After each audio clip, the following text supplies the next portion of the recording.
peduncles.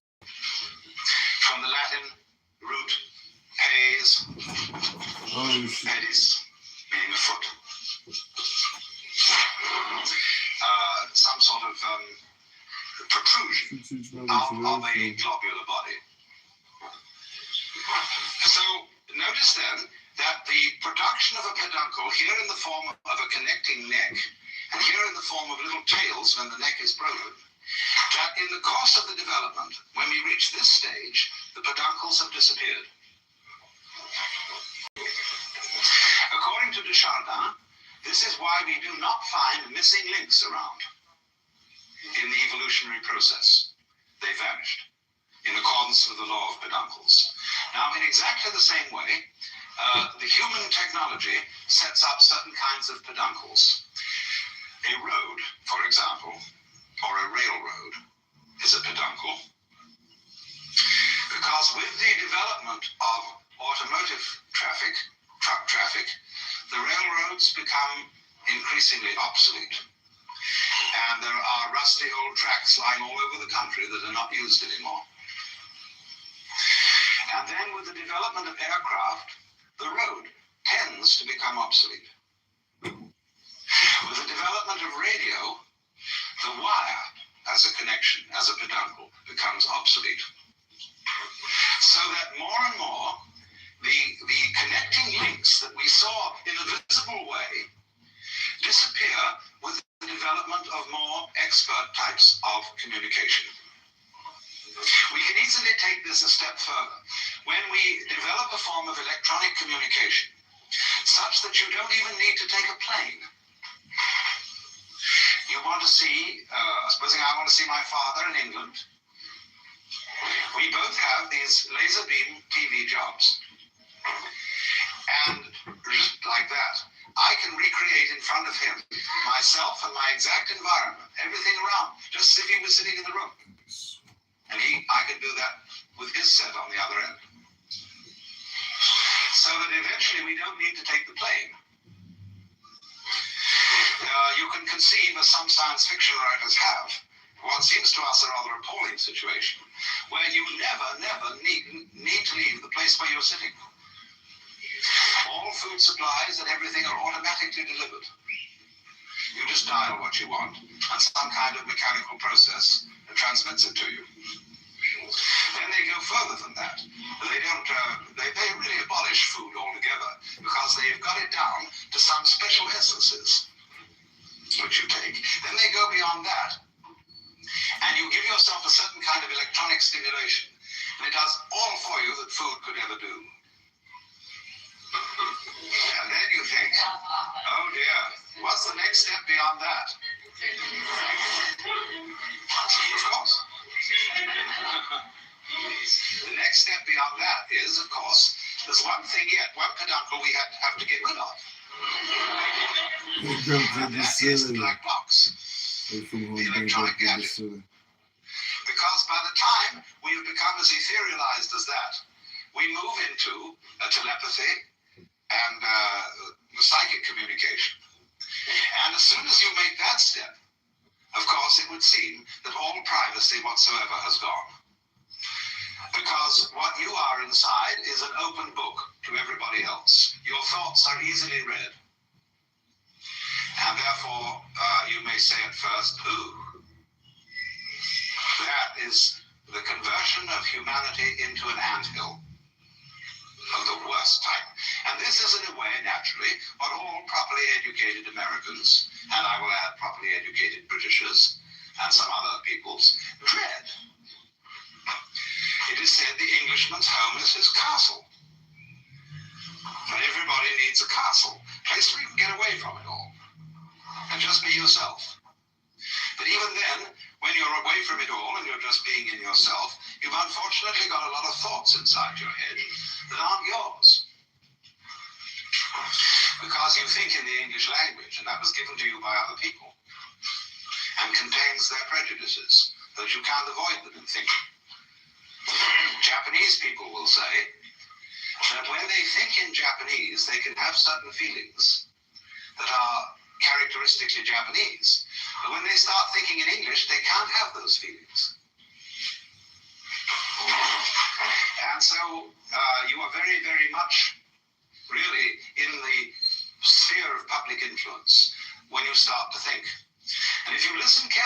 your thoughts, insofar as they are uttered in words, and they very often are. Try and discover the tone of voice in which certain of your thoughts are being said, and you will listen and hear your mother, or you will hear an aunt, or you will hear a school teacher, or will hear certain friends expressing their opinions and telling you who you are and how you ought to behave. And you think those are your thoughts, and they're nothing of the kind. An inner pandemonium under the dome of the skull is going on all the time. Myriads of voices, myriads of influences from outside working upon you, even when you are physically quite alone. Democrats, always. This means that you are not nearly as much. You're telling them who they are, what you think about them, what you think of their behavior. And even if they don't believe you, they nevertheless pay very serious attention to it. They can't help it. You can take the experiment, for example, that B.F. Skinner used to try, which was very terrifying. He would send two members of the class selected arbitrarily outside of the room. Then he would arrange two chairs, chair A and chair B. He would say to the class, now look, when these people come back, we're going to engage them in a conversation. Whatever A says, agree with him. Whatever B says, disagree with him. So they come back into the room and they take their seats and a conversation begins. Now B may be a very strong-headed, articulate person, and A really rather feeble. But what happens is this, that by group agreement with anything A says, he is encouraged, he is built up, he becomes more articulate, he finds himself sprouting. But B, by being disagreed with on every, therefore, of course, you don't count.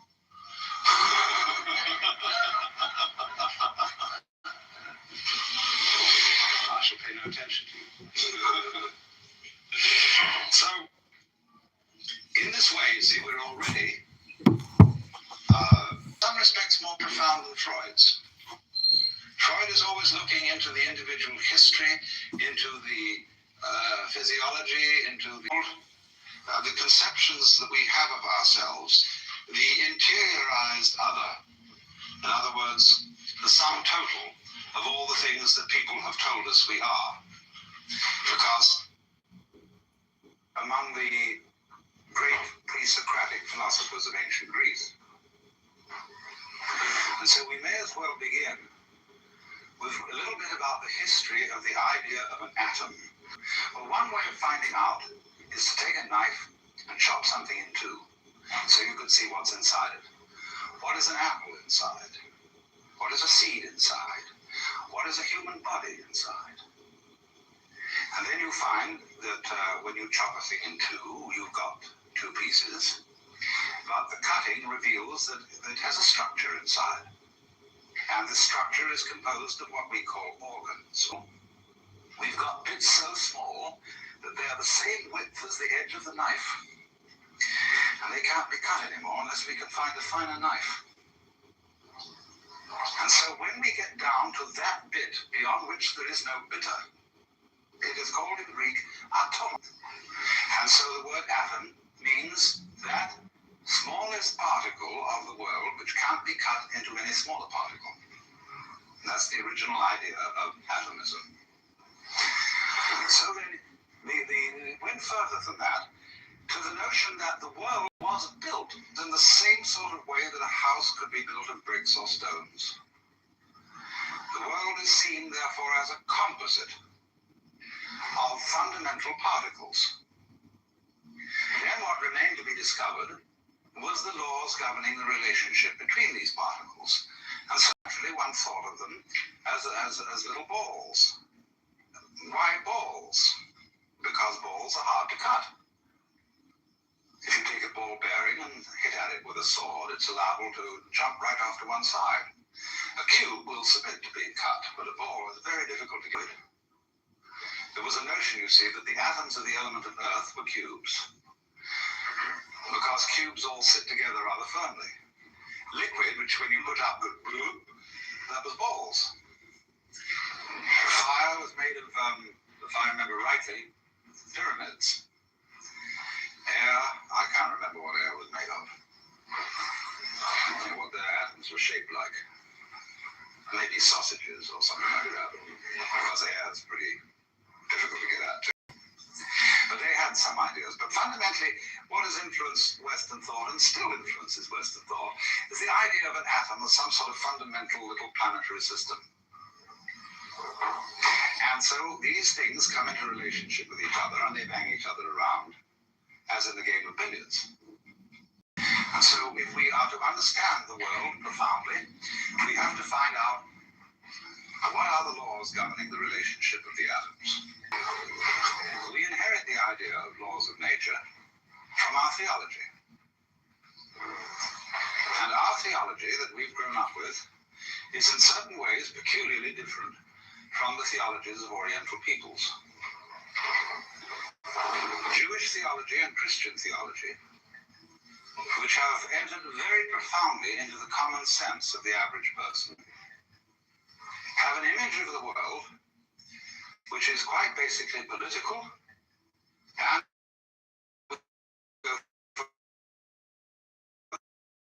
than that, and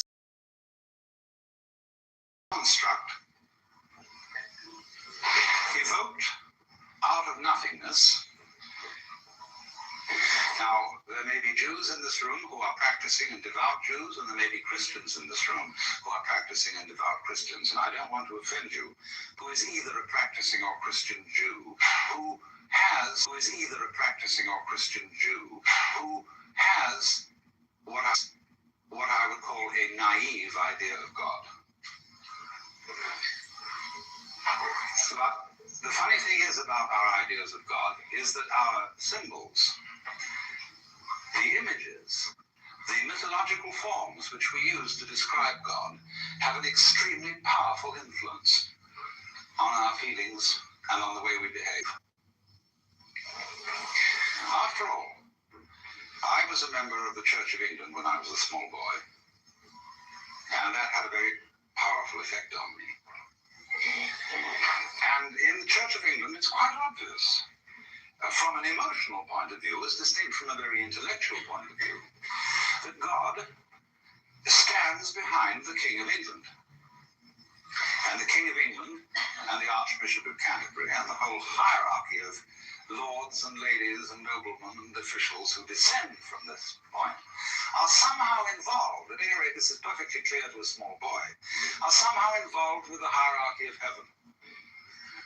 Because at morning prayer, to which we went every Sunday, the minister would pray a prayer which began, O Almighty Father, high and mighty, King of kings, Lord of lords, the only ruler of princes, who dost from thy throne behold all the dwellers upon earth. Most heartily we beseech thee with thy favour to behold our most gracious sovereign Lord King George, etc. And so this was a very courtly procedure at which the clergyman, dressed in his proper robes, proceeded to the altar, which is a kind of earthly symbol of the throne of heaven, made due obeisance, and presented this petition with all proper humility. Now, these are things that if you're brought up in that environment, you take for granted. That seems to be the natural attitude to God. But imagine someone coming in from a culture where God is not conceived in the image of kingship. How strange he would find this behavior. There's all this bowing and scraping, because you know very well that places where they bow and scrape and where there are thrones are places of terror. Because anybody who rules by force must be basically terrified. That's why he has to have all these protections, why he has to be addressed in the right form of language. Say you go into a court today, an ordinary US law court. There is a very strict etiquette. And if you start laughing, the judge will bang the gavel and threaten contempt of court and all sorts of dire punishments. Because here, everybody has to be serious. It's like on the parade ground. All those Marines lined up, and they salute the flag, and have to have a very grim expression on. Serious. And so, in the courts of kings, they have to be serious because kings are afraid of laughter. They're also afraid of being attacked suddenly. So everybody has to kneel down. Because if you kneel down or prostrate yourself, you're at a disadvantage. The king stands or sits in his throne with his bodyguards ranged on either side. They like that. We've already got the form of a church. The bishop at his throne, his attendant canons and clergy flanking him on either side. And so certain great Catholic cathedrals are called basilica. And basilica, from the Greek, basilis or basilius, is the king. So the basilica is the court of the king. The very titles of God in the Bible, King of Kings and Lord of Lords, are of course borrowed from the Persian emperors. The Cyrus, that's the Greek word, Kyrios, meaning Lord. So the Mass begins with the invocation, Kyrie eleison, Lord have mercy upon us. The titles are borrowed from the Persian emperor, and so the rites that have become associated with Christian religion are reflections of those great autocratic monarchs of the ancient Near East, the Cyruses of Persia, the pharaohs of Egypt, and people like Hammurabi, who were the great Chaldean monarchs. The universe was conceived then as being ruled on a political pattern like that, so that Hammurabi in particular, and Moses after him, they were the wise ones who laid down the rules. They were the patriarchs who said, now this is the way everybody's got to behave. And since you can't all agree among yourselves as to what the rules are going to be, I'm going to tell you what to do. And since I'm the toughest guy around here, and I got these brothers of mine who are pretty tough too, we're going to say, this is the law, see? And you got to obey. So this is how we have got historically the idea of there being a law of nature. That somebody told nature what to do. For example, a wonderful poem by Father Feeney about bees. God, to some sticky stuff not yet alive in a hive, said, come, hum, be my bee and buzz as I bid. And sure enough it was, and it did. See, and in the beginning, let there be light. A command. So commandment is the fundamental idea. So the quest of the law of nature is the quest for the true understanding of the Word of God. For by the word of the Lord were the heavens made, and all the hosts of them by the breath of his mouth. In the beginning was the Word, and the Word was with God, and the Word was God. What is that Word? If we could find out the Word of God, here is the idea, you see, we could perform incredible magic. That's why, for example, the name of God in the Bible is not to be uttered except once by the high priest in the Holy of Holies, once a year. Otherwise, that name, Yod-Heh-Vah-Heh in Hebrew, we don't really know how it was pronounced. And Jehovah mixes up those consonants with the vowels of Adonai. And it's all mixed up in translation. But anyway, Jehovah is a polite way of saying what can't be said. Because if you know the word, if you know the name of God, you have power. You have the power of God. And so all ancient ideas of magic were based on knowing the names of God. It is said that there are 100 names of God, and 99 are revealed to us. And the camel knows the 100th name, which is why he looks so snooty.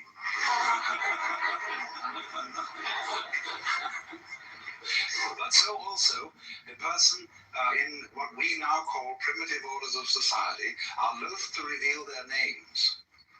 Because if I know your true name, I can utter it and have power over you.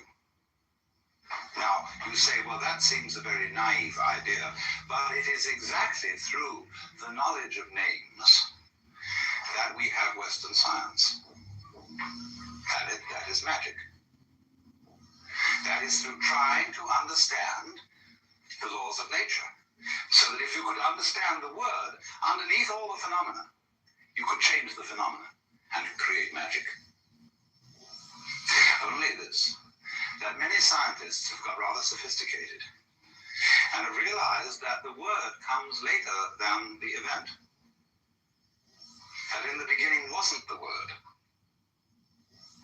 Of course, if you want to make new sense out of the phrase "in the beginning was the word," you have to go to Hinduism, where they have the idea that Vak,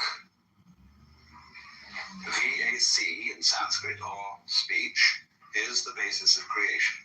But by this, they fundamentally mean vibration. As sound, you see, is...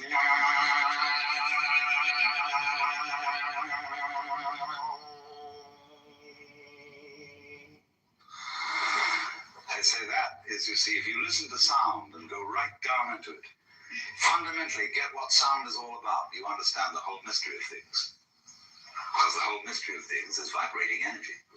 On and off. Simple as that. Life and death. Life is on, death is off. Have to have off, have on, have to have on, have off.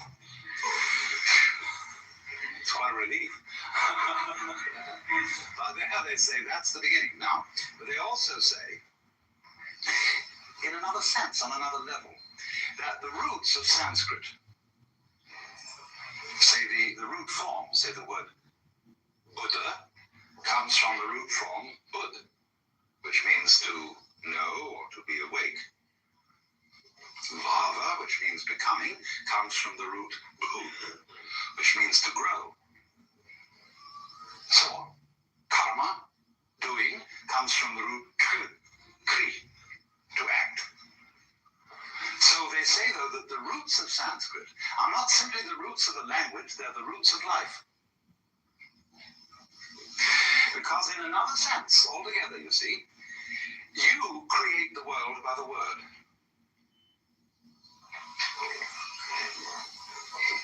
And this is something that we're not very conscious of. It's the way you think that determines your basic reactions to what happens. In the words of Shakespeare, there is nothing either good or ill, but thinking makes it so. Thinking is talking to yourself inside your head. And we, through this, build up all sorts of weird notions. We say, for example, well, one day you'll have to die. You'll have to. What's the sense? What's the emotional content of saying you'll have to die? It means it's going to be something imposed upon you against your will. So it's put in this passive mode, have to. You'll be compelled to die. But I can't be compelled to die unless I'm fighting it. Supposing I want to die. Supposing I commit suicide. Well, supposing we look at it all in another way and say, when I get a disease and die as a result of it, getting a disease is something I do, just as much as taking a walk. Only we've got our thoughts arranged so that we say, you ought not to get a disease, even if it's just plain old age. Somehow, you ought not to do that. You ought to go on. You can't say, when death comes about, I laid me down with a will. Because we've got this hang-up about life being divided into two parts. Things that we do, on the one hand, and things that happen to us on the other. And Buddhists say, what happens to you is your karma. And people don't readily understand that. They think my karma, something awful happened to me because of something bad I did in my last life. And therefore, I've got bad karma. Karma simply means you're doing your action. So that when something that happens to me is called my karma, it means that it's your own doing. And if you recognize that it's your own doing, it's never bad karma. It's only bad karma if you refuse to admit that it's your own doing and merely blame someone or something else that it's something that happened to you. Now, I digressed a little because what I was getting at was the meaning of the law of nature.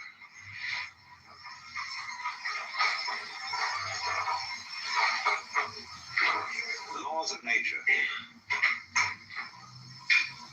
The word taken over, the idea of the law of nature was taken over by Western science from this ancient magical notion of the Word of God, the commandment of God, being the foundation for everything that happens in the world.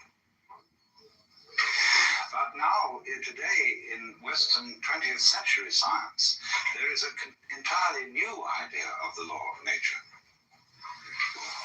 The laws of nature are not things that exist in any real sense, which phenomena like the motion of stars or the behavior of animals and rocks, they're not phenomena which these things obey.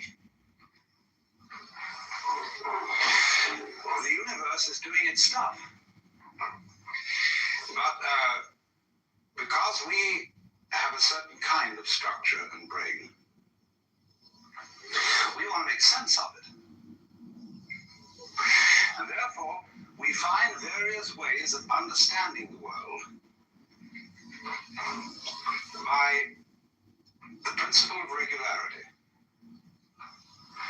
Now, what's that? Let's take a clock. A clock ticks regularly. But the world does not tick regularly.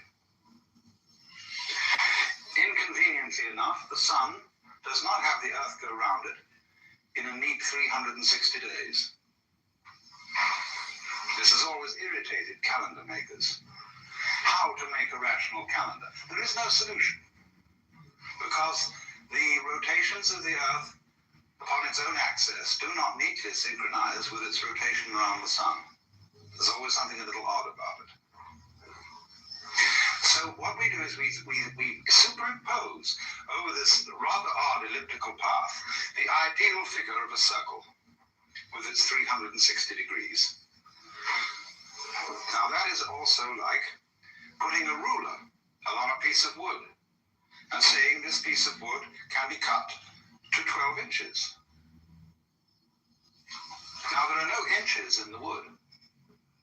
Inches are a method, a technique that human beings have invented for measuring things. And so we can cut out of a piece of cloth or a trunk of a tree so many feet. Well, originally, it's simply comparing the trunk with us by putting our feet over it one after another, saying it's so many feet long. Or so many spans when you stretch out the hand. This is a fundamental idea of measurement, and the inch is, of course, one joint. I'm not sure kind of joint. And so this comparison of man's body and its regular shape, you see, 10 fingers on either side, 5 fingers on either side makes 10, 5 toes on either side makes 10. And so by stretching ourselves out, as it were, against nature, we measured it. And the idea of measurement is the same idea as the idea of the law of nature. A law of nature is exactly the same kind of thing as a ruler, or a hammer, or a saw. It is a way of thinking which enables us to control our environment. By observing regularities, and then by making a calculus, which is a process really of betting. Will it be regular next time? And the odds are that it may be. If it's done it once this way, it's likely to do it again that way. So in this way, you predict eclipses of the sun. You predict the phases of the moon. You measure, you count it, how it went, how often it did it like this, how often it did it like that. And you say, well, it keeps on doing it. And you think, wow, this is fascinating. It seems to obey me, because now I can tell you any time it's going to come up. And if the other people around haven't figured it out, they think I'm magic, because I'm going to say to them, the moon is going to change at such and such a time. So many days from now, it's going to have a different shape. They'll say, my God, he was right. And they'll think, I'm making it happen, because I can do that. And so I get a rather privileged position, because I could predict. And that's the basic idea, you see, of the law of nature. The law of nature is a human network like the lines of celestial latitude and longitude. They don't exist in the heavens. But we project them on the sky in order to measure the positions of the stars. Because the stars are scattered in a very confusing way. And just try and remember that mess and figure it out. Though the clever ones, you see, just said, look at it through a network, a spherical network. You can number all the squares of the spherical network in accordance with the principles of the circle, the 360 degrees. You throw the network on the sky. It isn't really there, see? Then to help you a little further, pick out some of the big stars and see if they make a shape. You know, this is like doing a Rorschach test. And you see, oh, look, there's one over there that looks like a dipper. Or some people call it a plow. And there's one there that looks like a cross. There's one there that, by some extreme wangling, can be made to look like a virgin. And all these lines that join the constellations together are our ways of projecting a pattern upon this great and glorious confusion so that we can remember it and chart it. But obviously, you can very well see that if you looked at this same pattern of stars from some completely different position in space, all those constellations and their arrangements would vanish. And you'd have to invent a new one. Because there is nowhere where the stars really are. It depends where you're looking from. So in this sense, then, man in nature, with his extraordinary symmetrical brain and its amazing complications, figures it out. And it's man who introduces the law into the world. He invents it. But in a way, invenire, to invent, is to discover. But what we discover, in a way, is not something that's out there. When we invent the laws of nature, we are discovering something about ourselves and our own passion for prediction, for regularity, for keeping things under control. Therefore, there has to be a law.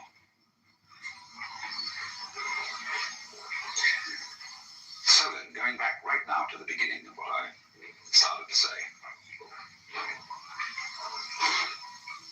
the question was then, what is the law of relationship between the atoms?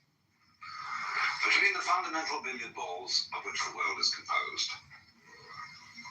Well, you watch the game of billiards, and there's a cue, and it hits that ball, and then it moves over, and it hits that one, and then that hits that one, and then that hits that one. And so the final ball, which moves into the pocket, has its behavior explained through its contact with the other billiard balls and the final contact with the cue. That's why it did it.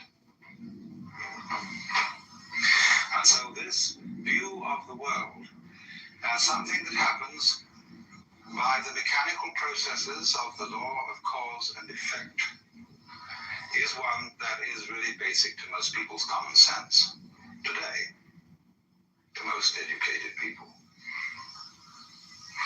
They would say it's very difficult to figure it all out because the whole thing is so complicated. But if you could know all the details involved in, say, the behavior or a single act of a human being, you would find that it was the ineluctable result of a series of bouncing balls against each other, fundamental atoms that predisposed the great final event to be just like that. So that theory of the relationship between the atoms is called, in technical language, catenary. C-A-T-E-N-A-R-Y, catenary.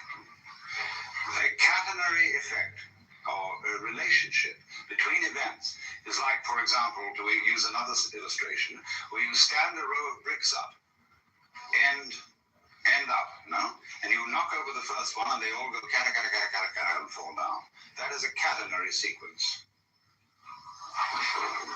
But it becomes increasingly obvious today to the physicist and to the biologist that that will not do as a sufficient description of how various events affect each other. And so there's another type of causal relationship altogether, which is called, instead of catenary, reticulate. R-E-T-I-C-U-L-A-T-E, reticulate, from the Latin rete, meaning a net relationship. Wherein, in other words, any given event is not simply ascribed to one or more previous events, but that the relationship between the past and the present, and between the present and the future, is all to be taken into consideration in understanding any one event. In other words, let's take one event. I drop a ball and it bounces. Let's say it's an event. I don't know how many events it really is, but we'll just say, for the sake of argument, that it's an event. Now, is it enough in describing this event to say, I let the ball go, it obeyed the law of gravity and hit the floor, but because it was made of rubber and had some air inside it, it bounced and sort of slightly disobeyed gravity because it had an energy in it. But that's not enough.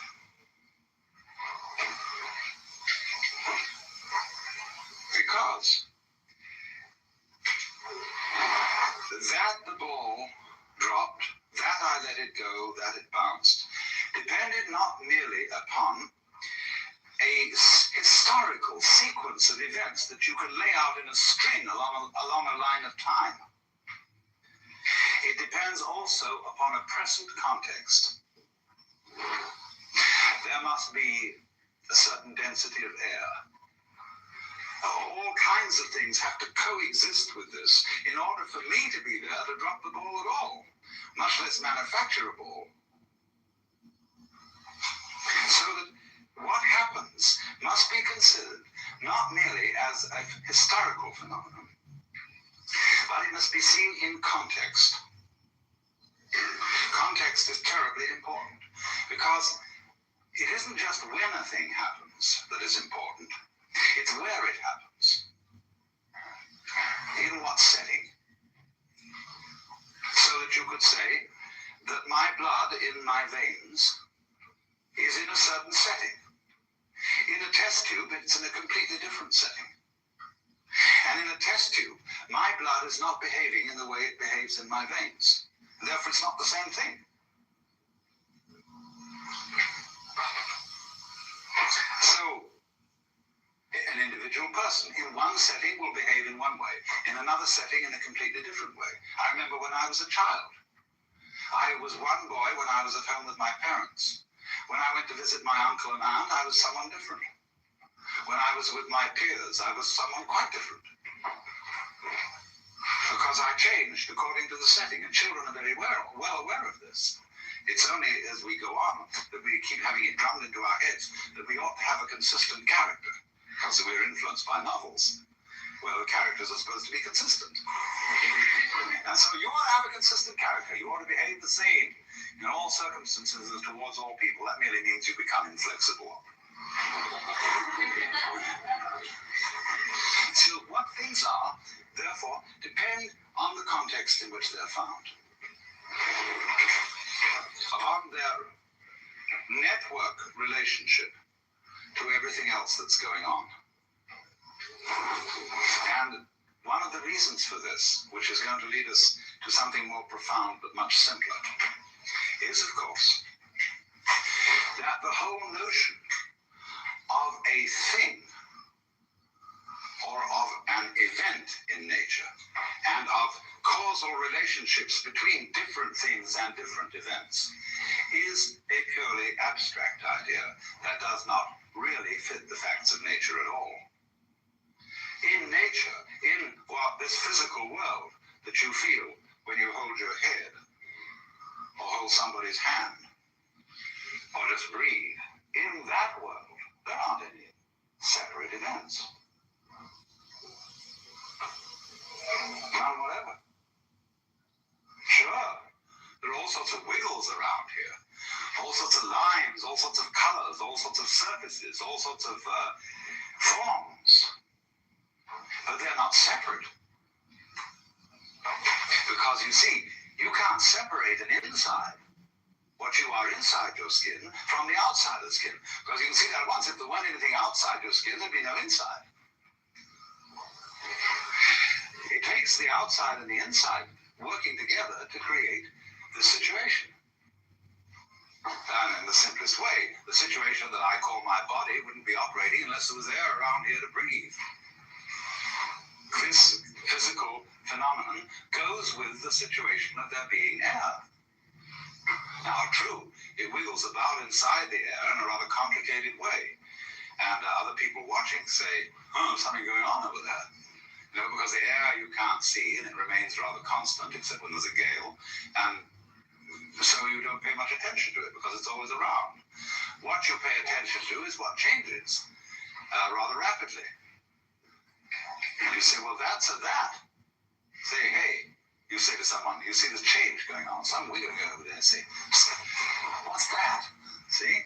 And he knows what you mean by a that. A that means something on the end of a finger point. It's different. It's peculiar. See? That's a that. So from we have an event or a thing, a that. But all these that's that are happening aren't disconnected. They go with each other, just as I go with the surrounding air. And just as this whole situation in which we are at this moment is a complicated going withness. Now here then we get to the fundamental idea, this idea of going with. And from this we shall be able to construct the whole notion of network. And this is the idea I said at the beginning, is extremely simple, but very difficult for people brought up to use Western languages to understand. Now, going witness, we could call it relativity, relationship. Means simply, let me first of all put it in a very extreme form. Consider yourself, sitting here at this moment, being just exactly the sort of person you are. Maybe a little neurotic, maybe a little sick physically, maybe a little ashamed of yourself for some reason or other, or whatever, you know. Just the way you are anyway, just like that, sitting here. That situation goes with, as back goes with front, the entire situation of the rest of the universe.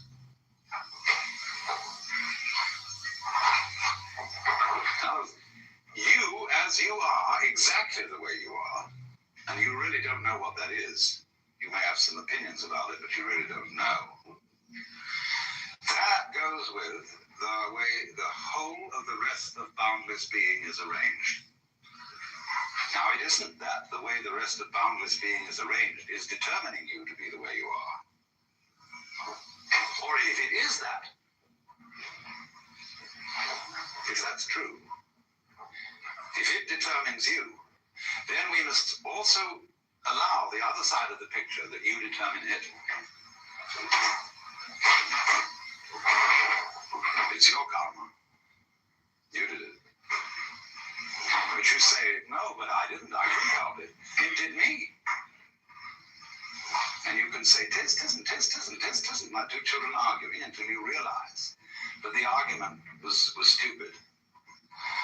Because you and it are one event. It isn't a question of it controlling you or you controlling it. It's all one event. As Teilhard de Chardin said, the whole universe is the only true atom, the only truly indivisible whole.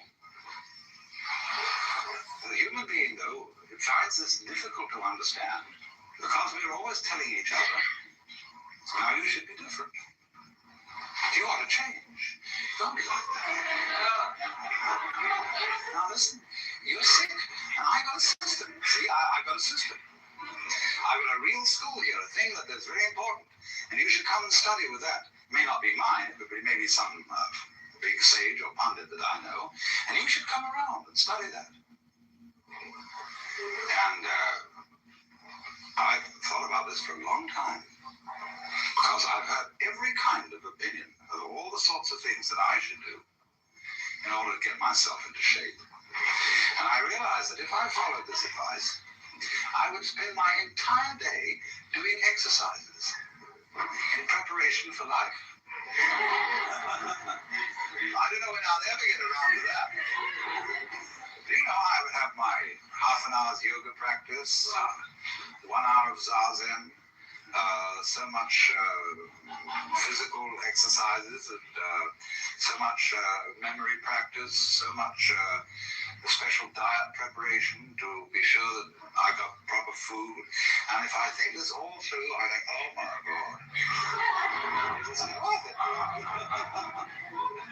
Then another school of thought will say, no, that's the thing, you're getting confused. Just do one thing, see? Just, but then I say, now, how am I going to choose which one I'm going to do? Well, he says, obviously, this one's the best. And before you know where you are, you're sewed up by some religious fanatic. Now, please, I don't want to do this to you. Please don't think that I have any such recipe that I'm going to give you anything to do for 5 minutes every morning. I just am not. I want to, my whole notion would be to set you all free so that you'd only have to attend one seminar, never have to come back.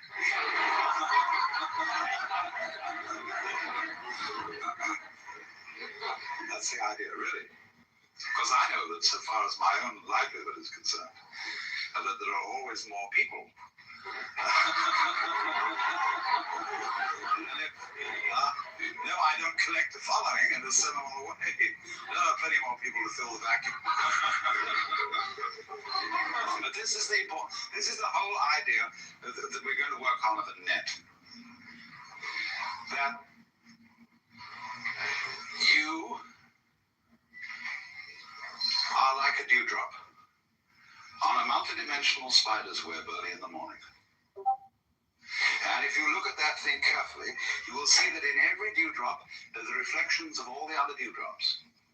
So the way that dewdrop looks goes with the way all the other ones look. See? The particular glimmer in it and so on.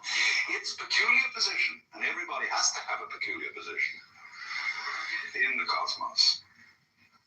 The reflections in every one of them are different, according to the position they're in and the other dewdrops that they reflect at such and such angles. But nevertheless, the whole network, all the dewdrops, depend on each individual dewdrop. And each individual dewdrop mutually depends on all the others. And that's the sort of a scheme we're living in. And look at the frontal logic at first, because we say, I can understand that I depend on this universe, because after all, I need sunlight and air and water and the help of the society and all that kind of thing. I needed a father and mother. But looking at it from the other point of view, I find it very difficult to see how the whole thing depends on me. And that's because we've been brought up with a put-down theory of the individual. No, children should be seen and not heard. You are the servant and subject of God, and don't you ask impertinent questions. Or another way of putting us down is to say, well, you're just a piece of a fluke in a mindless mechanism. We always managed not to find out that the relationship of the network is mutual, it runs both ways. That it depends on you just as much as you depend on it. Because you see, it's you, with your ingenious brain, that, for example, turns vibrations of air into sound. You turn whatever the sun is doing into light. You turn whatever the air is doing into a sky called blue. There is only blue for a brain. It's just like if you hit a drum and it's got no skin, it won't make any noise. So it's the tight skin that evokes the noise out of a moving fist. No skin, no noise. So you, as the reflector, like the dewdrop reflects, you, as the so-called reflector of all that goes on, by the constitution of what kind of a reflector you are, you evoke what we call sun, moon, and stars, nebulae, vast spaces. They're only vast in relation to you. They're not really vast. Only if you compare them with yourself, they're vast. They could be considered very tiny. Or equally, the space between two sides of a hair could be considered vast if you want to think about it that way. I mean, if you really want to go into a hair, an awful lot between one diameter of a hair, you know. And if you think about it a long time, you'll think it's what we call a vast subject. For microscopy, it is a vast subject. It depends on the attitude, you see. But the basic principle, the thing I really want to try and get across is this idea of going with.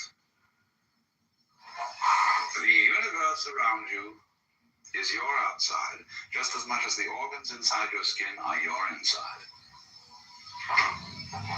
You go with it in the same way that the stalk goes with the root or with the flower. And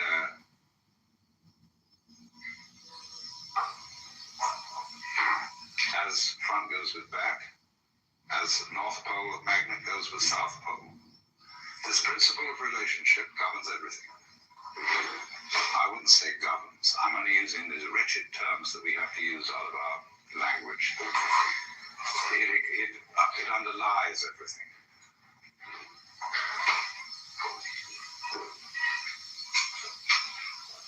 And it's important to realize, and let me repeat this, that the great universe does not control the small individual any more than the small individual actually controls the great universe. This is not a question of controlling. It is a question of more like dancing, of what happens, rather than what makes it happen. Things aren't made to happen.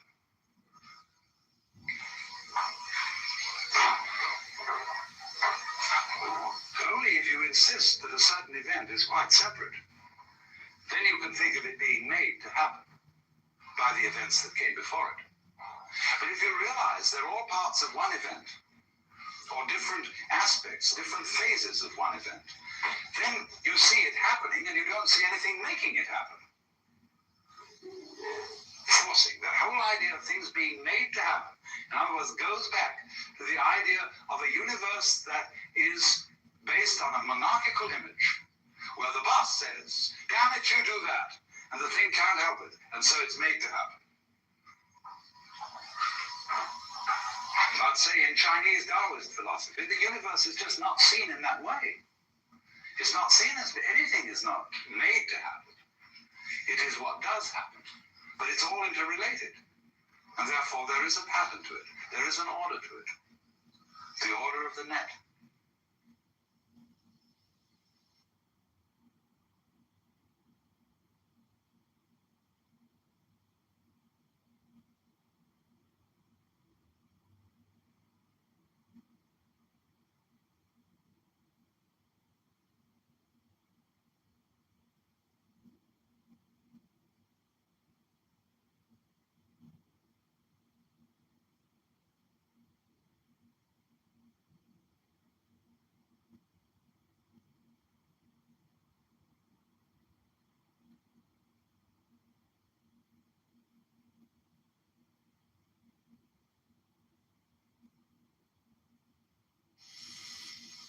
I was talking in last night's session about the nature of networks. And you remember that I explained the two different conceptions of causal relations between things and events. And I may as well write these down unless you've forgotten them. There's the catenary and the reticulate. In this kind, things and events are explained as being links in a causal chain. And so every particular happening that is identified as a thing or an event, which is, however, quite an arbitrary kind of selection, is explained by its past, by the chain of events which lead to it in a causal sequence. other hand, in thinking of the reticulate relationship, a thing is explained not simply by its relationship to past events, but by its context, that is to say, its relationship to present and future events as well as past, so that every event becomes something in a network. Now, you will very well understand that when you see the knots in a network, or better, the squares of the net, they're all held together by each other. Imagine the kind of network where instead of something like knitting, knitting, the stitches are all held together by each other, and if something breaks at one point, the thing starts raveling.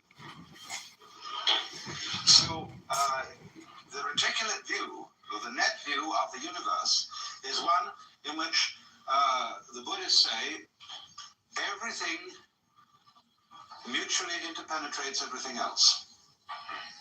So, as I was trying to make the central point, the point of implication, the point of relativity, that things go together like two sticks standing on the ground in this way. You see, they give each other mutual support. Or like the three rings in the Valentine beer trademark, or the Christian symbol of the Holy Trinity. Those rings interlock. But take one of them away, and the interlocking is broken down for all of them. So in the same way, the individual, although seeming to be something that rattles around in the universe, although a given planet or a given star seems to be something that is moving on its own. Has to be true. For motion, the behavior of stars is a situation that arises only because of the mutual interdependence of all stars. Because, to take a very simple illustration, if there is only one star in the whole universe, no motion can be ascribed to it. It can't even be said to be still. Nobody knows what it's doing because there's nothing for it to relate to. But take two stars, and they can get nearer to each other or further away from each other. But no one knows which is moving. Get three stars, and then you have, say, two close together, and one seems to go away. Now, who is moving away from who? Are the two stars saying, hey, we don't like you, we're going to get out of your way? Or are they saying to the other star, why don't you like us? Why do you keep going away? Well, who's right? Well, we can say on the principle of democracy that the majority must be right. And they say, well, let's have an umpire, and we have a fourth star who can stand above us. You see, two stars can only move in a straight line with respect to each other. Three stars can move in a plane with respect to each other, but a fourth star can establish a third dimension. But we can say, I can look down on you and take an objective standpoint. But then the argument is which one of them is the fourth. But that's the basic principle on which the whole universe is constructed. It's a relativity system in which motion depends on comparison with something relatively still. And there can't be any motion at all unless there is that comparison. So, because of this relationship, every individual is so related to everything else that's going on that you imply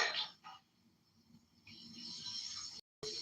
In other words, anybody who was a great scientist from some other world altogether, who studied a human body carefully and figured out the conditions under which such a thing would exist, he would come to the conclusion that that human body was something from a universe just such as we have.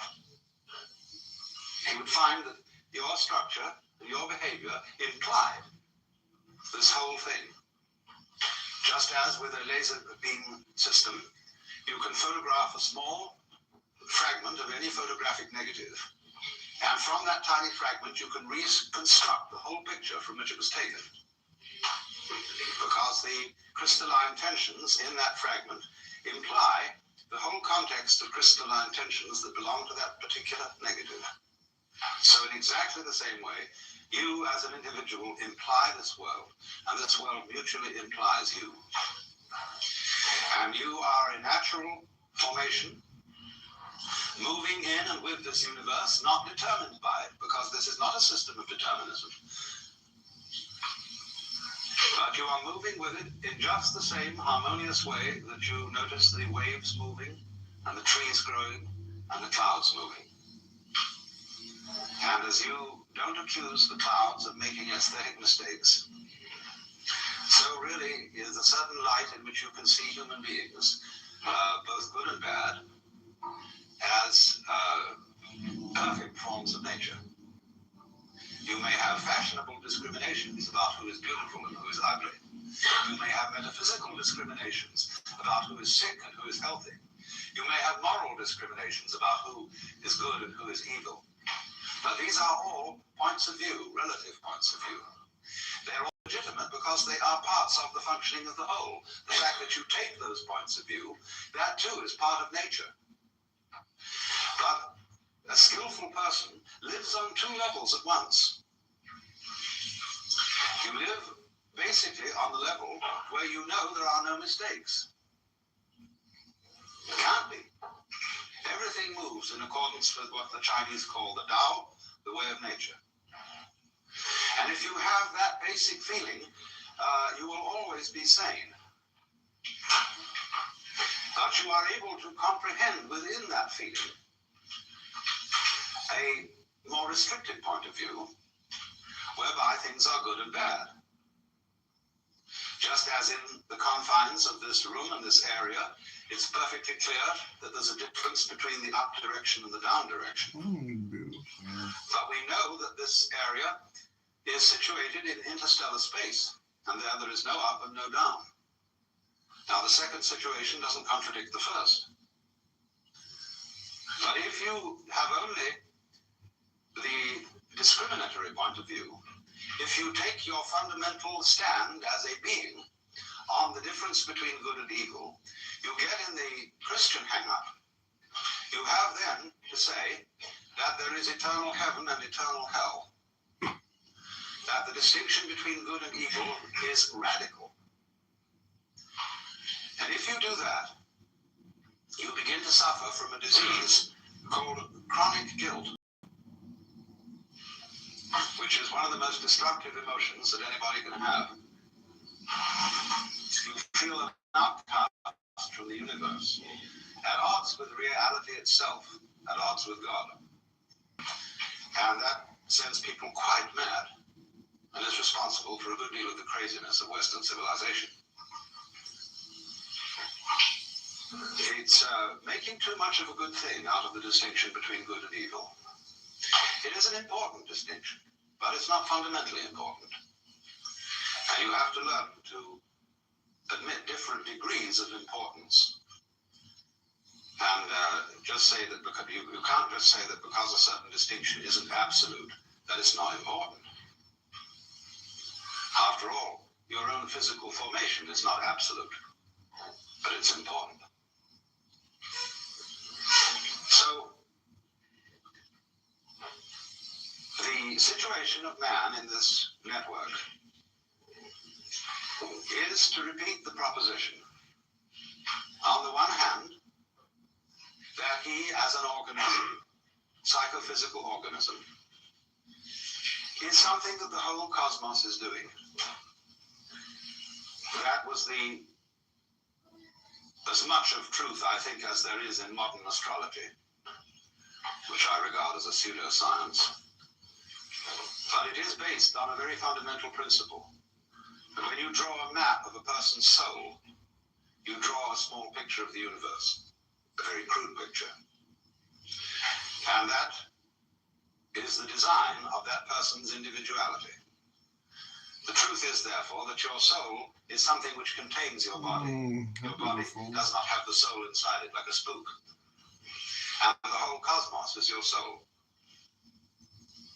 So the cosmos is doing you at the point you call here and now.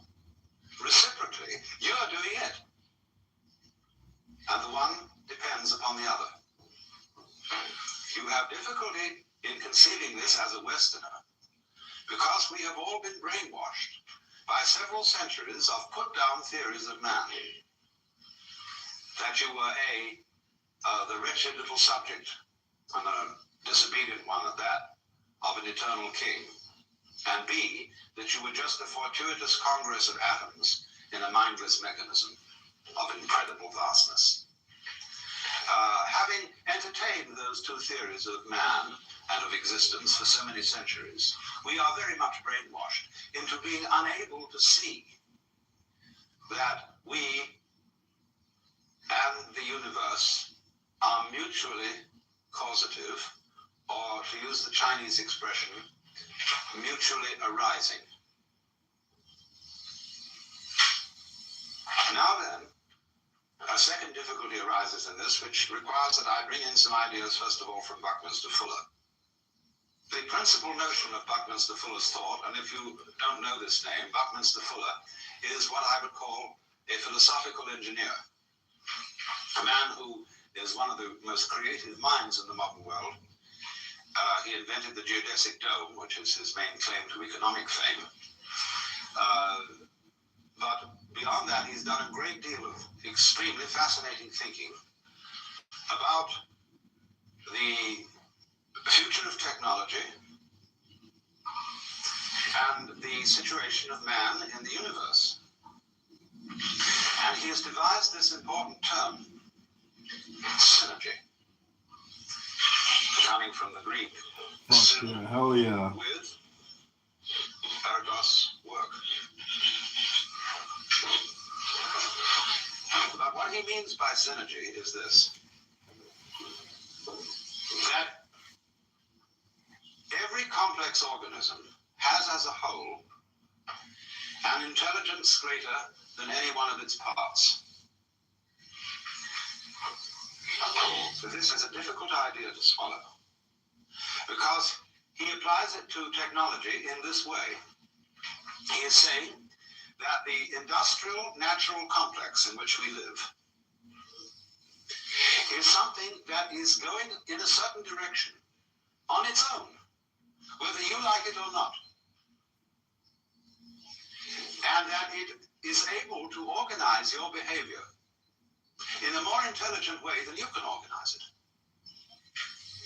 And he believes, therefore, that the increasing complexity of the industrial complex will of itself, say, outlaw such lunacy as war.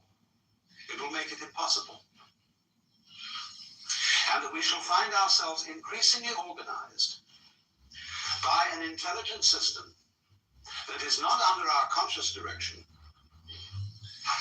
but will make us feel, I suppose, rather as our individual selves feel inside our bodies. He gives an illustration. The transportation communications network, aircraft, radio, television, telephone, these taken together are constituting a global net, which might be said to be something like Teilhard de Chardin's idea of the noosphere. I hope you all read Teilhard de Chardin, the famous Jesuit theologian, who wrote the best of his books as The Phenomenon of Man. The Earth, which is the geosphere, from the Greek geos, geese, the Earth. Then the Earth, as a geosphere, is covered with a biosphere. That is the sphere of living organisms. The biosphere, in turn, generates the noosphere, which is the communication network that we call the mind. Through literature, through speech, through radio and television communication, the noosphere is slowly realized. So Buckminster Fuller is really talking about the same thing. The noosphere is the network of communication set up by technology. And so, for example, let's just take air transportation. As a result of jet planes, all centers that are in communication with each other by jet aircraft are becoming increasingly the same place. When you wake up in Tokyo, having come from Los Angeles or San Francisco, You are slightly in doubt as to where you are, because Tokyo is an immense muddle. It's a mixture of Paris with Los Angeles, of San Francisco with Shanghai, of London, vaguely thrown in, and sort of a touch of Japan. It's a phenomenal place. Well, if you live in San Francisco, you realize it's becoming more like Tokyo, because we have a tremendous inrush of Japanese culture. Superb Japanese restaurants. You can go to sushi, that's to say bars, for rice balls and raw fish, which are beautifully served, just like in a bar in Tokyo. And increasingly, we have supermarkets which sell Oriental, African, and Japanese goods. And I call them supermarkets for the unusual.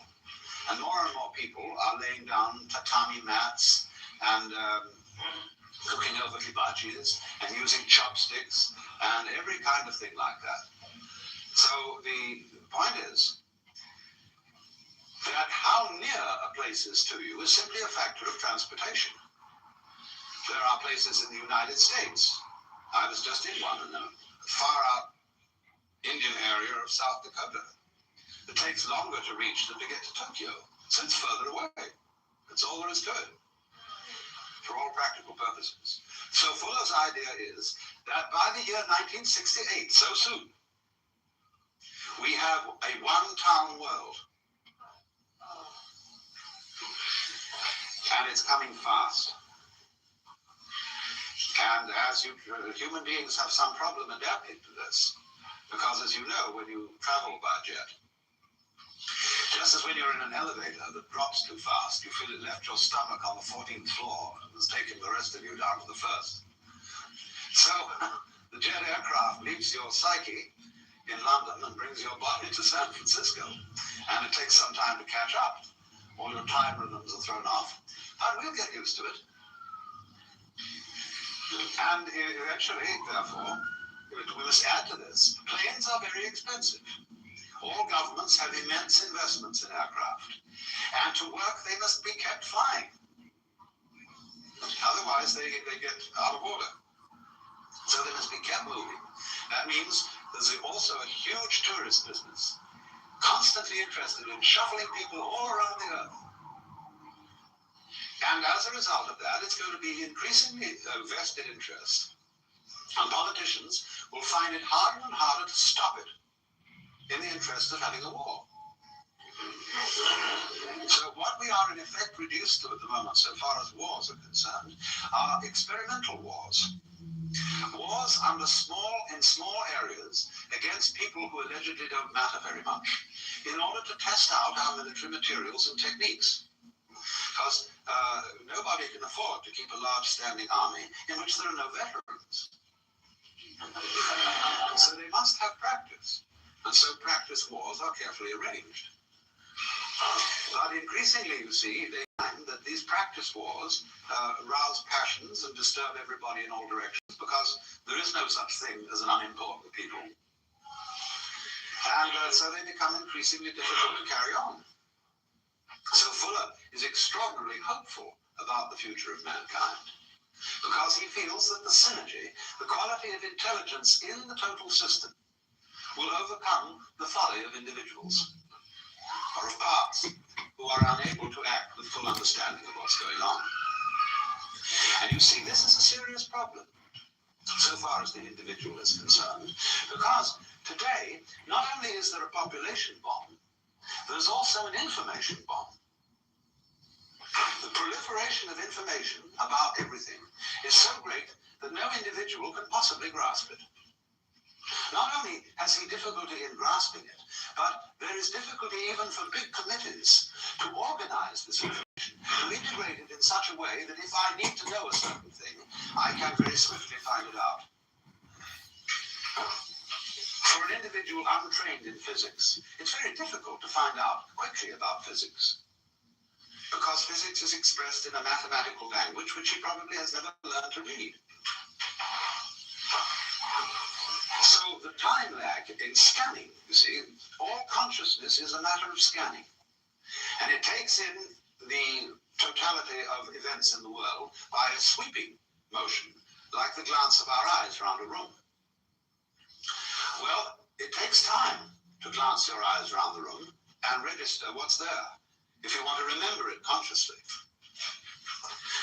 So what we are saying is that the intelligence of the system, the synergy, is more intelligent than any individual consciousness can be.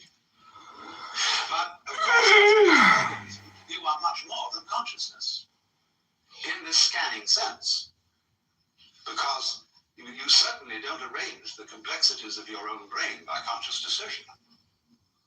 That's something that you grow. Or we could put it this way, that the intelligence of the universe grows as it grows you. But here again is another hurdle for the average Westerner, whose common sense is derived from the philosophy of science current in the 19th century, are thinking that the organization of the universe is intelligent.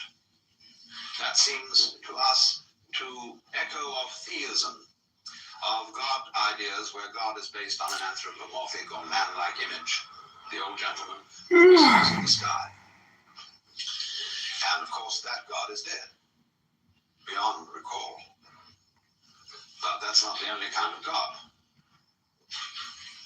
To think of the universe itself, its vast and complex organization, as being intelligent, what on earth does that mean? What do you mean by the word intelligent? Well, when you come to think of it, it's the most difficult word to define. Everybody knows what it is, but very few can say. It's like you know what love is, but just try and define it. You know what time is, but try and define that. Space. Everybody knows what space is, but it's the most difficult thing to pin down. And that's equally true of intelligence. We can see certain elements in intelligence. We can see complexity as an element of it. We can see complexity as what we call an orderly arrangement of different clusters of complexity. But again, we're using words, all of which are imprecise. What do you mean, orderly? That's practically to say it's all in order. It was almost like saying it's intelligently arranged. We recognize things, but we are not quite sure what we mean by them. But we recognize them at once. And for example, if we begin with the hypothesis that we ourselves are intelligent, and let it go at that. If we are not, then nothing is. But let's, for the sake of argument, say that we human beings are intelligent. Now, if that is so, then the environment in which we live must also be intelligent. Because we are symptoms of that environment, and I don't for the life of me see how you can have intelligent symptoms of an unintelligent organization.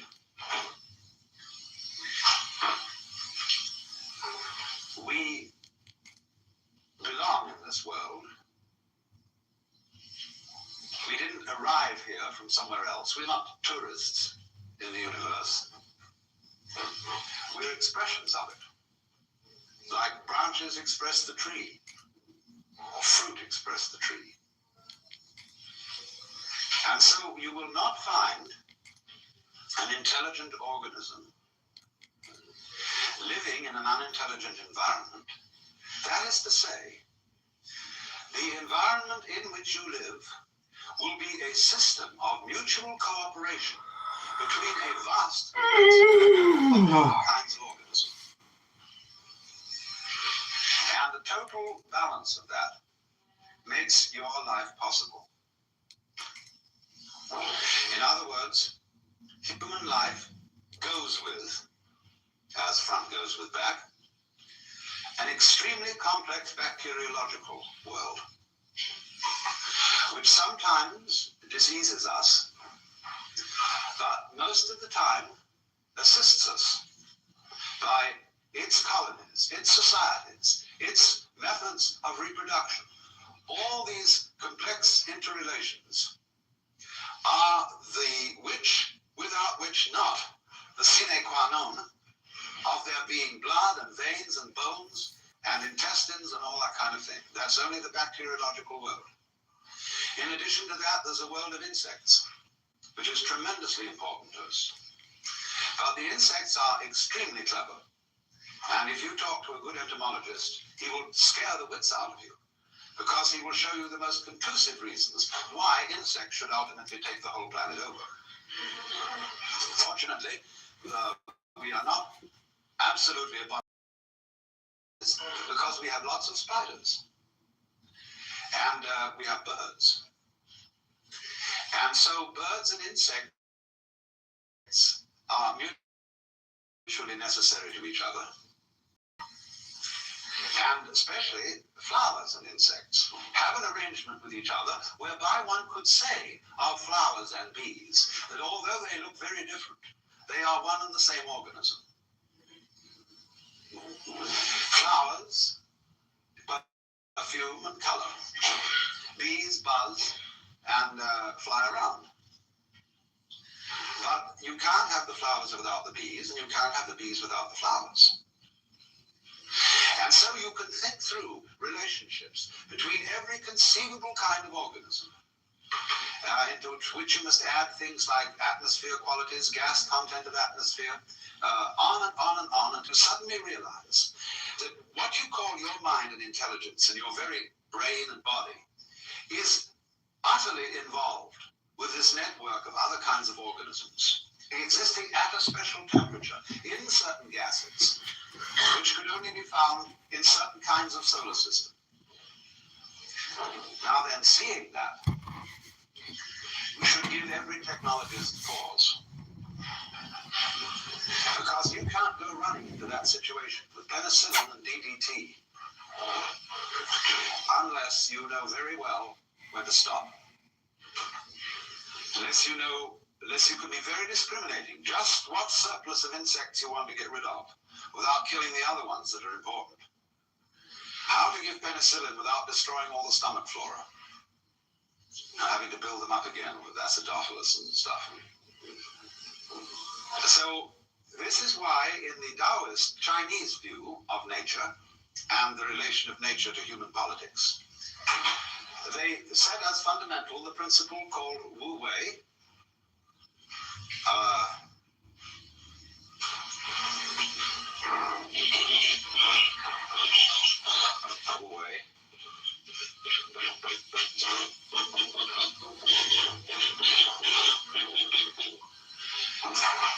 which means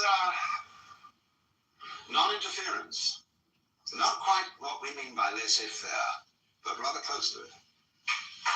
That is to say, when you act upon nature, and you can't help but interfere.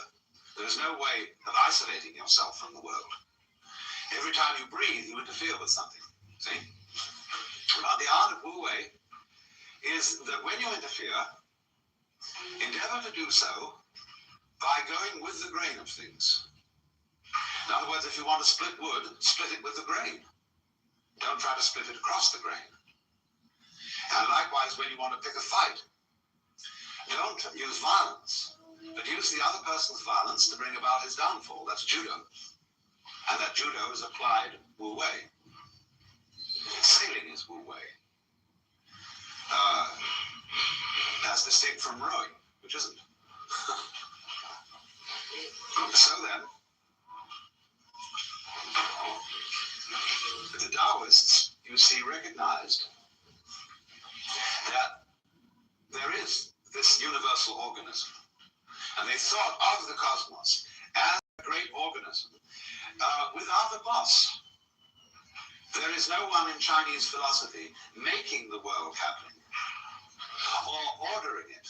There is no, as it were, central principle in the middle, which sends out commands to all the subordinate parts. But rather, that the thing organizes itself. Their word for nature being ziran, meaning what is so of itself. they saw the whole cosmos as a self-regulating organism, and they further saw that the individual is not merely a part of that organism. He is an expression of the whole thing.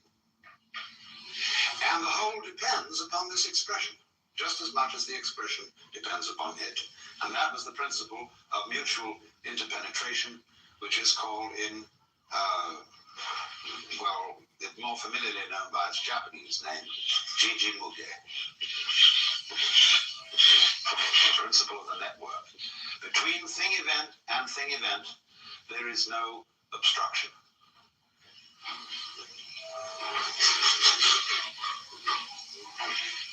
But you see, it remains to us a bit of a puzzle to say that all this is an intelligence, because we can think of all kinds of objections to it. We can think, if by some conscious science we were able to construct the universe, we would do it a little differently. We would have improvements to suggest upon mosquitoes. We would, perhaps a great surgeon might suggest that the human body be organized a little differently. We can think of dozens of things. But you find that the curious thing is this.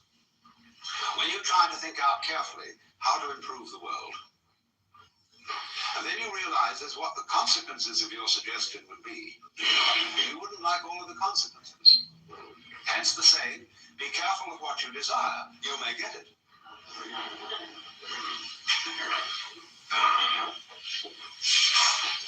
And then one invites the individual, and this is one of the great things to do, to suggest another kind of universe. What kind of universe would you design if you were God? And I recommend, I'm not going to go into this because it's a long story, but I thoroughly recommend it as an exercise in thought. Model your own universe and see what comes out of it. Because I can only tell you that you will eventually discover that you will model this one.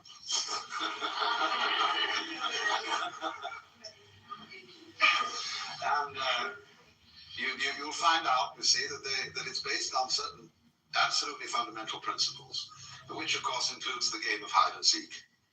Now you see it, now you don't, which is a vibration, which is the same thing as energy. You've got to begin with that. But once you start with that, it implies the rest.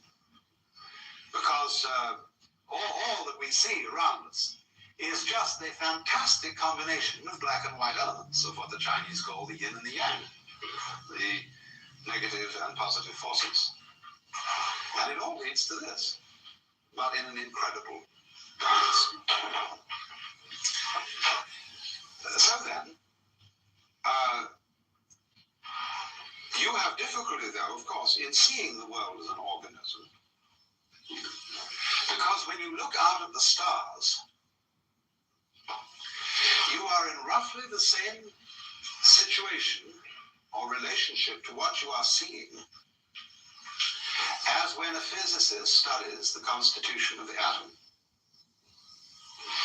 He will make a map of the behavior of the nucleus, in which there will be various rotating particles or wavicles. And you will see something which looks like a mathematical design and doesn't look like an organism. Because we expect an organism to be a kind of gooey thing with blood and flesh and wriggles and so on. So if you looked only through the microscope, you wouldn't see the organism. But when we look out at the rest of the universe, we are, as it were, sitting down on one of those electrons, looking through a microscope at the rest of it. And therefore we don't see the sort of total design it makes up. That's much too far away from our conscious inspection. And this is one of the reasons then why it's difficult for us to formulate the idea that there is an intelligence operating here. Because all we see is a firework display, this tremendous display of radioactive mud and gas. And one would say, well, that's It's just a kind of a contraption that happened to arrive there, and that's all there is to it.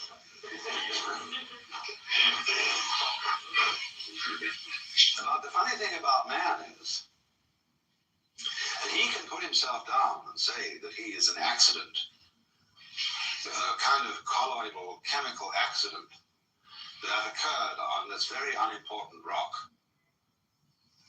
rotating around a lesser star on the fringe of one of the minor galaxies, and that this is where we are, and that the universe does not give a damn about us. Yet the odd thing is that this wretched little chemical thing can reflect an image of the whole cosmos in its vastness inside its head. And can know he's there.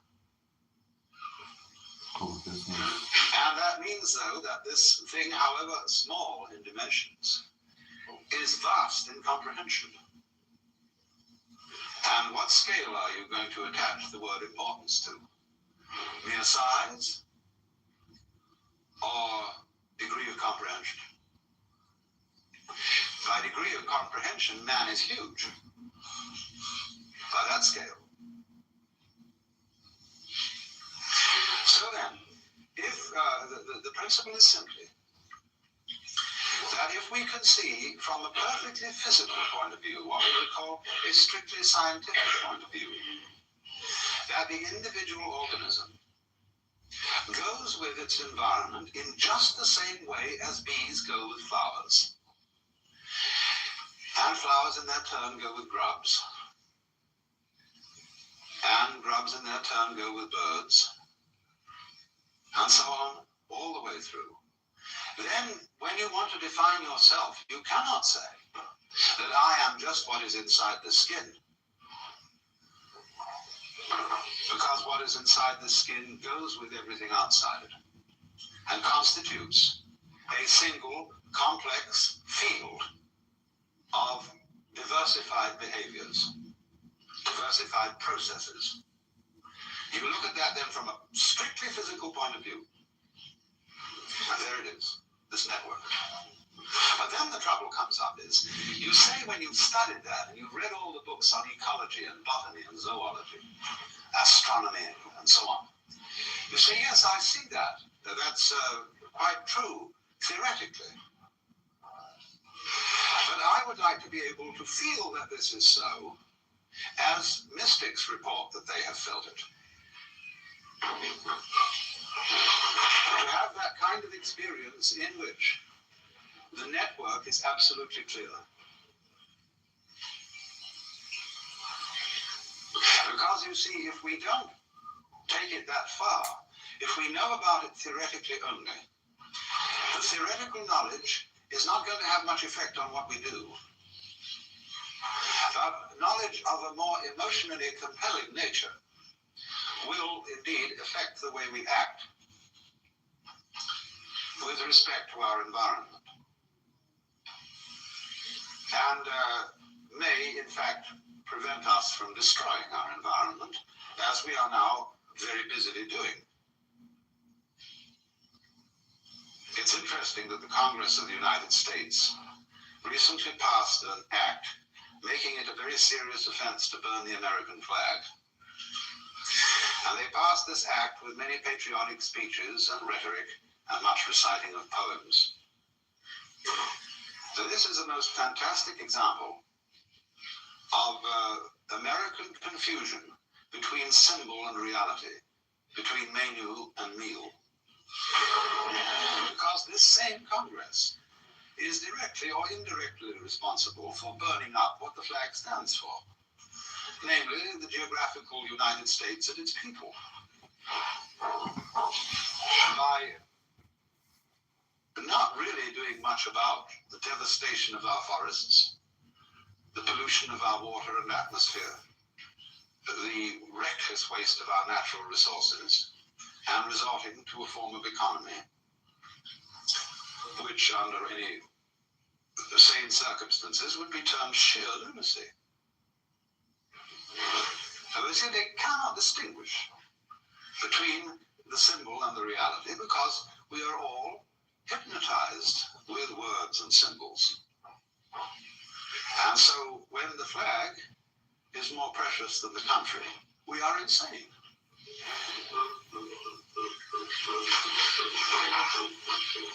When you say, I love my country, and what you mean by that is you feel certain emotions when you salute a flag, you don't love your country at all.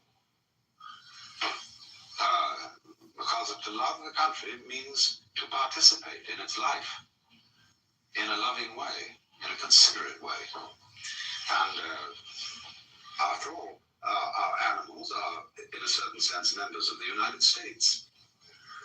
The birds, bears, all these lovely creatures. And what we're doing is we are getting rid of birds at a fast rate. Pay for it. It's called a business. We've reduced certain populations of birds by as much as 75% in the last few years. Because they eat our poisonous insecticides and so on. And eventually they get it to us. That's love of country. So, as a result of this confusion, you see, and failure to see that the outside world is not a kind of chunk of mineral resources and cows to be exploited and be just eaten up. If we do that, we turn ourselves into a swarm of locusts on the planet. The price for eating beef is that you must farm beef. You must conduct husbandry. You must help cattle to multiply, and you must care for them properly. The same with fishing. We have not husbanded whales, and therefore they're on their way to extinction. This is the price, that you've got to cherish the animals that you live off. And then furthermore, after that, to put in my particular prejudice, you've got to cook them properly. You don't just chew it up because it's supposed to give you energy. It'd be good for you. That's an irreverent use of dead animals and dead plants. They give their lives for you, and the proper response to that is take it with reverence, and that means cook it well. So that your act of cooking is like the rituals of a priest at an altar. It is the sacrificial altar, the chopping board and the range, which we use. And it's not a kind of a kitchens are not to be looked on as sort of laboratories where you throw things together to put in at the upper end. So, but this can only come about, you see, in a situation where human beings are vividly aware of the external world as much themselves as their own bodies. And you must allow yourself, therefore, to feel that what you see is not merely something out there. It's in your head. And your head's in it. And these things mutually interpenetrate each other like this. Now it's in your head. Now your head's in it. Now it's in your head. Now your head's in it. Like this, you see. And this rhythm sets up what we call vision. So if you see that the external world is as much you as anything inside your skin or anything inside your head, then you have a certain respect for it. And no longer consider matter, for example. Take a piece of wood.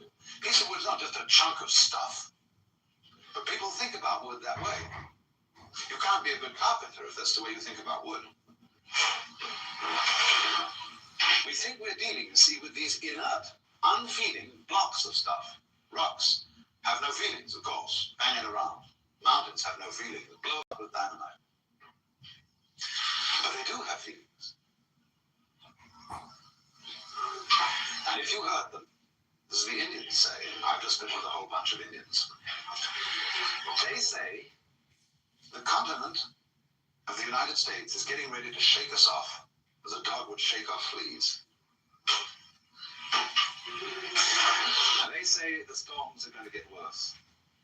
the earthquake's worse, the flood's worse.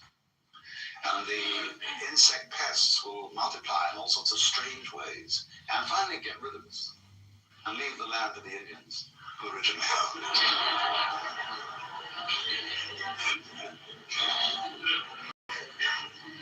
Let's have a brief intermission.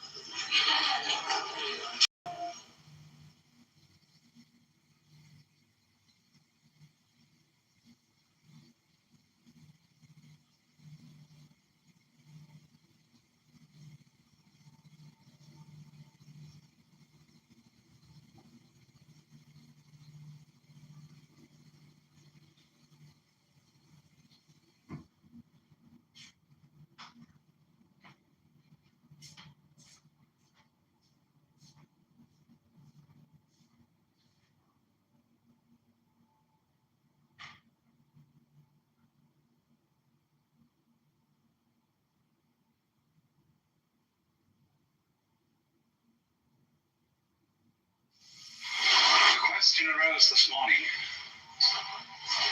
about the problem of whether the extension of the network, especially by electronics, might not abolish individual privacy. And I said I was planning to devote this afternoon's session to that problem and some of its ramifications.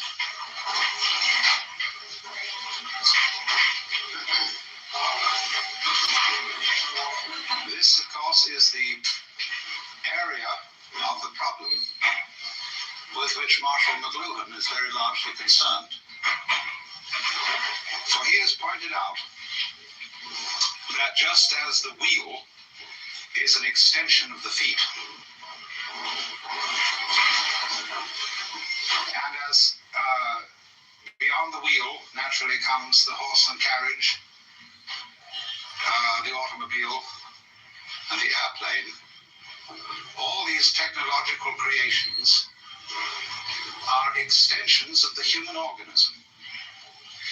And finally, the electronic network of telephone, telegraph, radio, and television is an extension of the nervous system.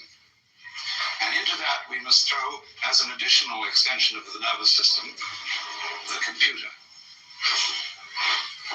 The computer into which data can be fed from the files of the insurance companies, the Internal Revenue Service, the police, the credit agencies, everything. So that in a matter of seconds, when an individual is identified, an enormous amount of information about him can be instantly known. In a rather similar way, the time is not too far ahead when you will be able to have a box about so big on your desk, which has a little screen on it and a dial. And after dialing a key code, you will dial the catalog number of any book in the Library of Congress that you want to read. And at any rate that you wish, the spread pages of that book will appear on your television screen. And you can get it right like that.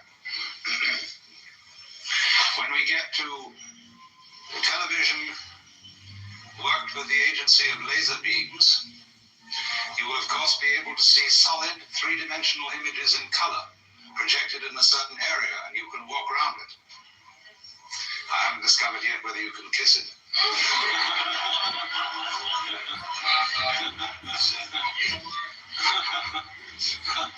But when you get a phenomenon like that, it begins raising the question of where somebody actually is. When the reproduction becomes technically perfect, you see, you won't know the difference between the reproduction and the original. That's going to be a new kind of confusion. And we will perhaps even be able to think about the word reproduction in a new sense. We say now, one of the meanings we give to the word reproduction is sexual reproduction of the species, of the biological method. Then we have reproduction through photocopy and all that kind of thing. Let's suppose, too, that we begin increasingly to be able to manufacture the parts of the human body in very perfect kinds of plastic, so that when your heart goes wrong or your kidneys go wrong, the surgeon will simply replace them with a plastic reproduction, which will work equally well. And perhaps they'll never be able to reproduce in plastic the brain, but they can at least put in there a radio device which will connect with a computer system of some kind, which will do the same job. So that then, after the years go by and your parts have been replaced, the serious question arises as to, are you the same individual? And we would say, well, no, you've been entirely replaced. Of course it does. You're being replaced all the time, though by a different method. And just as, say, an institution like the University of California, which is a very rapidly changing university, and for some mysterious reason it remains the University of California, recognizable as such, even though the students, the faculty, the office and administrative staffs, and the very buildings themselves are in a state of flux, so that they hardly remain a constant for 5 years in succession. What then is the university? The university is a pattern of behavior. And the organisms involved in that pattern keep changing. But the pattern retains an identifiable continuity. So does your body. So does the whirlpool in the stream. So do the hot springs down below, although the water is running through them all the time and is never the same.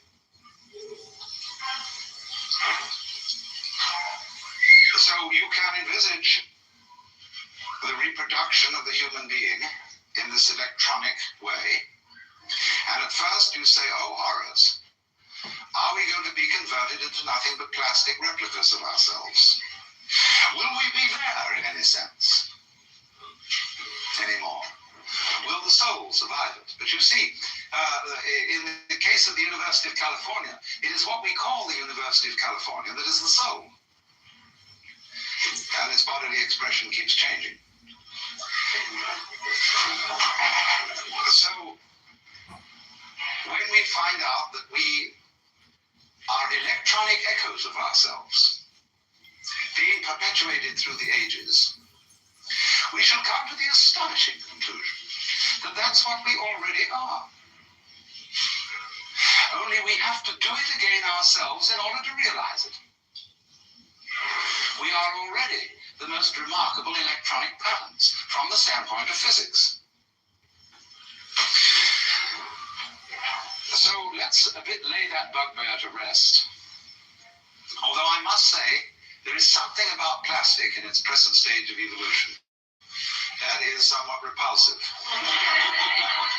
There is a state of consciousness which those who are psychedelically hip or hep call the plastic doll, in which everything looks as if it's made of plastic, as if patent leather or enameled tin, that it only reflects light and has no light inside it. There is another side to the vision, whereby everything becomes living jewelry with light inside, a kind of beatific vision as distinct from a diabolic vision. And at the present stage of its development, plastic always suggests the diabolic vision. But it is through the diabolic vision that you gather the deepest insights. It's really profounder than the beatific vision in a certain way. Because if you can go down into any experience, I hope you understand the meaning of this phrase, go down into. It's very important. It means exploring a certain sensation or a certain feeling, to find out all its implications, to find out what it is at root that you like about it or dislike about it. And you will find, if you explore the plastic doll vision sufficiently carefully, that it will bring about in the end a far greater depth of bliss and realization than merely exploring the things that are lovely. At first sight, obviously so. So one should think about this funny thing of technology, considered as artificiality, in the light of the realization that there really is nothing artificial. So you might say the distinction of the artificial from the natural is a very artificial distinction. That the constructs of human beings are really no more unnatural than bees' nests and birds' nests and constructs of animal and insect beings. They're extensions of ourselves. So then, what about the situation when it arises that we are all computerized? That no one is hidden. I want you to notice something already about the Bell Telephone Company. They have a regulation whereby you cannot switch your telephone off. You may have an extension in the house and you may switch that off, but you may not switch off your main phone. And if you leave it off the hook, it starts screaming after a while. They project that not many years hence, the ordinary telephone will disappear and every individual will carry around with him a thing about the size of the old pocket watches. One side of it will be a TV screen and a speaker. The other side of it will be a set of buttons, over which you just place your finger to activate them. You'll be able to dial world information. It will give you the number of any given individual. If he doesn't answer, he's dead.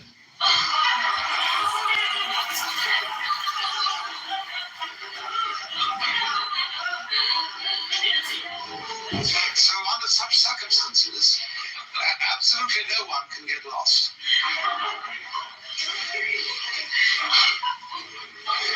And then you see, as this moves on, let me develop some of its further possibilities. People like Toynbee and McLuhan have noted that as technology progresses, there enters into it a quality of what they call etherealization. And this is connected with Teilhard de Chardin's doctrine of peduncles. Peduncles aren't exactly relatives.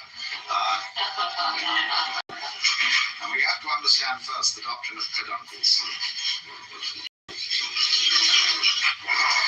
Now, here it is. Here is a globule. It might be an amoeba, or it might be oil in water suspended. And this globule is going to separate. First, it does this. Then it does this. Then it does this. And then it does this. See? Now, these things here are peduncles. From the Latin root pes, pedis, meaning a foot. Some sort of protrusion out of a globular body. So notice then that the production of a peduncle, here in the form of a connecting neck, and here in the form of little tails when the neck is broken, that in the course of the development, when we reach this stage, the peduncles have disappeared. According to de Chardin, this is why we do not find missing links around in the evolutionary process. They vanished in accordance with the law of peduncles. Now, in exactly the same way, the human technology sets up certain kinds of peduncles. A road, for example, or a railroad is a peduncle, because with the development of automotive traffic, truck traffic, the railroads become increasingly obsolete. And there are rusty old tracks lying all over the country that are not used anymore. And then with the development of aircraft, the road tends to become obsolete. With the development of radio, the wire as a connection, as a peduncle, becomes obsolete. So that more and more, the connecting links that we saw in a visible way disappear with the development of more expert types of communication. We can easily take this a step further. When we develop a form of electronic communication, such that you don't even need to take a plane. You want to see, supposing I want to see my father in England. We both have these laser beam TV jobs. And just like that, I can recreate in front of him myself and my exact environment, everything around, just as if he was sitting in the room. And I can do that with his set on the other end. So that eventually we don't need to take the plane. You can conceive, as some science fiction writers have, what seems to us a rather appalling situation, where you never need to leave the place where you're sitting. All food supplies and everything are automatically delivered. You just dial what you want, and some kind of mechanical process that transmits it to you. Then they go further than that. They don't. They really abolish food altogether because they've got it down to some special essences which you take. Then they go beyond that, and you give yourself a certain kind of electronic stimulation, and it does all for you that food could ever do. And then you think, oh dear, what's the next step beyond that? Of course. The next step beyond that is, of course, there's one thing yet, one peduncle we have to get rid of. And that is the black box, the electronic gadget. Because by the time we have become as etherealized as that, we move into telepathy and psychic communication. And as soon as you make that step, of course, it would seem that all privacy whatsoever has gone. Because what you are inside is an open book to everybody else. Your thoughts are easily read. And therefore, you may say at first, ooh, that is the conversion of humanity into an anthill of the worst type. And this is, in a way, naturally, what all properly educated Americans, and I will add properly educated Britishers, and some other peoples, dread. It is said the Englishman's home is his castle. And everybody needs a castle, a place where you can get away from it all, and just be yourself. But even then, when you're away from it all and you're just being in yourself, you've unfortunately got a lot of thoughts inside your head that aren't yours. Because you think in the English language, and that was given to you by other people, and contains their prejudices, that you can't avoid them in thinking. Japanese people will say that when they think in Japanese, they can have certain feelings that are characteristically Japanese. But when they start thinking in English, they can't have those feelings. And so you are very, very much really in the sphere of public influence when you start to think. And if you listen carefully to your thoughts, insofar as they are uttered in words, and they very often are, try and discover the tone of voice in which certain of your thoughts are being said, and you will listen and hear your mother, or you will hear an aunt, or you will hear a school teacher, or will hear certain friends expressing their opinions and telling you who you are and how you ought to behave. And you think those are your thoughts, and they're nothing of the kind. An inner pandemonium under the dome of the skull is going on all the time. Myriads of voices, myriads of influences from outside working upon you, even when you are physically quite alone. So this means that you are not nearly as much of a private individual as you think. You are also, of course, exercising these influences upon other people. You're telling them who they are, what you think about them, what you think of their behavior. And even if they don't believe you, they nevertheless pay very serious attention to it. They can't help it. for example, that B.F. Skinner used to try, which was very terrifying. He would send two members of the class selected arbitrarily outside of the room. Then he would arrange two chairs, chair A and chair B. He would say to the class, now look, when these people come back, we're going to engage them in a conversation. Whatever A says, agree with him. Whatever B says, disagree with him.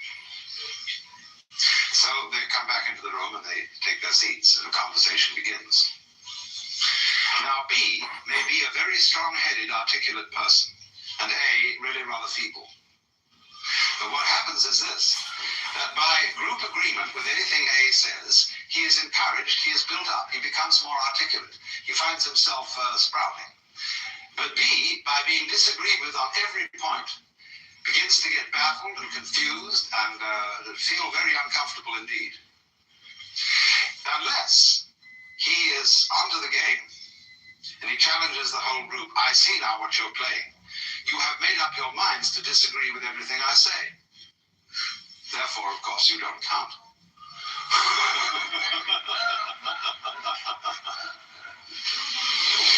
I shall pay no attention to you. So, in this way, you see, we're already colossally influenced by each other. And this is why I think that Harry Stack Sullivan's basic ideas about psychopathology are in some respects more profound than Freud's. Freud is always looking into the individual history, into the physiology, into the depth psychology of the individual in an interior sort of way. But Sullivan was always looking to the individual as the expression of a social network. And the same in the psychology of George Herbert Mead, where he called the conceptions that we have of ourselves the interiorized other. In other words, the sum total of all the things that people have told us we are. Because you do not know yourself as a self, except in a society. Just as you do not exist biologically without a father and a mother, you do not carry on an existence without a society, and the reactions of other people to you provide you with the mirror in which you attain a realization of yourself. You know who you are in terms of your relationships with others. So then now, when we contemplate this disappearance of privacy and a completely integrated human society, we can look at this from two different points of view, pro and con. Let us first look at the pro point of view. How great to have nothing to hide. How great to give up all worries about ownership. Because you could say, if somebody says they would like something you have, and you say, please, have it. Because you know very well you can go to someone else and say, could I have that? And they'll give it to you. And so all the way around, there is no propriety, in the sense not of prudish propriety, but propriety in the sense of possession. Also, of course, in the sense of prudish propriety. Nobody has any dirty little secrets, because if I have any dirty secrets, I know very well that you have too, and so let's drop the whole pretense and let go. This is a man? So in this sense, there might be a very, very close fellowship between all people, in which there are no barriers, no defenses, and we all cooperate together beautifully and love each other. Now, let's look at the con point of view. The con point of view would say, yes, but surely, the more we communicate with each other in that way and have no property, and there are no boundaries, and there are no fences or defenses, then, just in the same way that jet aircraft makes all cities the same city, so this would make all people the same individual. Would that be what the Hindus mean by saying you are all one, you are all the Godhead in disguise? Would it mean that? Now, part of our difficulty in approaching this we begin from the standpoint of a certain conception of the individual person.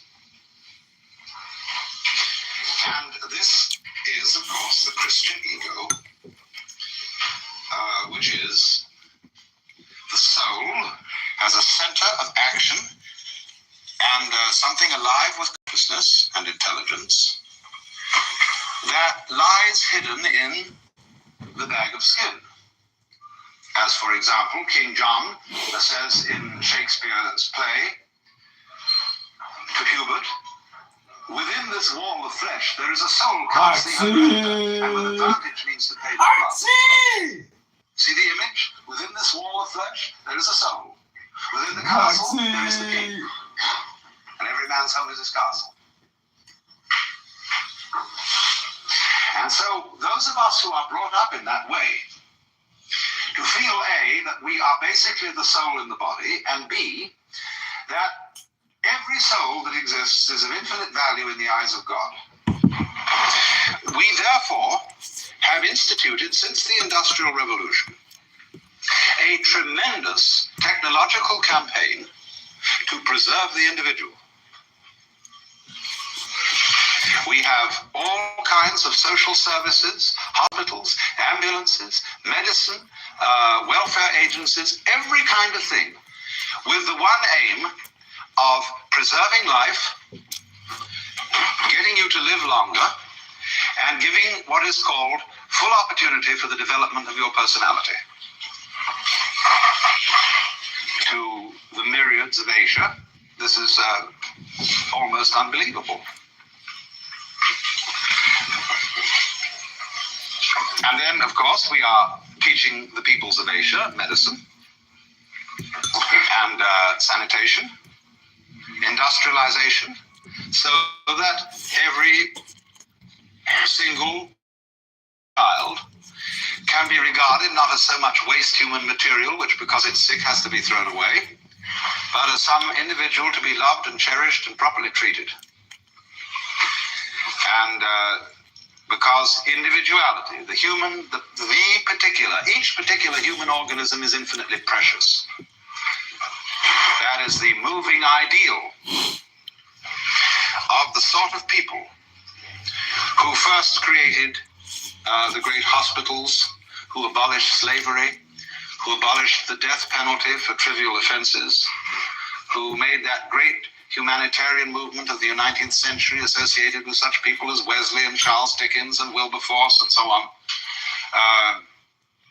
to rescue the precious individual from the ravages of impersonal disease or impersonal political exploitation.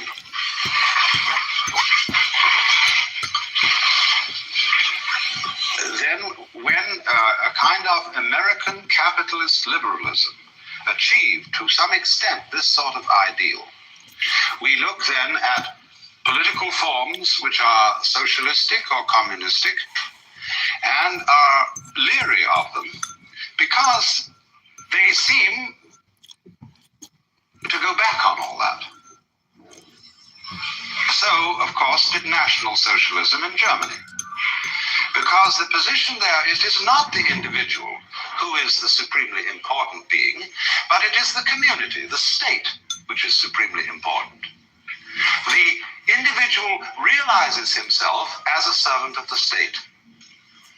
But our theory in the liberal capitalism of the United States is that the state is the servant of the individual. That we employ policemen and soldiers and sanitary inspectors and Department of Commerce officials, all to serve us. We call them public servants. And when a policeman gets uppish, he has to be reminded that we pay his salary and that his job is to serve us and not to be a kind of Admirable Crichton sort of butler who takes the upper hand. But of course, the very idea of a servant still has in it, doesn't it, something aristocratic. And as we all know, in this country, it is increasingly difficult to get services of any kind. More and more, it is felt beneath the individual's dignity to be, say, a waiter, a barber, After all, they give you a certain kind of service. Certainly, it's beneath anyone's dignity to wear shoes, because that's the feet, and that's very low down. It's like kissing people's feet. To give massage, to do all these things for other people that are rather material skills. Increasingly, you have to get them in another way, either by a do-it-yourself system or by some sort of machinery. And so in the same way, people who used to give service want to translate themselves professionally. People who were formerly called undertakers now call themselves morticians. Janitors call themselves maintenance services. I suppose barbers will soon call themselves equality all round. And so the guy who gives you gas at the garage will notice your first name on your credit card and will address you by it. I get very irritated to be called Al. I just don't respond to that form of address at all. But I suppose that's my British snobbishness. But here it is, you know, everybody slaps everybody's back. Now, I was very puzzled by this when I first came to live in California, because here the use of first names and this kind of familiarity is extraordinarily common. And when I found myself on first name terms with a man who was in a certain sense my boss, who was the president of the University of the Pacific, I felt distinctly uncomfortable. And the reason I felt uncomfortable was that I felt the whole thing was terms. But there was what was much worse, and sort of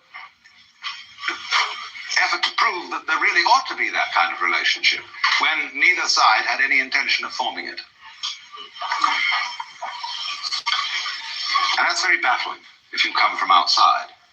And you don't know, I suppose, what all good born and bred Californians know. What are the cues? The subliminal cues which distinguish one form of first name address from another. Of course, what eventually happens is that people have two first names. The published one and the nickname, known only to an intimate circle. Used only by an intimate circle. But you see, what we see in this then is the creeping socialism, both sides. They use the tactics of the human sea, in which the lives of individuals meant nothing whatsoever. Now, there are two different ways of responding to what... Good morning. How are you feeling? This is why you asked me.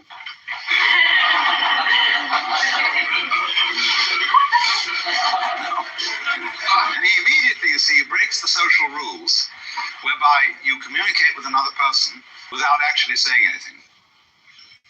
The phrases like, how are you, nice day, isn't it, are like on a radio, buzzing to be sure that the other side is in communication. And so you make various noises, testing, is that so-and-so, give a call letter, etc., etc., etc., and you know you're in touch. So in the same way, we, in our general daily converse, we feel each other out by saying these little social platitudes. And then we test the person as to whether they, by the sound of the voice, by the smell, which we don't think about, but which we absorb unconsciously, unless they smell very strong. Then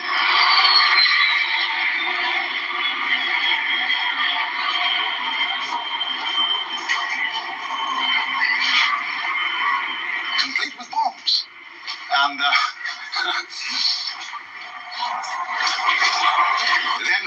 we get the feeling, do I want to explore this relationship further?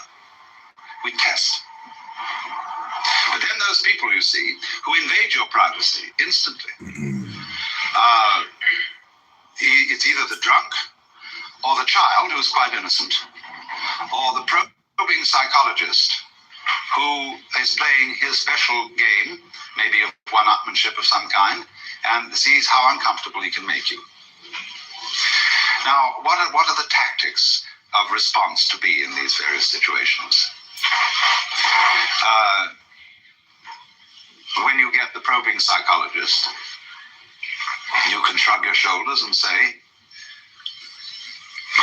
to Did your mother ever teach you manners?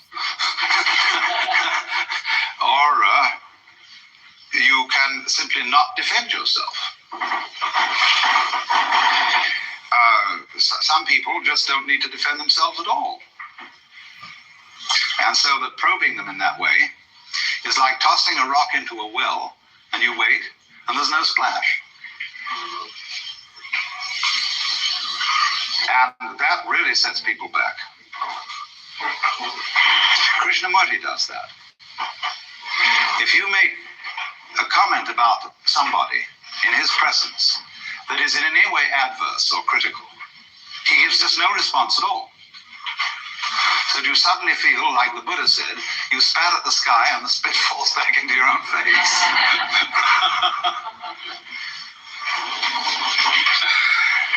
And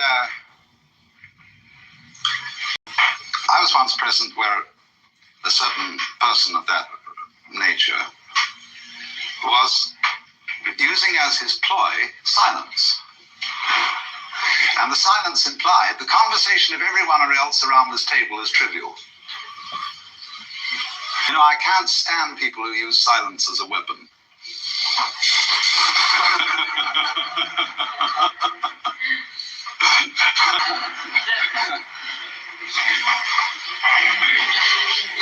So, there is, you see, always the response to psychological attack and invasion of privacy, as Allen Ginsberg does it. If anybody presses on him too hard, he'll strip naked. And if anybody challenges him to fight, he said, all right, you challenge me, I choose the weapons. Who's going to undress first?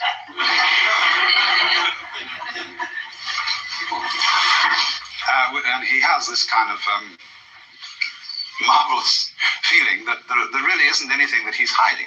I don't know, maybe, but he certainly doesn't impress me as anyone who really hides anything. So that you see, to enter into a human relationship where there is nothing to hide and you don't depend on any sort of property gimmick for your personal worth. And that's a thing we get very easily hooked on. It may be your car, it may be your clothes, it may be your cameras, your style of watches, your fountain pens, your heaven only knows what, your home that you possess. And that is inseparable from your personality. And you can't be you if you're stark naked. So the confrontation of people in an atmosphere of physical or spiritual nakedness is one where many individuals seem they've completely lost because they can't play their accustomed role. Because I have a certain advantage that even if I'm stark naked, I can still talk. But now, supposing they say now, you shut up.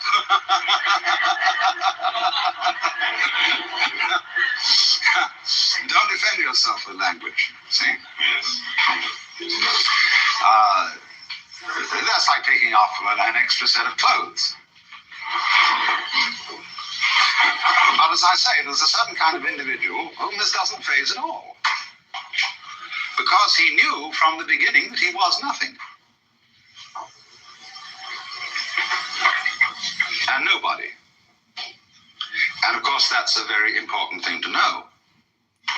Because you have nothing to lose. He who sleeps on the floor will not fall out of bed. And he who has nothing to lose has really no fear, either of the loss of his property, his propriety, or his privacy. But no data centers. There are other people who, in this situation of the loss of privacy, are completely degraded. The way, for example, we systematically deprive privacy from the intimate inmates of prisons and mental hospitals. And they all look the same, put the same uniform, the same haircut, and also in the army, in the Marine boot camps. The first thing is to degrade the individual ritually so that he has no privacy. And to see what happens to him if you do that. Now you may, the result of this is that you may brainwash him completely and make him nothing more than an obedient tool of the system. And in this case, you see what you've got. You're back again to monarchical politics. And so in a system where the design of the politics is that the community of human beings is ruled, whether by an individual monarch or by a totalitarian state, makes no difference. But the dynamics of that situation is that this community is not a group, it is a crowd. Now we therefore have to understand the difference between a group and a crowd. Because this is the key to the whole thing, and if you understand this, you can get round the things that seem threatening in a society where there is no privacy. A crowd is structured in this way. There is a number of identical individuals, suitably brainwashed, and there is a leader. Whether this is an individual again, or a bureaucratic entity of some kind. The relationship between them is this.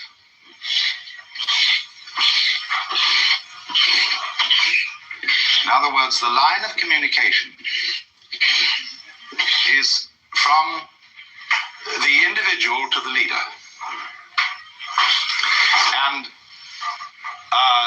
they're not really in communication with each other at all. Except insofar they may communicate with each other, but this controls the nature of their communication. So in other words, when a politician speaks to an enormous audience, what he sets up is a crowd. Because the audience are individuals who don't know each other. They're just people, they're just heads or hands. And so the leader really communicates with them, and they can't answer back unless they do so as a group. Sieg Heil, then they answer back, but all as a collective. Because along the lines of this kind of communication, supposing I talk to 1,000 people over the radio, and they all send me back letters, well, I can't read them, much less answer them. There isn't time. So this is a strictly one-way communication. Now then, let's look in contrast to that, to the design of a group. We'll make it a circle again for convenience. Now, a group has no leader, because it is itself an organism. And so the lines of communication run, first of all, like this.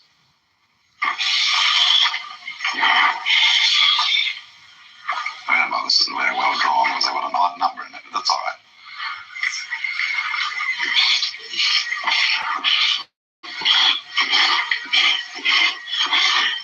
But they're much more complicated than that. They are also this.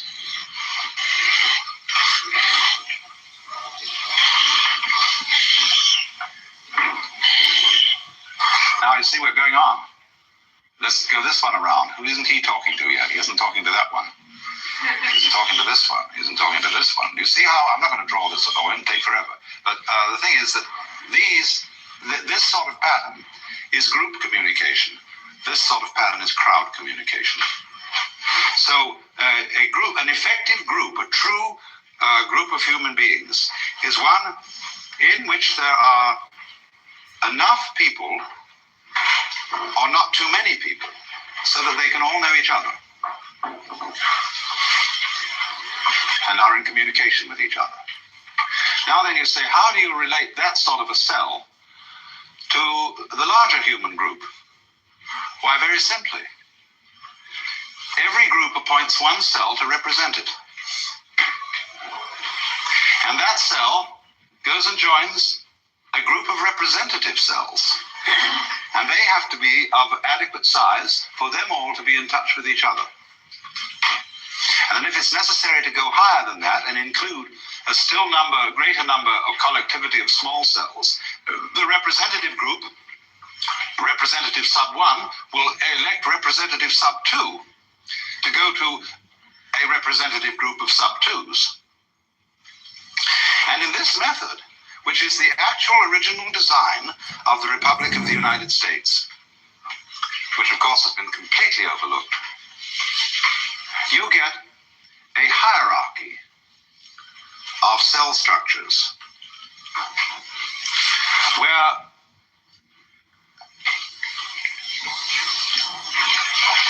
because I am in communication with you here, and I'm fully occupied in this system of communication, the chances are that I don't know a great deal about what other cell groups are doing because it's too complicated for me to scan.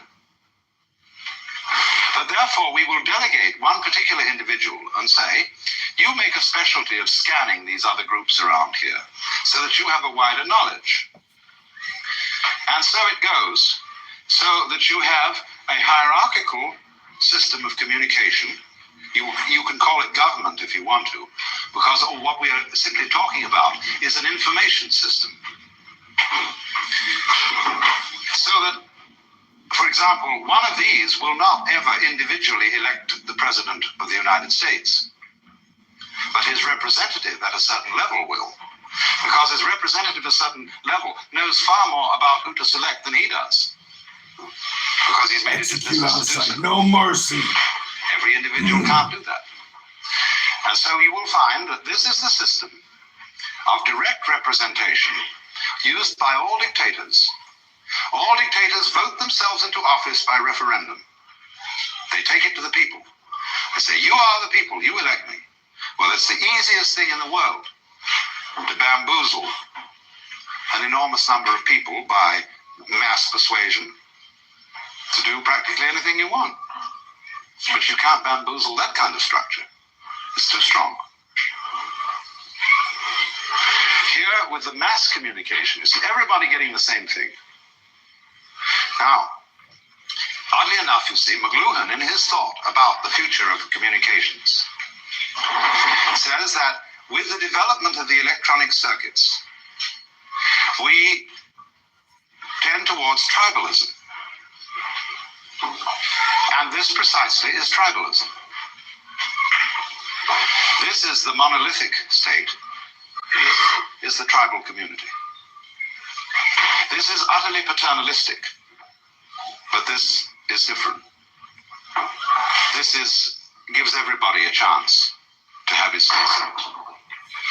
And have his say-so not only in terms of a yes or no vote, but the unit, the tribe, is small enough for there to be a discussion. And that's why we can't understand about Indians, Amerindians, why they don't like the idea of voting. They have a powwow. They're like Quakers. The Quakers don't vote. They get what they call a sense of the meeting. Because they all know each other, and they consider putting a thing to a vote as a kind of unreasonable procedure. We should all get together and feel it out and establish through discussion a consensus. So this, as I say, is a very strong human cluster, very difficult to be pushed around by this. Now, as we have developed electronic communications thus far, we have things like great national hookups. So everybody in the United States is watching whatever it is that comes over ABC or NBC at the major hours. And but that is, I think, a fairly temporary phenomenon. With the development of UHF, ultra-high frequency television broadcasting, and the more we develop microelectric machinery, the greater the capacity for discrimination on the dial. See, as it is, you get a lot of interference, and therefore it cuts out the possibility of an innumerable cluster of stations. But as the technology becomes more perfect, you can receive an enormous number of different stations. And these stations will increasingly have machinery that makes them fairly simple to run. For example, with a videotape machine now made by Ampex costing $6,000 and a Sony television camera costing $250. You can produce a television show with only one technician. The average TV show produced in a studio requires 14 technicians to handle it. So as this happens, you see, it means that there can be an increasing variety of the kind of material that is presented through the electronic channels. The McLuhan adds to this a kind of strange point of view, which is that it really doesn't matter what kind of material is going over, because the message is not the content of the television show, but your exposure to and involvement in that kind of a medium. Well, there's something to this. That when you touch a person physically, which is a sort of a direct communication, you don't necessarily say anything. It is just the act of touching that may give the message or the massage of affection or love. And so people love to wander into the streets and mingle with a crowd of shoppers, especially a colorful crowd going back and forth, and the feeling of all the interesting people around. Not saying anything to each other in words, but this exciting feeling of being involved in this colorful goings on. And so in the same way, when we are plugged in, if not turned on, to a huge in and outing of human communication, we feel very like an old Italian peasant lady leaning on the windowsill and gazing at the busy street, watching life flow by. And in a way, you see, there's something, when you see it in terms of the old Italian mama watching the world go by, there's something very fundamentally good about that. Something we associate with colorful villages, exciting streets, and the romance of an archaic peasant-type person. But you see that sort of thing, of watching an ever-varying panorama of life, is not completely excluded by electronic technology, especially if people in their net structure are organized here as true nets. This is not a true net. This is just a trap. Well, let's take an intermission.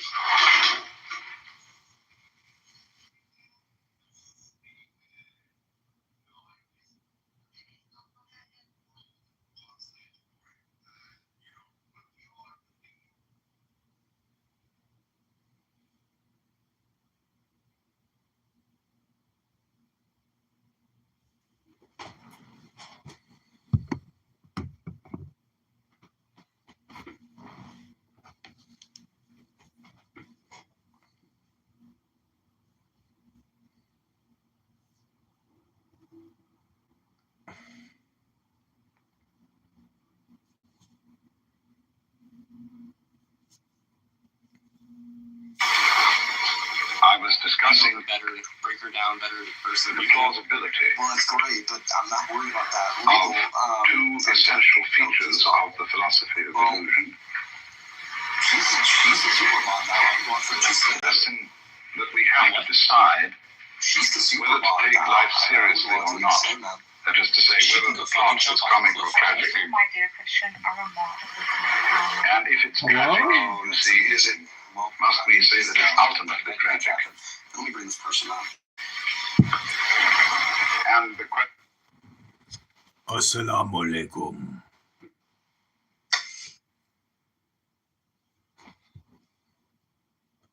Hello, brother. I have a question for a Christian. Yes. What is up? Do you believe that the Jews killed the Jesus, or do you think the Romans did? Do I believe the Jews killed Jesus, or do I believe the Romans did? Was that your question? Yes, brother, that was my question. It was. Okay, I just want to make sure I have it right before I answer. I mean, I would say Jesus was executed by the Romans, right? I mean, the crucifixion was a Roman method. The Roman governor authorized it. The Jewish authorities did not have the legal authority to crucify. So, I mean, the Romans killed Jesus. But, I mean, there's also the Jewish leaders that were involved in plotting against Jesus. But it was more like political and religious maneuvering over like an execution. So if you want to say they contributed, then sure. But did they actually kill Jesus? Absolutely not. It was the Romans who did, because the Jewish authorities and the people didn't really have an authority over the Romans. So I would say the Romans probably did. Number is, what do you like more, the Roman Catholic Church or the Church of England? Well, none of them, because I don't follow either of their beliefs, so none. He does not believe Jesus is God. I do not believe Jesus is God. Yeah, I don't believe Jesus is God, so I don't believe in either of those. But, you know, I think he was a great guy, though. Great, chill guy. I think he's a great, amazing guy. Yeah, I know, you know, shout out to him. But, I mean, I don't personally believe that he is the sky daddy, you know, as you know, Nurse just say. But Yeah, I mean, that's just my opinion. I don't believe that. That's just my opinion. Well, it's a good thing that no one believes your opinion. It's a good thing that it is a fact. It's a good thing. So you think that Jesus is not God? No, it is a good thing that Jesus is the Son of God the Father, the creator of the universe and all of reality. So he's the Son of God, but do you believe he is God? It doesn't matter. He was the number one, best. He lived the best. He created a simulation unlike any other simulation. And you will never create anything is beautiful. You'll be lucky if you can microwave spaghetti in your life. Well, I'm actually like clinically retarded, so probably not. You are suffering from the R word. Yeah, man, I'm clinically retarded, bro. I got that autism, you know, that epidemic that our face runs up, you know, that kind of stuff. Well, some people say Christian, that. you know what? One second. You know, I was mentioning the vegan metaphysics or the Unitarian position, right? See, I don't have a dog in the race. I'm not standing for or against Christianity or any religion. I'm just trying to find like true values in how you're presenting your logical argument for Unitarianism, right? Or even your metaphysics for Unitarianism. So I don't know if you're appealing to scripture. I mean, it depends on where you're starting in your like T0. Like, what is your metric? If your metric is scripture is divine and absolute, verbatim word of God, then we can use that as the metric to start our metaphysics. If you're not appealing to that, then perhaps we could start from like, do we still believe the concept of Son of Man, Son of God, begotten? Because you'll start to see like various metaphysical models show up much prior to Trinitarianism, even like Gnosticism and things like that, where a metaphysics was built for a Unitarian model. You can minus all the bells and jingles and the that Gnosticism had, yeah. No, fair enough. But so with my Unitarian position, I'm what's known as a Socian Unitarian. So we're very biblically based. We usually point to the scriptures a lot, but the thing with our interpretation of the scripture is that we have to logically, we do it so logically. So we interpret with logic. That's how we interpret the scripture. So a lot of other denominations don't do that. They don't. They interpret based off of either what the church instructs them to do and or the basis of prior teaching. So Unitarian does it differently. We do it based on logic. So because of that, regardless of whether or not I use scripture, it's automatically going to turn into a metaphysical and philosophical debate, like any other God argument, right? It's going to automatically turn to that. We are skipping all the steps and the bullshit, right? But that's what we're doing. We're saying the Bible says it, but we can't use the scripture because we interpret with logic, and then we have to use our logic and our knowledge to be able to argue that, and then that turns into, we're literally just skipping it, all the bullshit. So that's what it turns to. Very simply. So my point is that if I'm going to talk about the metaphysics, or if I'm going to talk about the philosophical, or if I'm going to talk, about the logical reasoning for the Unitarian position, I'm probably going to do so without the use of the Bible. I can do it without the use of the Bible. But do I want to do it? No, I would love to use the Bible, because that's what people base their belief off of. No shit, duh. So my point is that, it's just going to turn into what any other God debate is. It's not any different. So not everyone uses scripture as metric for truth values, right? So no, not all the time. Myself, for example, for me, I use a tabula rasa. I completely clean up the slate, and on that I assign truth values based on tools like logic, rationality, and then if world scriptures do correlate and are coherent with this, right, the tool and the inference, then I'll go to say that, so be it. That's true, right? So here in the model I use, I hold the truth values instead of identities, names, or whatever, a groupism, so as to avoid the fallacy of identity, right? Because my identity is such and such, therefore I hold truth, you don't. It's like how this boy was doing it with the Trinitarianism. Fallacy by association. So, Yeah, go ahead. Yeah, go ahead. No, please do. I was just going to say, we love to call out fallacies. Yeah, that's wonderful. I feel once, perhaps you are the face of rationality of Christendom, right?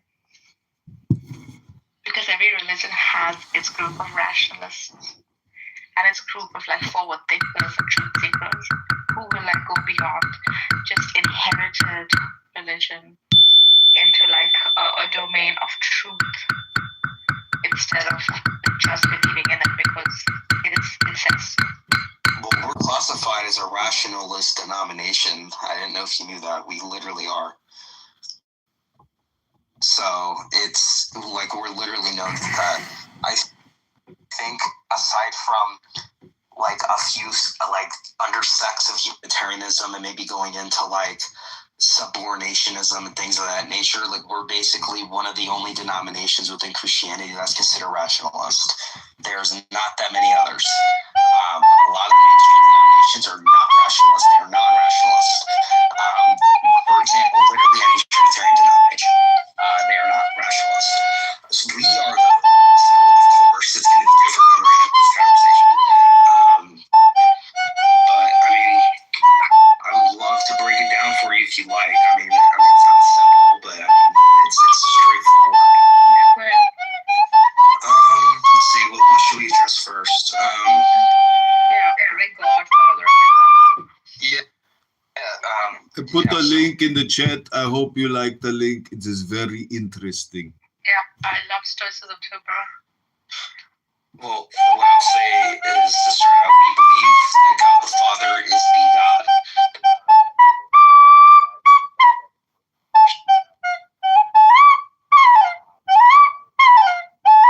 We believe Jesus is the Messiah. We We believe he's the great prophet, et cetera, whatever title you want to put for him, or more commonly known as the Lord. But we don't believe that Jesus is God. He's not spiritually divine, but he is functionally divine. He's not spiritually divine. I can break that down later. We believe that the Holy Spirit is more like a symbol or a representation. And the Holy Spirit isn't really God in itself, which is something that is highly supported, probably one of the more higher supported ends of our position. That's a whole mess, but that's kind of the breakdown of how we do it. So everything else is about the same. We're sola scriptura, so I can't even speak tonight. Sorry, guys, I'm going to be speaking kind of wonky tonight. I mean, we follow that, the Bible is the highest to look to, but of course with logic. We largely believe in an acceptance-related church. We're very large in letting anybody in. That's why we're actually growing pretty rapidly now in size. So it's actually becoming more common. We're getting more people. So you never know, maybe we'll be one of the bigger. But, we kind of view, we view two of the sacraments. We mentioned that a little earlier with Regal. Man, there's so much to talk about. The metaphysics of it is pretty simple. I might have already kind of covered it a little bit. How long do you think your lecture will go? Because I have over 2 hours to give you of my time. Please proceed. This is fascinating. Yeah, we believe that Jesus did not pre-exist before his birth. Oh. So he's like purely human. He was exalted by God for his obedience in the role as the Messiah, as the Lord. Some modern Unitarian Christians might accept the pre-existent logos. I don't hold to that. I believe that he's more as pre-existent within God's plan, which is, of course, a way different position. So in our metaphysic, Jesus is contingent. He's created by God. He's dependent on God's will, unlike a God who's self-existent. We maintain that God is the first cause and the sustainer. Like, this is just going to happen, and we're all chess pieces. And hang out with pretty girls and smoke weed. I just trolled the Trump supporters by putting on the gas prices. I just put Epstein, and as a sticker of Epstein and Trump, it said, "We did that." The gas wars. Yeah. Well, Trump and Epstein, yep. They brought the gas prices up because they were having fun with 13-year-olds. I drive a 4-cylinder, so I have not felt the gas prices ever. I'm pretty good. Lucky bastard. Prices are almost $6 here in California. I have a question for I've Necro. never had to pay over $50 to fill up my tank anywhere except California. Necro, I paid $34 to fill up my tank. Necro, do you accept any personal responsibility for Epstein and Donald Trump? No, why would I? Well, didn't you have sex with a pedophile? Because I am offering you, you had sex with trans persons. I am trying to offer you LGBTQ conversion therapy. What do you mean a trans person? Are you saying a trans person is a pedophile? No, there's a correlation there, but we don't have enough time to get into it. But I am offering LGBTQ deconversion therapy. Okay, well, nobody's interested in that. Well, do you want me to, Barbie? I can give you my trifold flyer that I made on Microsoft Word. Would you consider reading it? Guess what I'm offering? I actually have classes for $12.99 for deconversion, Stockholm therapy. So yeah, if you would like to step away from that nasty religion and your Stockholm syndrome, hit me up. This is not abuse or hate speech or harassment. I am just simply offering education. That is it. It is up to you to choose personal responsibility in life. Give me a second, bro. I just want to say something really quick. I offer service too as a third person. If you want the option to get the pedophilia, You're the cock in the chair, dude, bro. Young's like, let me get a piece of this cut. Hold on. so I'm serving. He's like, yeah, Jesus loves you. Pedophilia, you have to go to the nursing home, and then you know, this is when we offer our service in order for you to get the addiction of a child off their brain. Nursing home? You're like, fuck grandma? If our LGBTQ conversion service does not work, we will also help you check into a hospice. We will also pay for your funeral and throw you a bottle of pills and turn our back and let you do what you gotta do. I do not have. It is very dark, Barbie. I like the way you think. Can I hit you up in the back channel for some transsexual activity? Sure. Necrophilia is our option. Thank you. Necro, you are off the table, Habibi. What a weird room. I forgot that religious people were just so fucking weird. Keep in mind, It's a fever dream. hold on. Keep in mind, this Alistair guy is literally running for mayor of Chicago. Oh, hey, fucking Pittman, right? No, Habibi. No, Necro has him confused with another person. I'll only address him as Ditman. I don't ever want to use his real name because he's not a real person to me, so he only gets Ditman. What is interesting in the group communication network is that we all share a common purpose in communicating here, and that I am not just myself. You are also me because you are communicating with me.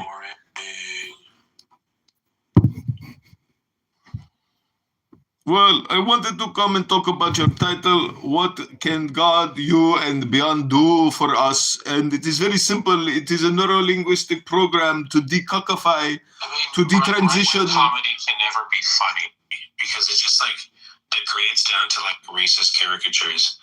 And it's just like, what? Like this is why like right-wing comedians never make it. Anyway, go on, David. I don't know why you think this is comedy, but link is in the chat if you want. Every right-wing comedian audience always has a gun pointed at them. No, that is not true. The real jokesters are the Democrats because they are actually resembling the clowns. Have you seen the Democrats? Some of them actually look like the clowns. Straight. He can't even keep the accent straight. No, it's no problem. Donald Trump and get out of here, okay? Habibi, it's not your room, and I know you're a very frustrated man, Rivas. You can't make money in the music industry, never heard your music. All you do is come on here and you complain all the time, and you road rage like you're driving a car and someone cuts you off all the time. You're always road raging in your car. What is the point, Rivas? You're such a waste of time. This sounds like an argument that you wake up to like at 3 or 4 o'clock in the morning because you left your TV on. No, Barbie, this is what your Bitcoin room sounds like. You are fucking you. I mean, that's so funny. Hey, actually, you know those days where we used to wake up. I don't know if y'all ever had this, where you watch an MTV or VH1, and you wake up and you feel inspired. You be like, "Oh my God, I wish I was." Yes. Yeah. I kind of miss cable. I kind of miss like sleeping in the mornings and then like turning on the TV and just being some daytime trash show. People are going back to flip phones. I can't even believe that. You had to plan out what TV shows you're gonna watch. It's like, oh shit, that's the client said. Is the LGBTQ community going back to the flip phone, or is it the heterosexual Democrats? I don't know, baby. We're always touchscreen. LGBTQ will always be on top of technology. Get into it. We're going back to rotary phones. Well, go XNXX and to jizz.com, sexual pornography and men sucking other cocks and men's cocks up people's buttholes. And I don't understand. I just want to see regular heterosexual sex porno. But Hey, do you know who Lynn Conway is? is that a pornographer? Isn't this the best character he does so far? Lynn Conway was a trans woman. It's definitely the most creative character he's done. Yeah. I mean, it's still boring as fuck, right? But like, it's literally his most creative character. I've talked to this dude before. I remember him. He's just a weirdo. No, Barbie, you have wasted many years of your life in the Bitcoin room and they mock you and they secretly don't like you because you're a weirdo. Who, me? They take your Bitcoin wallet. You must be mistaking me for someone who actually gives a fuck. I could give a shit what people think. Do you think you're like offending Sorry. people with your PTR? Like, what, I mean, you think you put some effort into like, oh, this is gonna really piss everyone off? Yeah. I mean, he did say, like, fucking Trump did say praise Allah, didn't he? Oh yeah, he did. Like, it's just like we're living the Easter weirdest Sunday. fucking timeline. Didn't he say something like, I'm gonna fuck your shit up if you like? It was like some crazy. Yeah, he's I'm gonna bomb you, like, I'm gonna bomb your country, like, I'm gonna perform a bunch of fucking war crimes, also praise Allah. And it's like, what? What? It's like I kind of have nostalgia for 2016 Trump, like first Trump era. Like, you know what? That was when he was surrounded by adults. Yeah, they hijacked him, man. He doesn't even stand for war. He literally told you. He told everybody, "Oh yeah, we should be getting to endless wars," and all of a sudden we're in wars. They let the baby man escape the crib and shit. Yeah, Yeah. hijacked by Israel. Something is going on. It's stupid. Have you seen Baby Man? Where'd he go? His neck literally looks like a pussy. Donald Trump's. Like, this dude is a fucking waste of skin. In all seriousness, like, I Just gross pussy. Better keep that away from Trump's neck, pussy. Just gross. Oh, yeah. David Cronenberg creature fucking Come on. pussy. I know some of y'all guys look at that and get a chub. You didn't know the Cronenberg's neck was called Pussy Trump? They're covered in pussies. He goes to a teleporter with a pussy. Oh my, like the fly. Yeah, like the fly. Like he just turns into a giant pussy the whole movie. Can I ask a serious question? What's wrong with Hulk Hogan? I know he's already dead, but like, I did not know before he died he was such a weirdo before he died. What happened with him? What do you mean? He's fucking weird. Like, there's supposedly this interview of him, or this tape of him talking, and he knows where he hid bodies, like where bodies are buried, and some other shit. Like, I don't know, like, he just got really weird. He's a simple man. He just, all you have to do is just put a lot of cocaine and like a small burst of really powerful fame and like a gnarly sex addiction, and you get Hulk Hogan. Do you know that they found For sure. I have they questions found about them. Like, did they? This one of the things. what is this the timely dude? You're ruining my fucking. I was gonna say he has traces of blood in his cocaine system. Man, you fucked it up. It would have been funny if I said it right away. Fucking, go on your stupid rant. Jesus. Well, go ahead now. You've ruined Christmas for all the children. But like, he had a weird obsession with like his daughter, and like even his daughter like got creeped out by it, and then he started dating women that looked like his daughter. Well, you know, like rumor says. Et voilà. What is Et voilà. the rumor is that he, you know, his own. Oh, Habibi. This is libelous and slanderous and defamation. I am reporting you to Kash Patel. There's this interview with what's her face, Ivanka, No. and she's showing off her room, and she's like, "It's my bed," and then she gets into this like really meek, like shameful pose, Oh, and everyone's like, "Oh, girl, yeah. he played doctor with you, didn't he?" It's like, "Ooh." Well, look at those pictures that are of her and her dad, like of her like on his lap and like his hand on her thigh and stuff. Like weird. Donald Trump's been really weird with his daughter. Well, just all the times that he's publicly been like, if she wasn't my daughter, I'd be dating her. You're like, oh man, that's you did something. You've got to admit, though, she is really hot. They have Donald Trump on tape from this passing Easter at the White House signing autographs for children, right? And he tells a little girl, because the little girl did not want his autograph, because he goes, who wants Donald Trump's autograph? And all these kids were like, me. But this one girl didn't want it.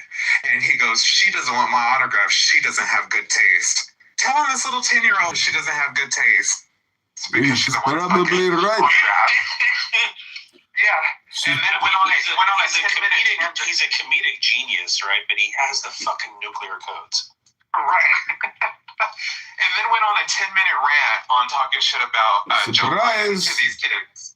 We had to release a nuclear weapon in Iran just to shock and awe. Oh, hush. You support war. Do not support war. I support strategic victory. I fully support this new character. I really do. I have like 100% backing behind it.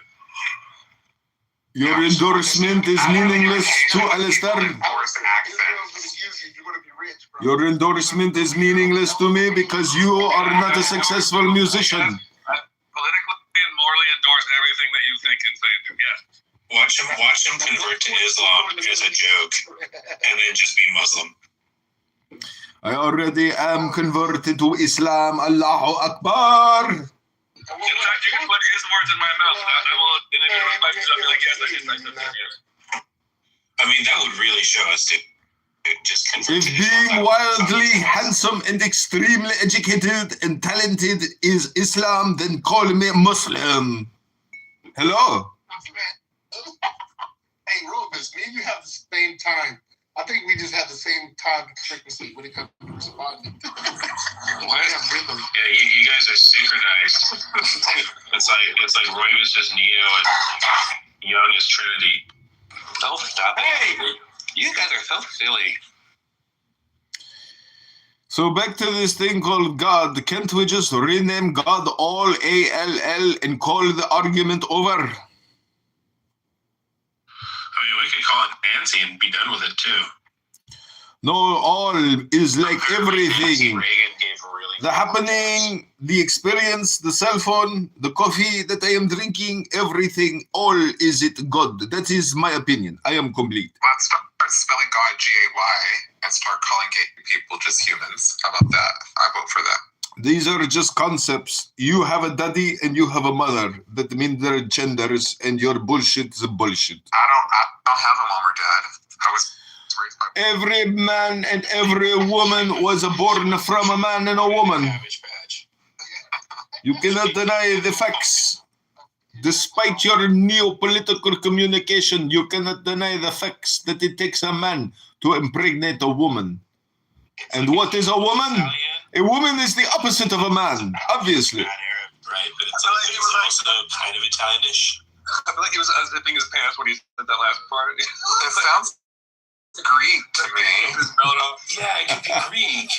Yeah, like my big No. Greek wedding characters. What I'm getting. Like he could be selling. No, a car. I am from Jordan. You can call me a Muslim Arab, and I am here to tell you the truth about Allah and the truth about His Prophet Muhammad.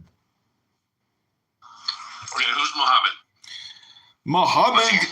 Muhammad is the savior of mankind, the last and final prophet of God Almighty Allah. Muhammad scares me really a lot. Like he really freaks I me out. bet you would find him hot though. He'd be like You gotta scary get Islamic hot. jokes. He's like scary. Can I tell you guys an Islamic joke? No, if it is insulting, that will break. Hey, so what do you call an upset Muslim? I don't know what. Muhammad.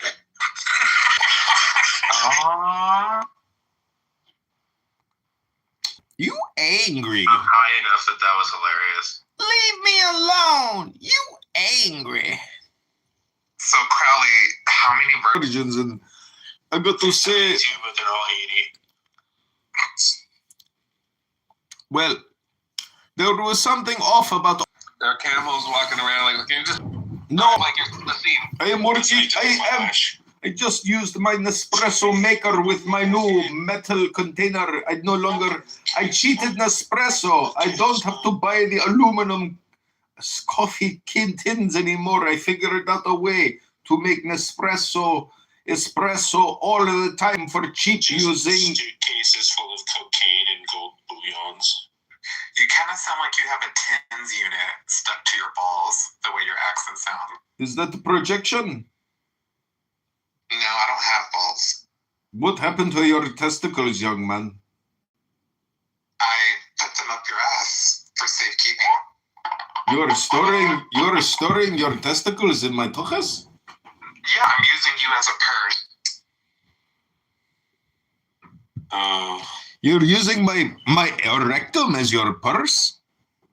Yep, and your mouth as a cock holster. As a cock I don't have holster? any hair. I'm like speaking Yiddish like that. I was like, Not many people know this, but Mohammed bin Salman and King Abdullah are actually part Ashkenazi Jew. Are you Mossad? He's haram.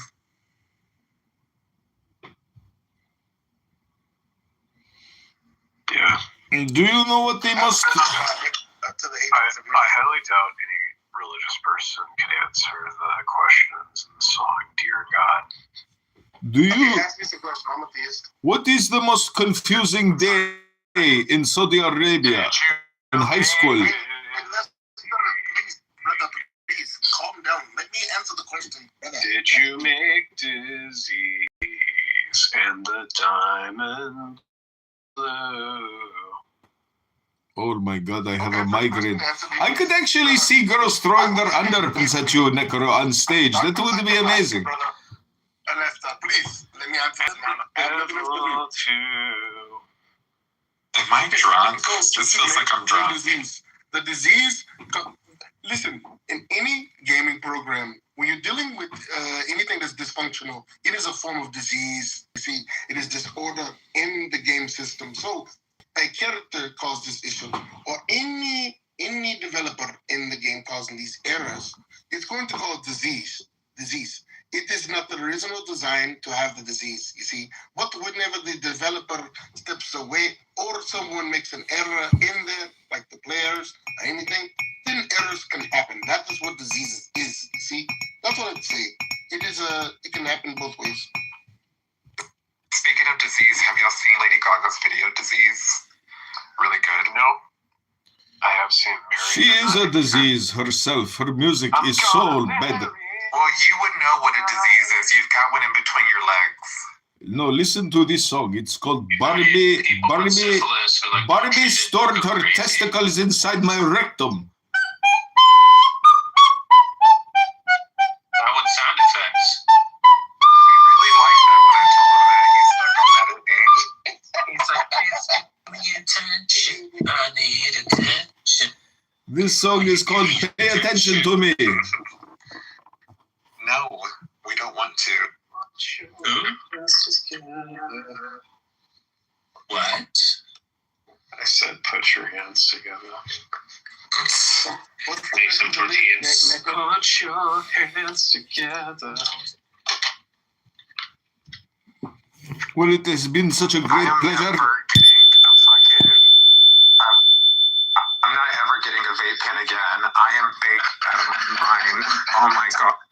You're like, I gotta get sober after this shit. For real. It's like I'm on a ride and I want to get down now. I'm like, can I get off?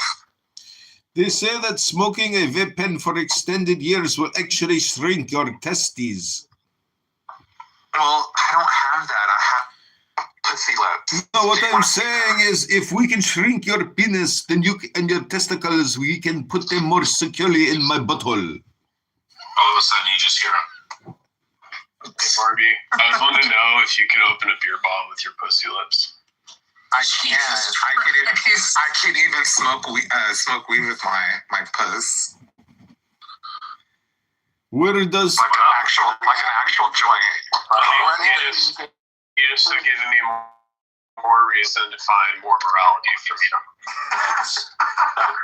I'm so It's one of those confused. things where, like, if I ever saw that happen, I'd be like, I'm genuinely impressed. How do you actually get the transfer of the THC onto your blood by sucking it into a fake slit? It's not a fake slit. I was born with it. What? You were born with a mental illness? You see, have y'all ever heard of hermaphrodites? Yes, I considered it. Then I looked it up. It is actually just enlarged penises. Actively looking for another room. I just want you all to know. Those aren't actually penises. Those are just enlarged clitorises. Barbie, we're fans. I thought that was cool. Have you ever heard about the guys who have the two penises or whatever? No. It's like, Yeah, they that's have crazy. 12 penises. They will No, no, no, stuff two. with you. But yeah, pneumonia helps a lot. A lot of people that go visit up sometimes get very dizzy, right? Because like they It's fucking. it's either one or two things. It's like they're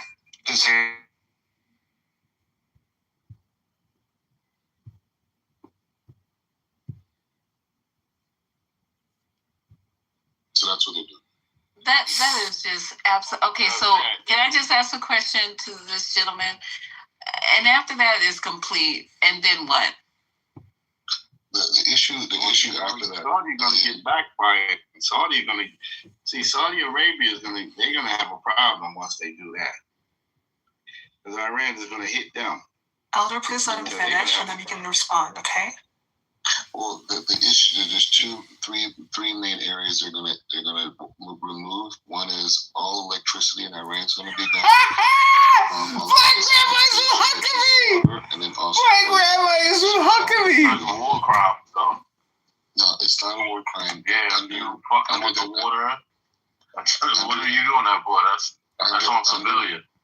Under the Geneva Convention, Article 54, there's a law that says you cannot. You're a liar. You were debunked earlier. Yeah, You're a liar, bro. You were He's debunked. lying. And the Geneva Convention is made to protect shit like that. Stop making up shit. You work with Israel Black. Cut it out. I don't. You said Article 51 U.S. and I said It never said. Article 51 is about preemptive strikes. I'm saying that Article 54 is about having civilian-based infrastructure, but the United States, under the War Manual of the Department of Justice, has the ability to take out any infrastructure that it has dual usage. So the electricity that Iran has is being used for the rocket launchers and the radar systems. The water is functioning, and then they're using the oil. Wait, Black. We have to correct you. So Article 51 clearly states, if an armed attack occurs, which means self-defense, is reactive, no proactive. I'm not talking about that. Yeah, you've been wrong there. So Article 54. I did 54. Yeah, okay, 54. So 54 at the Geneva Convention? Yeah, I mean, you're on a whole different thing. I'm talking about the Dual Usage Act that the United States has. No, but you just stated the Geneva Convention. So what are The you doing? Geneva Convention, Article 54, is about, it's a war crime to destroy civilian infrastructure. The United States' response to We that. bombed the bridge, which is a war crime, right? In the airport. Wait. Article 54, Geneva Convention. This has to do with protecting public officials and judges in occupied territories. It has nothing to do with what you're saying. To do with civilian infrastructure. It has nothing. I'm looking at it right now. There's no mention. Israel, Black. This is Elder Terrell, brother. You work for Israel. This is dumb. This is just dumb. Now, Black, why is Huckabee running away from you on that phone? We Looks just like you were trying to speak to them. and you running away from you. It has to be exclusively used for the military. You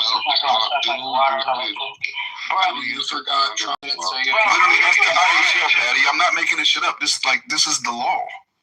It's not IHOP. Yeah, but It's not in Geneva Convention. The bridge, so I wouldn't put it past. The bridge is a strategic bombing. I was He kicked me finally. Is that jail time? Mm-hmm. For real? Mm-hmm. I'm coming to Houston. Shit, Two son. weeks. You might not be able to bring your marijuana. And that doesn't make me wrong. Because I'm not refuting, me not saying, oh, it's the Trinity, doesn't mean that I don't believe in God. Especially not if you saying that the Trinity is only one God in the end anyway. Me not saying, oh yeah, I believe in the Trinity, and I only believe in the one God that split himself into three.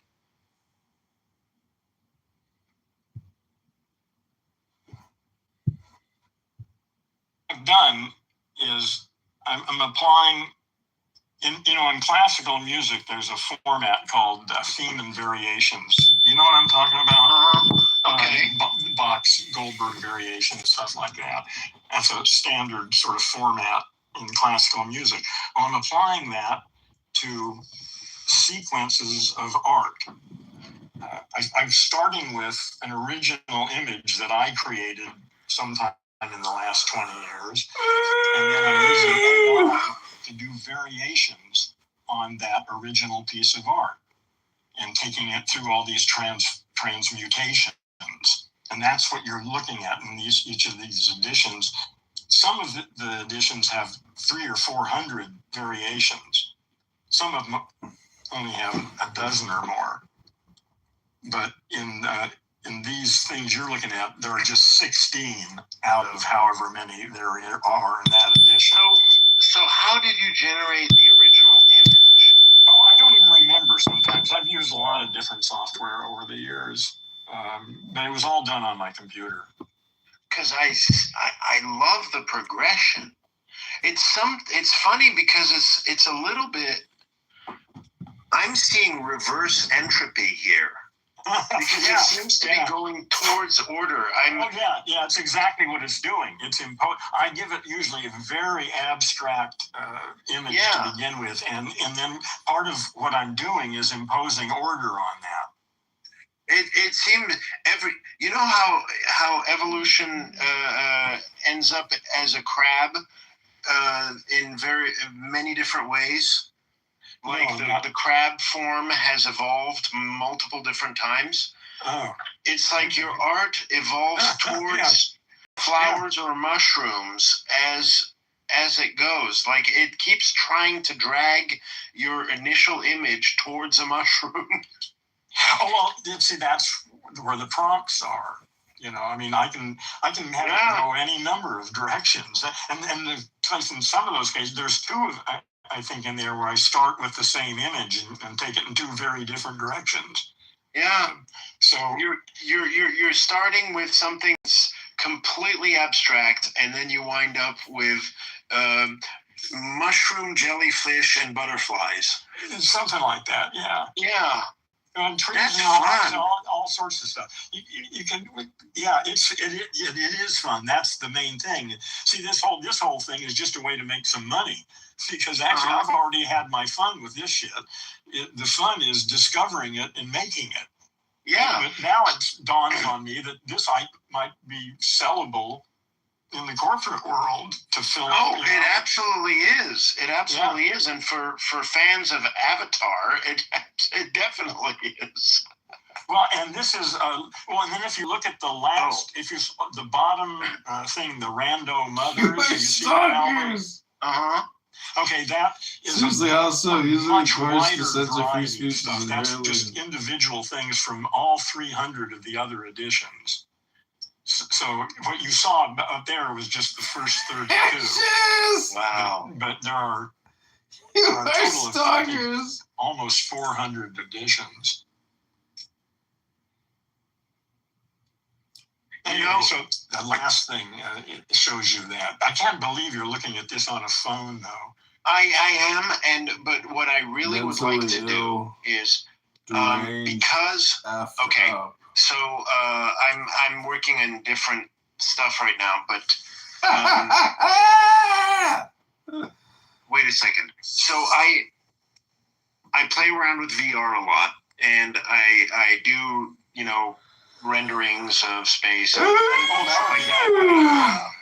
So your gallery, you should have a curated list of digital works that you can send to people like me, or or whatever, as art pieces that'll show up in virtual spaces, right? Because everybody is gaga for content, and right now, so there's various platforms like Enscape is one, which is big for digital renderings. A Chaos Group has Enscape and Lumion and a number of others, and all this that you're giving me is way over my head. No, it's just when architects are creating spaces and so on, they want to do renderings and things, but the problem is they're always very sterile, and they need stuff. And so we've always had libraries of people and plants and stuff. Yeah. But the artwork is really, a selling point. That's a whole separate issue. It's a whole separate issue. Yeah, and everybody wants to see, this and this and this. Your pieces would lend themselves very well to that. Yeah, no, you're right. That would be perfect for that. This is a good one. Thank you. Yeah. Right now, well, let me tell you what my plan is. And I'll dump a plan if I find a better one. But right now, the idea is a little research. There are maybe 10 big companies that supply most of the art to most of the corporate venues around the world. That fill up their office buildings with artwork. And so those are the people I'm going to pitch to. In any case, that's my plan, to find somebody who sells lots of art to lots of big companies and get a deal with somebody in that domain. Is that a reasonable thing to do? That is a reasonable thing to do. But there are only so many walls, and there are only so many pieces of art that can go on that wall, and somebody has to buy the physical thing. You can sell this digitally and put it on every virtual wall. No, but these are going to be printed and framed and sold and hung on walls. That's the intention. Printed.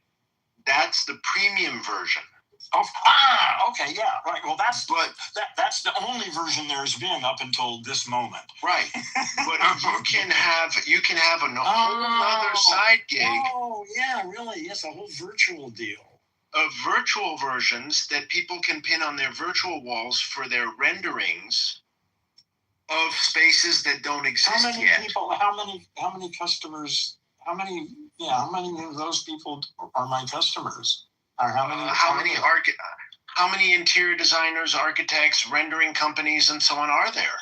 Are they all using this kind of stuff now? Yeah. Okay. All right. So this is everybody needs to kick up their space and so on. I've got the images right now. I mean, we could move on this tonight. I've got everything.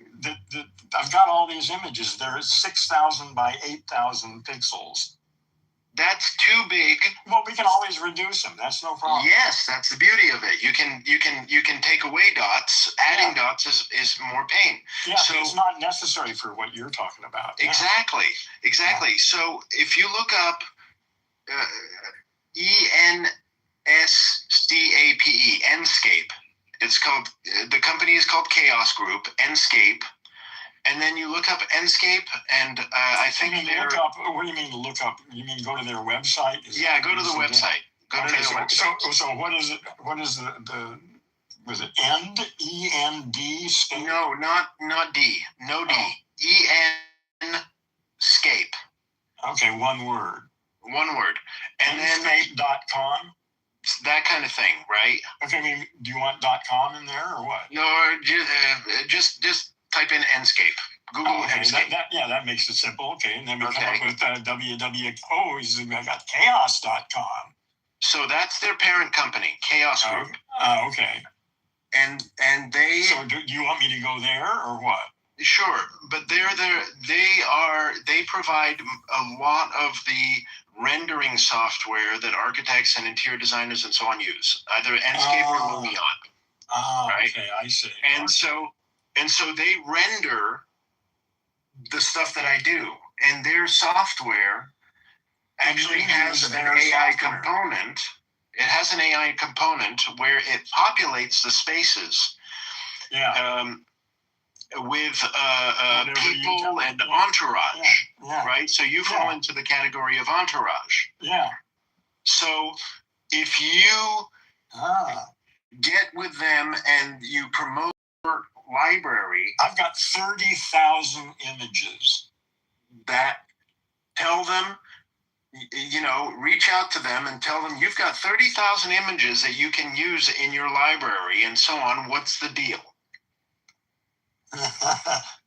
Do you have a contact there? Anybody in particular? I don't have a particular contact, but I can probably reach out to them and say, hey, what do you think? Because I'm an architect and my spaces could use some sprucing up, and I would love to see more artwork in there, and blah, blah, blah, blah, blah. And I can promote you. So, I'll take whatever I can get. Okay, send me here, write down my email. Hold on here. Let me, gosh, my life used to be so simple when all there was paper. I know, right? Now I have all these decisions. Well, where to write it and what to write it with. So here's the thing. There's no strings attached here, and I'm not even asking a finder's fee. So I'm just giving you a heads up. I can see this being a thing. So, well, listen, I can't do this by myself, and if there's a way we could partner on this thing that works for both of us, then that would be great. So, for sure. I'll be your broker, no problem. On this, I can't sell you to actual hotel groups or anything like that. No. Listen, we can have whatever we're gonna do here. We can see where it goes. Yeah. So write down my email. It's my name, and my PR is my name, Jean-Frédéric Monod. It's J. Okay, wait a minute. Because I can't see what it is. So it's JEAN. Yeah. So my email is JFMONOD. JFMODOD. No, MONOD. Monod. Okay. Yeah. Juliet Foxtrot, Mike, Oscar, November, Oscar Delta. Yeah. At gmail.com. Okay. Yeah. Simple. Hold on. Yeah.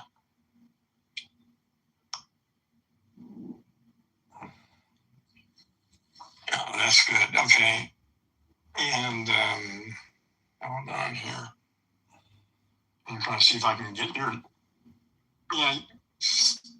Give me your actual name too, because I can't get it off of. It's the one that's there. It's Jean. Yeah, I know, but it's not. I can't read the whole thing. Oh, okay. It's JEAN hyphen. Yeah. Frederick with a C. FREDERIC. Oh, DERIC. Okay.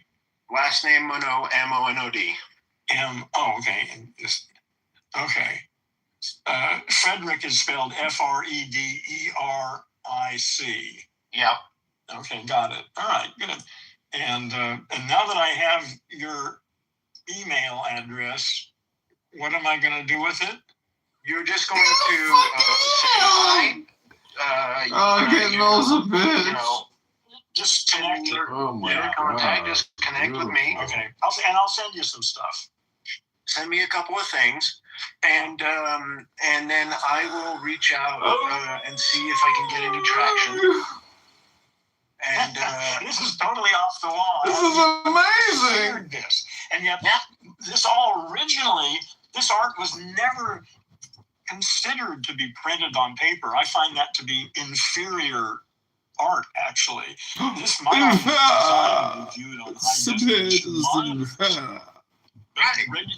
TVs are worthless, but I had a 13-inch iPad is a stunning, and a 32-inch 6K monitor.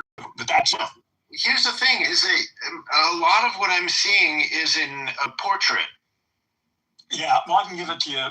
Most of the stuff there is. I can give it to you anyway. Okay. And lately, I'm doing stuff in square. Have you seen the Samsung TV that they're selling as the frame? No. Okay, so Samsung, the frame. Just tell me about it. I'm gonna get So it's confused with all this so you stuff. know how when TVs are off, they're basically black. Yeah. So this one has more of a matte finish to it. It's not quite glossy. It's very, very high def. And when it's off, it defaults to displaying artwork. Oh, okay, yeah, that makes perfectly good sense. So it's basically a frame. Yeah, right? How big is it? But still So 4K it's monitor, 55 though. inch, Yeah, 60 but inch. Is it 4K? Yeah. Oh my Okay, God, yeah. it's 8K. It's ridiculous. It is. You're telling me it's 8K? I'll go back and look at the specs. They do have 8K versions. I don't know what. I need to know because my art from the beginning has been designed to display on a 40-inch 8K monitor. 40-inch 8K monitor. Okay. Yeah, or something like that. But 8K is what's fundamental. Okay. And what really counts is it's got to be a minimum of like 240 pixels per inch. Okay. That's absolutely the bottom line. Okay. I will look at the specs because, in my office, we've got a 55-inch LG OLED on my wall. It does a pretty damn good job, but it's still displaying. But you're playing moving imagery. No. It's usually scrolling whatever LG loads into it, which is and also you're viewing it from 10 feet away too, though. So I am viewing it from 10 feet away. Yes. See, that's the thing. Is from 10 feet away, that'll work. That's no problem. In fact, it wouldn't be any better if it had twice the resolution.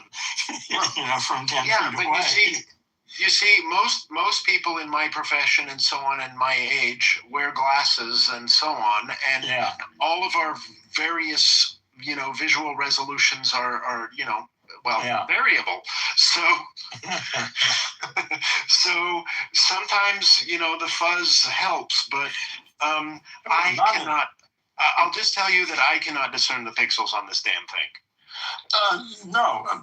What are you looking at? You mean right now? You're looking No, at I'm not looking at it right this second, but in general, I cannot discern the pixels. I mean, on the stuff you're talking about, I'm looking at my stuff or something else you're talking about? Or anything else, yeah. No, I mean, when I'm looking at this thing, I cannot discern the pixels. Well, if you're looking on your phone, you're not really seeing the when I look at this 55-inch LG organic LED screen. Yeah, from 10 feet away, you cannot see pixels. No, they're great. I get up close. I get up to like I'm staring at it, and I can't see the freaking pixels. Well, then you need to get some glasses then. Shut up. Yeah. Eventually, you will. Don't you? I mean, do you go to the market? You read labels. Yeah. No, I know that. I know. Yeah. Look, this vision thing has dropped off.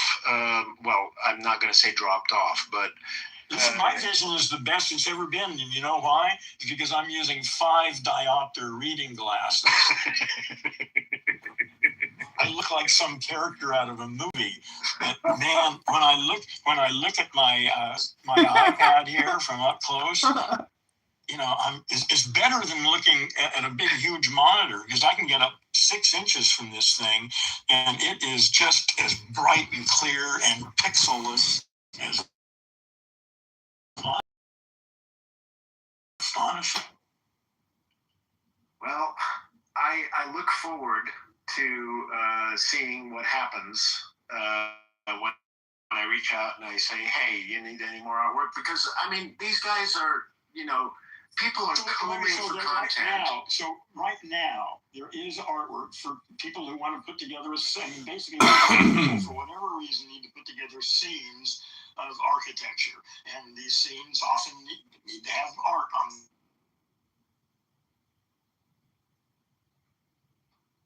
What did it say before that? Okay, if you're talking about Germans decided to change it the same way the Germans decided to put these so-called Jews and displace their ass and then move them from one place to another and then put them in Palestine. They lied to you, bruh. They lied. Wait, what, the Germans changed the Bible? They lied to you. No. Listen. See, then this is the thing. You have to go with scholarly sources, Chris, and it sounds like you got your education from the University of Google, which I don't go with. I got my education from the University of I Pray Daily. Yeah, that's not a university because you could pray. You know who also prayed? Muhammad, and he was false. So that doesn't mean I don't know nothing about him. I do know that his mother stole a blessing, and he was never a prophet like that anyway. But that's fine too. That we don't even got to go there. That's cool. Yeah. You can tell me all you want about your pagan holidays, and you can tell me that you celebrate Easter. You can celebrate Easter, not the egg, except Easter is a pagan holiday that is based around fertility. It's based around fertility. That's what the egg is about. Listen, I told you I celebrate the resurrection. Right. Okay, so there's nothing wrong with celebrating the resurrection. But Easter is on a different Sunday every year. So when was the resurrection? Was it a different day every year? Actually, the resurrection goes around Passover. So right now it's Passover, and it's still Passover. So okay, so which day was the resurrection? The resurrection happened on a Sunday. April 3rd at 3:33. Actually, that's not true because Christ died. A lot of people get this wrong, and my basis for this is scripture. He died in 27 AD, matching Daniel's prophecy. The Daniel of the Messiah timetable, which lands in the year 27 AD. So all these people that say it's year 30 or whatever, it's 27 AD, and then if you do the math, because Christ was 33 when he was crucified, that means Christ was born 6 BC, which matches the timeline of Herod, because Herod died in the year. Did you just say BC. Christ was born 6 BC? Because they before him. Yes, it was 6 BC because people got the when they picked the day, the time, they got it wrong. But he was because we all know he was alive during the time of King Herod, and that's why King Herod had like the kids up to 2 years of age murdered, is because during the time he was alive, he was trying to have them killed, and that was within a 2-year span. So that was 6 BC. When you do the math, it's 33 years old. That's 27 AD, and the 27 AD lines up with Daniel 9's prophecy of when the Messiah was supposed to come and die. So anybody else who says otherwise, they don't know what the fuck they're talking about. No offense, Emma, because I'm going with what Scripture says. The Scripture says the Messiah is supposed to die in 27 AD. So, well, hey, I'm more. And that year was with like 27 AD had a Good Friday, and the Passover started like exactly like matches exactly how they written in the Gospels. I don't even know where to start.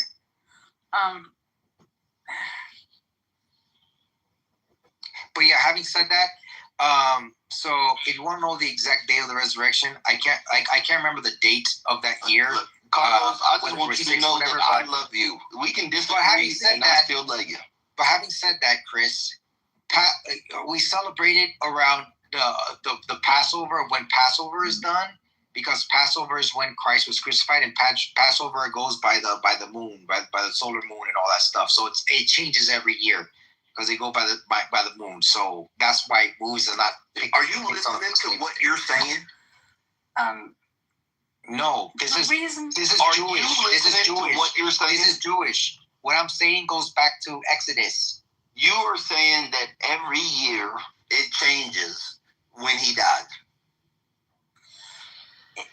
Because Christ died during Passover, and Passover is not the same time every year. That's why I said that people lie to you. It's these people lie to you. No matter what, it's always the same. It should always be the same.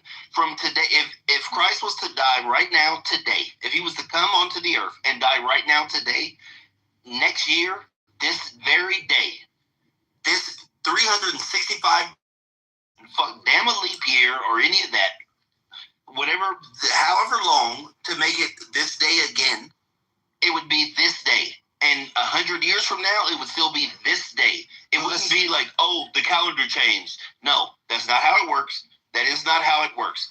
It does not change. It is what it is. Yes, I understand, and normally I would agree with you, right? For example, you can't disagree. No. Did your birthday change?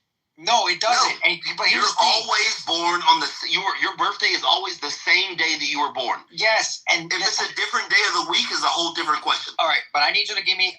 I need to speak for a second, so don't interrupt me.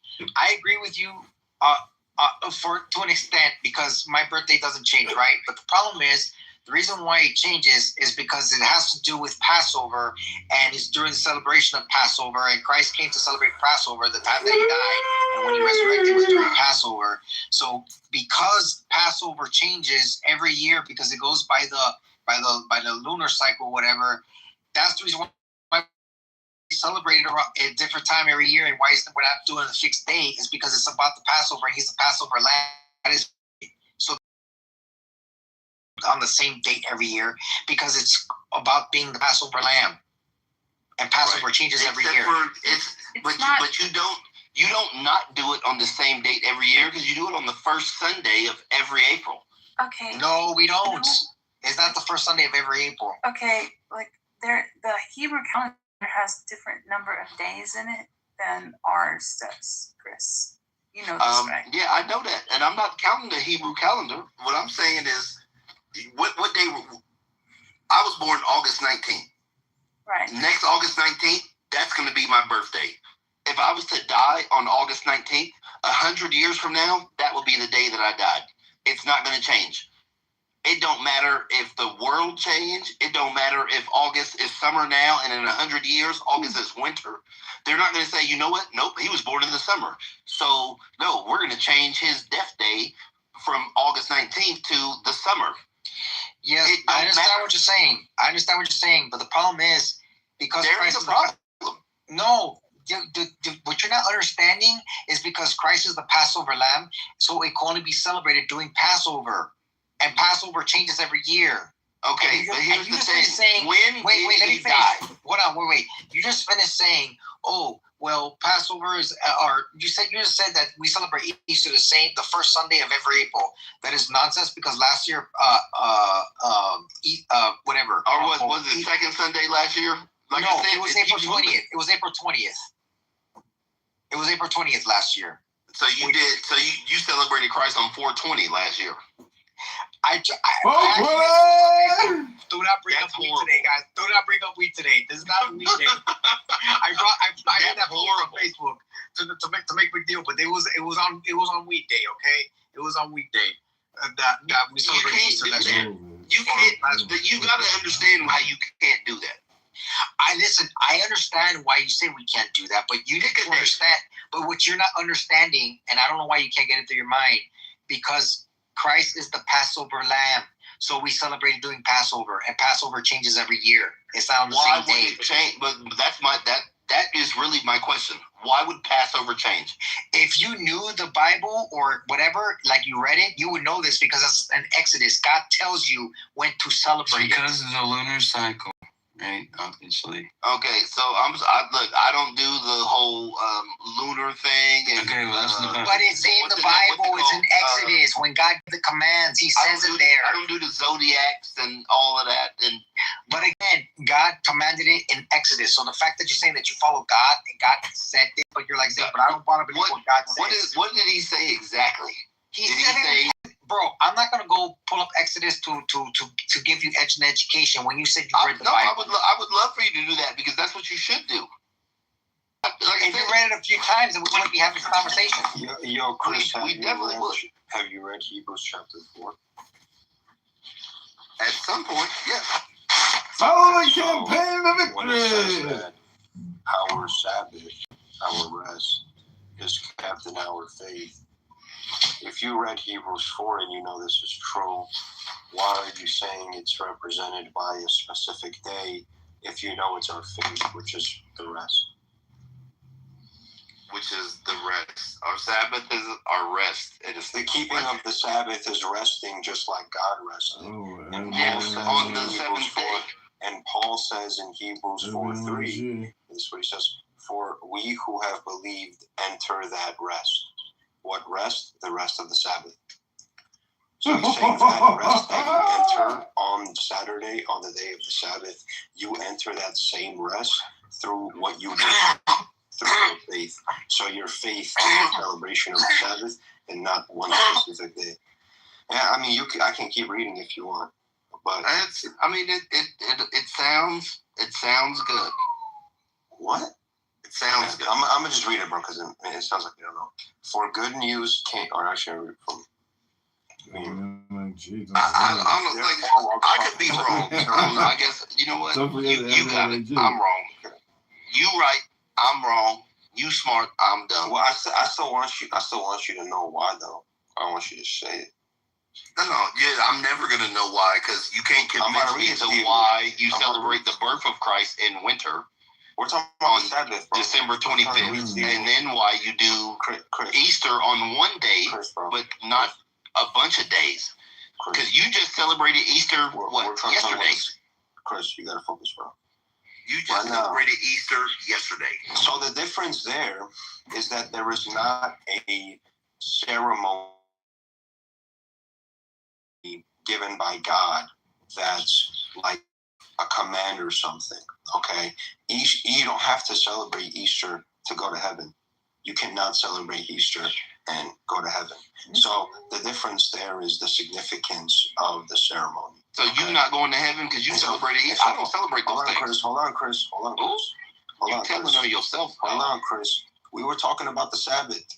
The difference is the Sabbath is bringing justification to you. The Sabbath is literally saving you. That faith, that's a saving faith. That's what the rest is. Okay?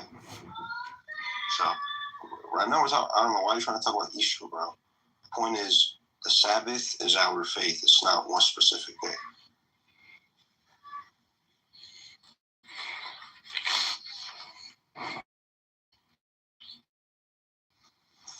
Oh, and for the record, the December 25th was a miscalculation on the part of the people who selected that date. They missed it by like 3 months, because like you said, Christ was born in spring. They were 3 months off. But yeah, the reason why we still keep celebrating, even though they were off by, because people have been celebrating that long, is like, okay, whatever, just keep going, because to change it is ridiculous at this point, since they've been doing it for hundreds and hundreds of years, or thousands of years, however you want to call it.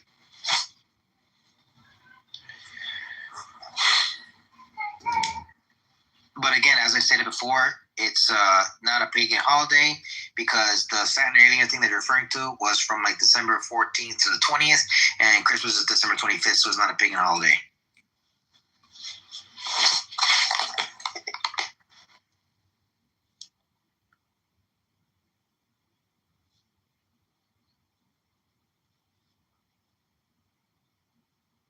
Well, it can't be a pagan holiday because it's none of its contents are pagan. They're all directed. Him and Chosen were saying about like the Christmas tree and things like that, and I was explaining where it came from, and then they were saying, "Oh, that's a lie that they told you," and I said, "No, that's what this says in history." And then for that, if you're gonna believe that, saying that lies are said to this, for that you don't have. Then it's better to not believe in anything that people say about anything. You're not wrong. Don't believe what people say.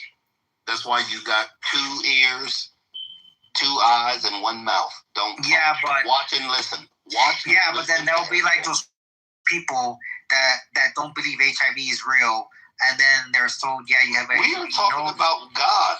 What does that got to do with wait, Chris was making a good point. That, like, you have 2 ears, so you shouldn't listen to people. No. Listen and don't speak. Yo, Chris, was the Greek language made by pagans? Yeah. Couldn't tell you. I'm not Greek. I'm from California, bro. I don't know. Okay, well, I'll tell you. The Greek language, they're. Go ahead, bro. Go ahead. No, go ahead. I was just going to say, I was trying to say it quickly, but Congress would say talking to a certain person about God is like getting AIDS. But anyway, you would say AIDS. Yeah. Anyway, go ahead. Sorry about that. Yeah, you're right. Can you start talking? Let's hear it from you. You haven't heard from Brother Chef yet. He's figured out stuff good. That will be a go ahead. Come on, just go ahead. I forgot what I was saying. You were going to say, you would say, talking to Chris. I can't hear you, bro. You were talking to Chris. Yeah, but what? About the Sabbath. Yeah, that was a mistake. I'm sorry, I forgot Chef. What was he saying? What was Chef saying? Wait, hold on. Do Christians even celebrate the Sabbath? Y'all go to church on Some do, some don't. Some do, some don't. Some do, some don't. Some do, some don't. Go ahead, Chef. Hook it up. Yeah, so you ate a whole plate of bacon this morning. The Greek language was made by pagans. Okay, it comes from pagan people. Yet the New Testament is written in Greek. So if your argument is that something cannot be true or truthful or God, reflective of God or in accordance with God because it comes from pagans, then the New Testament can't possibly be in accordance with God because it's written in Greek. I'm saying that there is a high chance that that's a lie.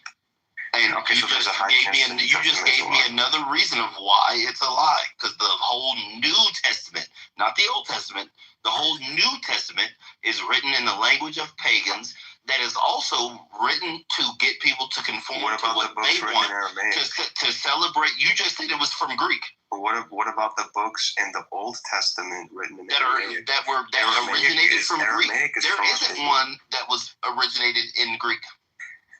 No, I didn't say you're not listening, bro. I'm not. No, let's talk about what you're saying. Don't go back. No, you don't get to move the goalposts, bro. Listen. Talk about what you said. You said New Testament. We're not going backwards. We're going forward. Point, Chris. We're going forward. You fucked yourself.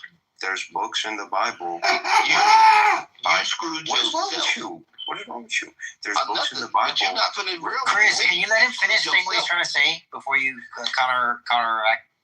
Before you the point. Well, he asked the question, I answered, and then when I started answering, he started talking again. No, you're retarded.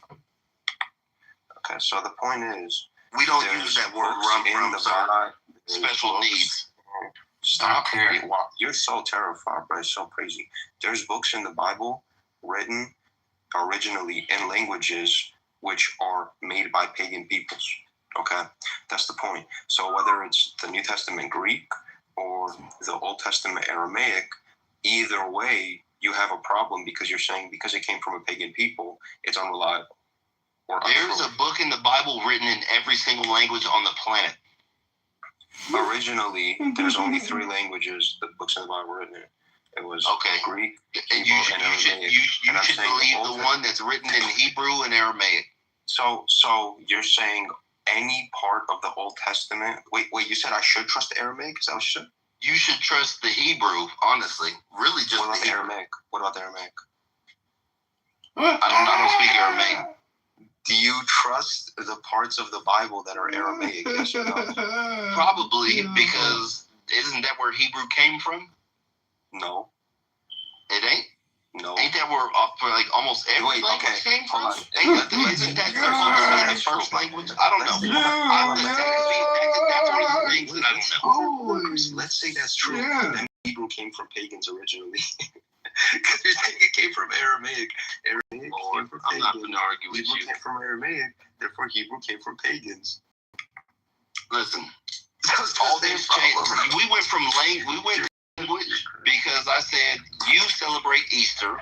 You had a big ass bunny. You gave your kids a big chocolate bunny and a bunch of eggs, and you praised a God of fertility. You didn't celebrate the rebirth of Jesus. I'm sorry to tell you that that's not what you did. So nice one. I'm sorry. I'm sorry that listen. So this is the point I'm making. But you didn't know. God pities fools and children, and you were Chris, a fool. hold on a second. Don't make an assumption. Don't make an So assumption. you get to live. You get to live because you were a fool. Because I'm not a fool. The argument That's the difference. I'm not a fool, so I don't celebrate fools' holidays. You're not a fool? No, not at all. I can see it. Alright, so you gave your kids a fertility idol yesterday. Bro, gave your you don't know Chris. I mean, you don't know Chris. Say that. You're not a fool. It could have fooled me. Okay, so this is the point. This is the point now, Chris. You brought up that Easter in its roots comes from pagan people.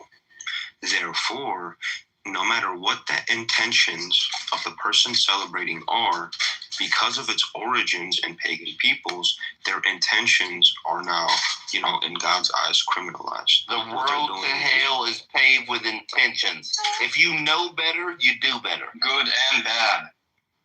Yes, good and bad. If you know better, you do better. I know better, and now you know. So next year, if you do it again, you knew better. You guys should have an Easter egg. Chris. Oh, hold on, bro. Easter egg. Hold on. So if you're saying my intentions are what matter, then when I'm celebrating Easter, if everything in my intentions is in accordance with God, is it pagan? Don't bunny jump to a conclusion. Hold on, Max. Hold on. If Chris, you know better, if all of my if you intentions, know better, you do better. And now you know. Listen to now the you know. Listen to the so question. now you can't Listen see to your the intentions. question. Oh, well, my intent is I shot this man in the face. I intended to do good. Stop blinding. Listen to the question. I said if, bro. If. So answer the question, man. Good talk. Chris. You said it yourself. If you know, now you know. No, I'm not talking about no. Maybe I'm not. Didn't know. Listen, but Chris. now you do. Okay. The question it's not about intention. Your listen intent doesn't matter. Your intent doesn't matter. That's what God is judging. You know. Your intent only matters if you live in ignorance. Okay, if you're Chris, ignorant so listen to the question. then that is where intent matters. What if when I celebrate Easter, everything in my intentions and my knowledge when celebrating Easter, it's not in your knowledge. If all of that is in accordance with God, is it pagan? Sir, it's no longer in your knowledge. That's what I just said. That now, I will say this year, your intent and your knowledge, everything was right. Everything was right, and you're gonna have you can deal with God. You know what if means? That don't have nothing to do with it. Now, next year, now you know. Now you know. Let him sober up a little. I haven't even started drinking yet. You can't go to the bench. Yeah. Oh my gosh. Yeah, he said if, bro. He said if, and you said, you know now. He said if you. That means, it's a conditional statement. I intend to learn how to cook a rabbit like a friend. What the heck, that? Cook a rabbit. What's up, Andrew?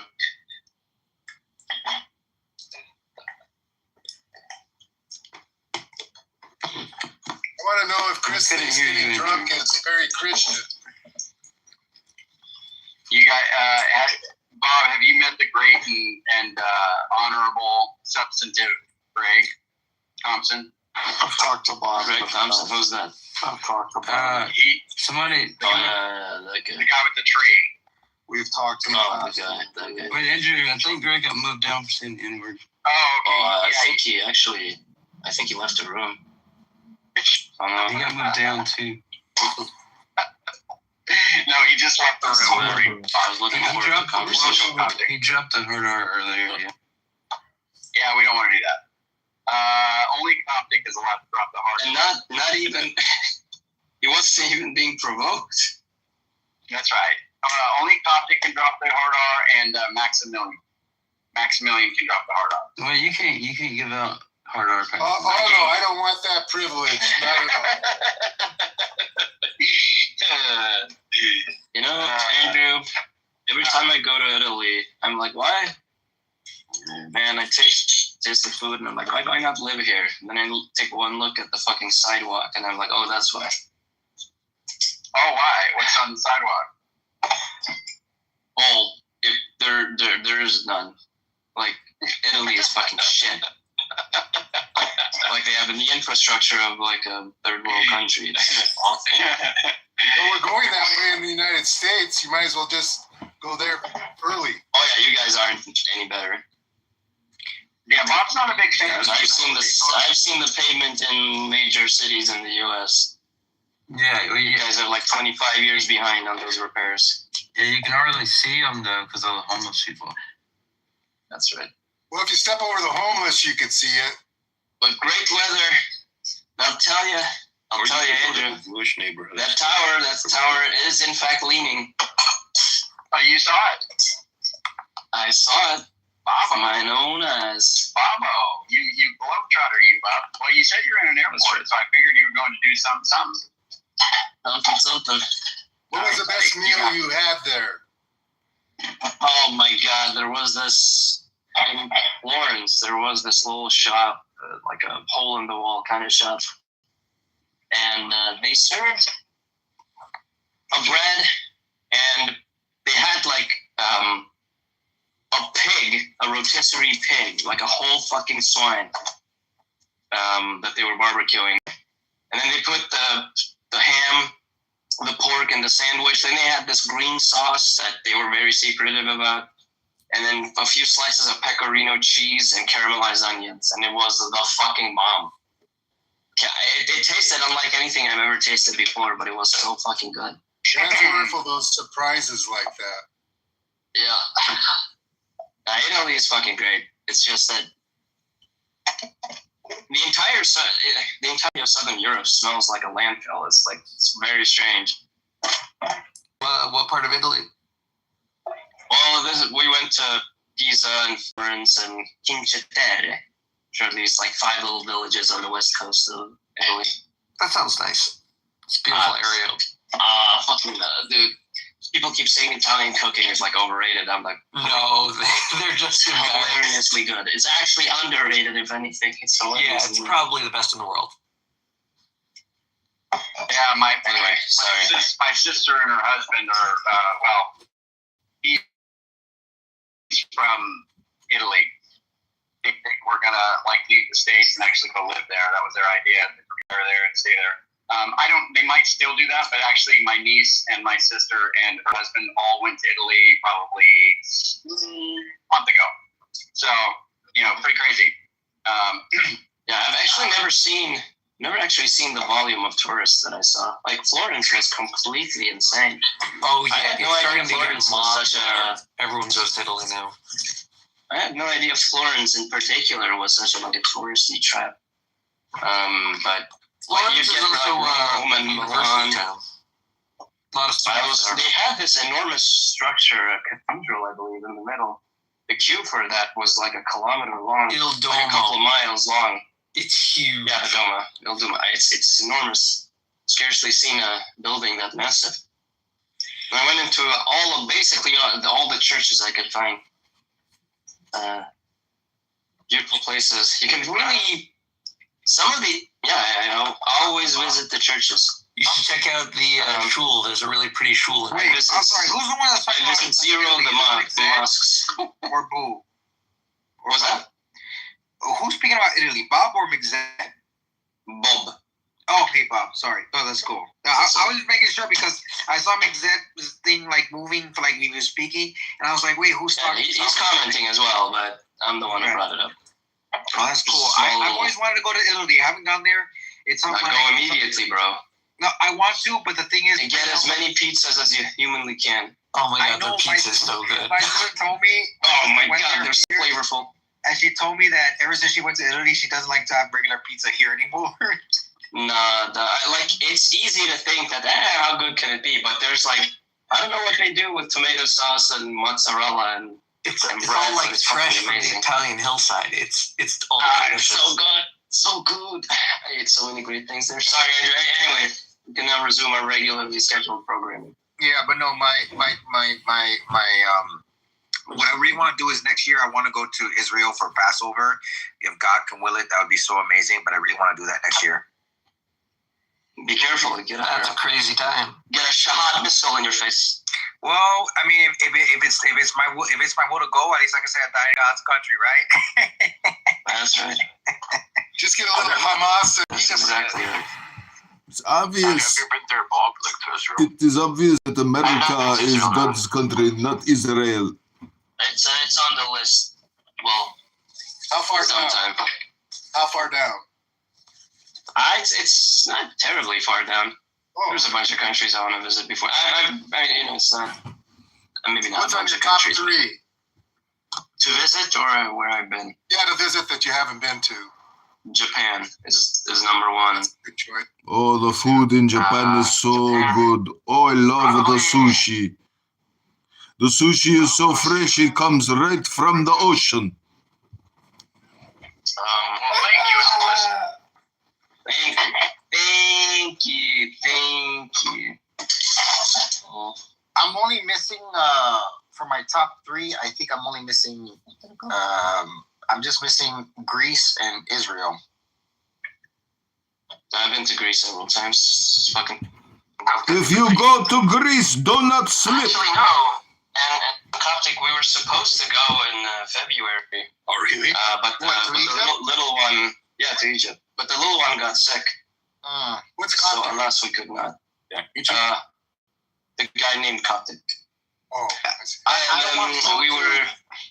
As much as I would love to go to Egypt for the history, I don't want to go because I feel like since, my Jewish roots, God brought my people from out of the land of Egypt. It's like, why would I go to a place that God took my ancestors out of? Right, but well, it's a good thing then that it never happened. But it's just like So you say we were going to go to Hurghada and Luxor. Yeah. There's a lot of blacks Not that Cairo live this in the time. United States that are moving back to the South. So I think that's an analogy to what you were saying. But that again, the little one got sick. Oh, no, but I think he thinks it's destined not to go because he was a slave there. Well, he wasn't. Nor would he have been there if there was an actual. Because he's not a Jew. Oh, I see. I thought he said, "Let my people go." He didn't say that. Oh, you mean Moses? No, I thought. Oh shit! I thought you were talking about the BHI guy. Sorry. Yeah, it's all right. Easy to get confused. No. Moses was definitely Jewish. Well, again, I don't think he existed. But... Are you an atheist? Well, I'm a non-believer. Yeah. Agnostic or atheist? Agnostic. You just don't like reading Were you ever a books? true believer? No.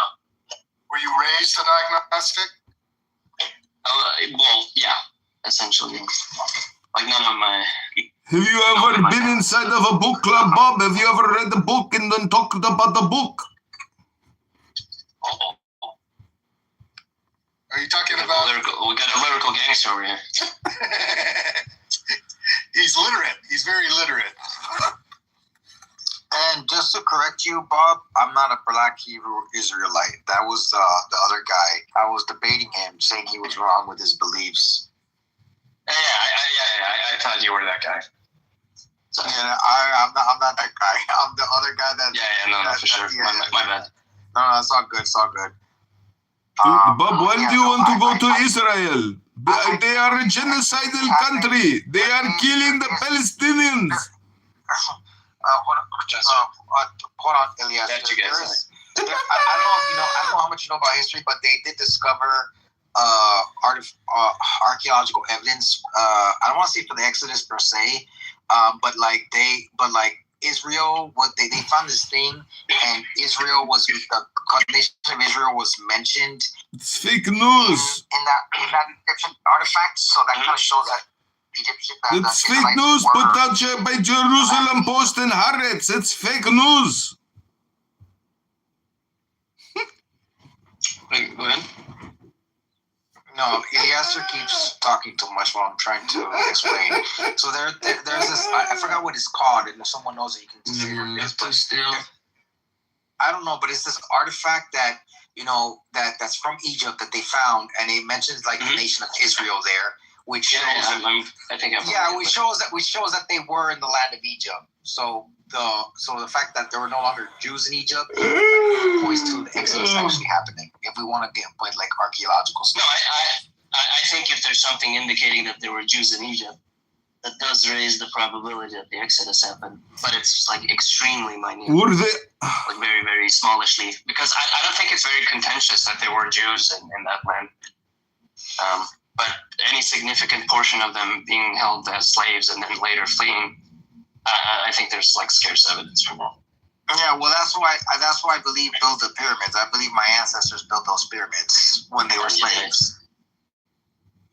Wait, your ancestors? Well, yeah, I'm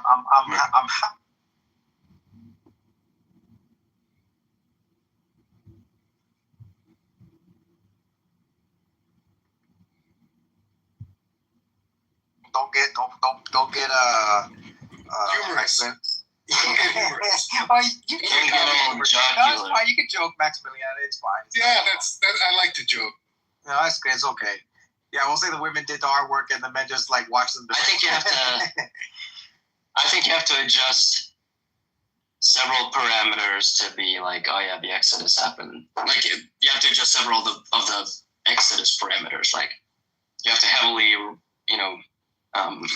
reinterpret some verses, adjust numbers. Well, figure some things out. I mean, okay, I don't want to go to Saudi Arabia because I refuse to go to any Islamic country as a follower of Christ, because I know I would get martyred. So I'm not gonna go to a place if I know I'm gonna get martyred. Like that's like knowing. Oh, isn't that a good thing? Well, here's the thing. It's like it's like okay. I want to compare this to like if you know that something's gonna kill you, why would you like? You see the No, but if you get martyred, that's a good place to be, right? Yeah, all the Christians who live there in those places every day, they get martyred. They should be they get martyred every day. Yeah, but the thing is, if I know, why would I knowingly put myself in danger? Like for me, that's like. Like imagine if you go down there and you get martyred, wasn't that all God's plan and you're going to get rewarded in heaven? Sounds like a good deal. Yeah, you get an extra reward, at the same time, God did give me a brain, so it's like New York. Bro, you might have a higher. You get all that heaven DLC, bro. You might have a higher likelihood of getting killed in Israel. Well, at least I'm in God's country, and I'll be like, "Hey, Lord, I'm gonna meet you there in the mountain, up there in the clouds." So, hey, Curtis, anyways, are you really afraid? Like, no, I'll just go to Egypt every year. There's nothing that happens. Jews all the time come to Egypt. Well, here's the thing. It's not that okay. I'm more concerned about eating the food because the thing is. My stepdad is Egyptian. I mean, him and my mom are not divorced, but my stepdad was Egyptian, and I had this theory. I asked them because I'm a big fan of the late Nabil Qureshi, and he died of stomach cancer. So I asked my stepdad. I was like, "Hey, is there a possibility in the Muslim culture for them to concoct something that you can get cancer?" And he's like, "Yeah, there's things that they can do that you can eat, and then it'll give you cancer." So I have a theory that Nabil Qureshi's parents murdered him. I don't have the proof, but it's just something I feel. And I think they fed it to him food. Yeah. So I don't want to go to these Arab places where he's Christian. Let me poison his food and give him. Why do you prefer the conspiracy theory over like a good theory? Like you always like seem to prefer conspiracy theories to like some kind of decent theory about things. Well, it's because okay. So I don't know how much you know about Nabil Qureshi, but that dude was like a doctor, and like a doctor getting stomach cancer and knowing how he eats a certain way, like that to me doesn't make any sense. Yeah.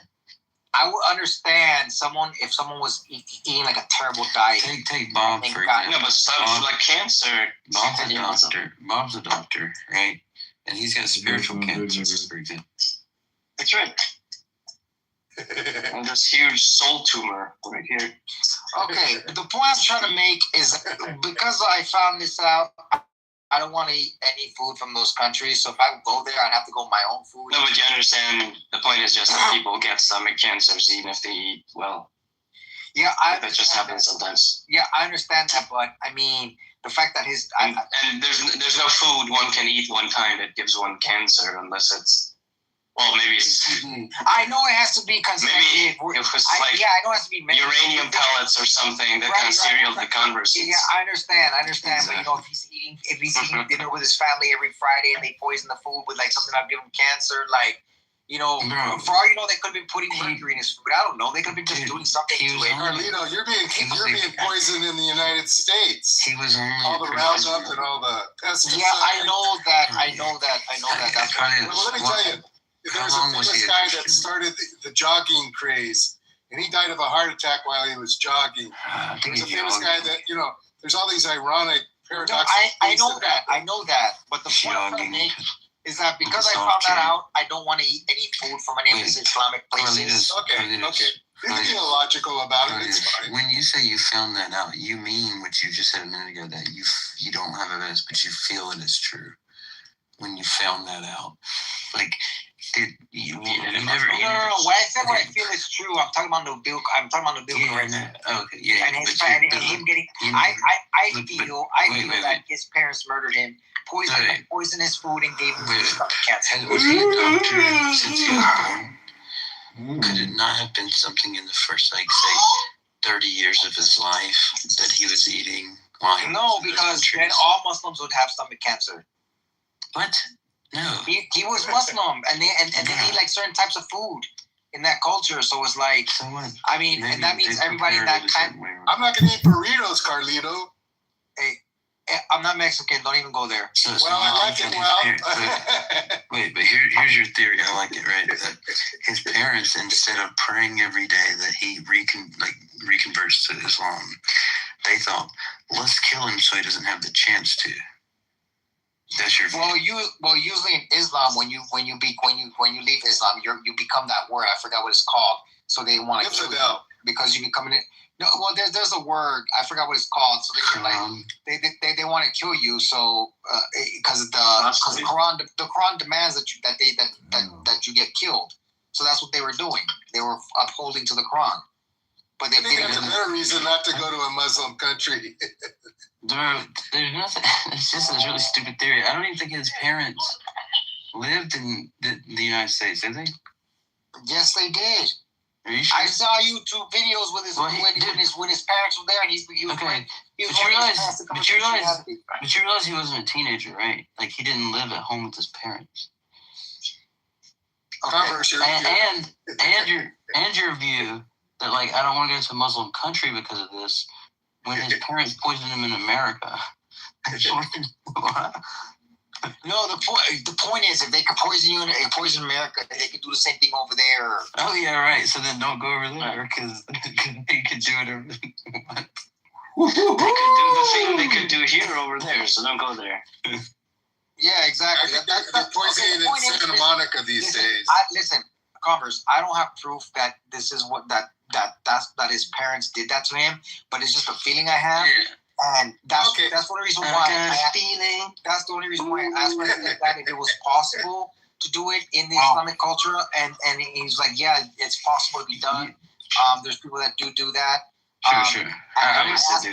Since it's a possibility, it's just a theory. I don't know if it's true, but I have. Sorry, I wouldn't start. What other theory do you have that's comparable to that one? The point I'm trying to say is that I don't want to go to the Islamic countries where I get all that already. That's it.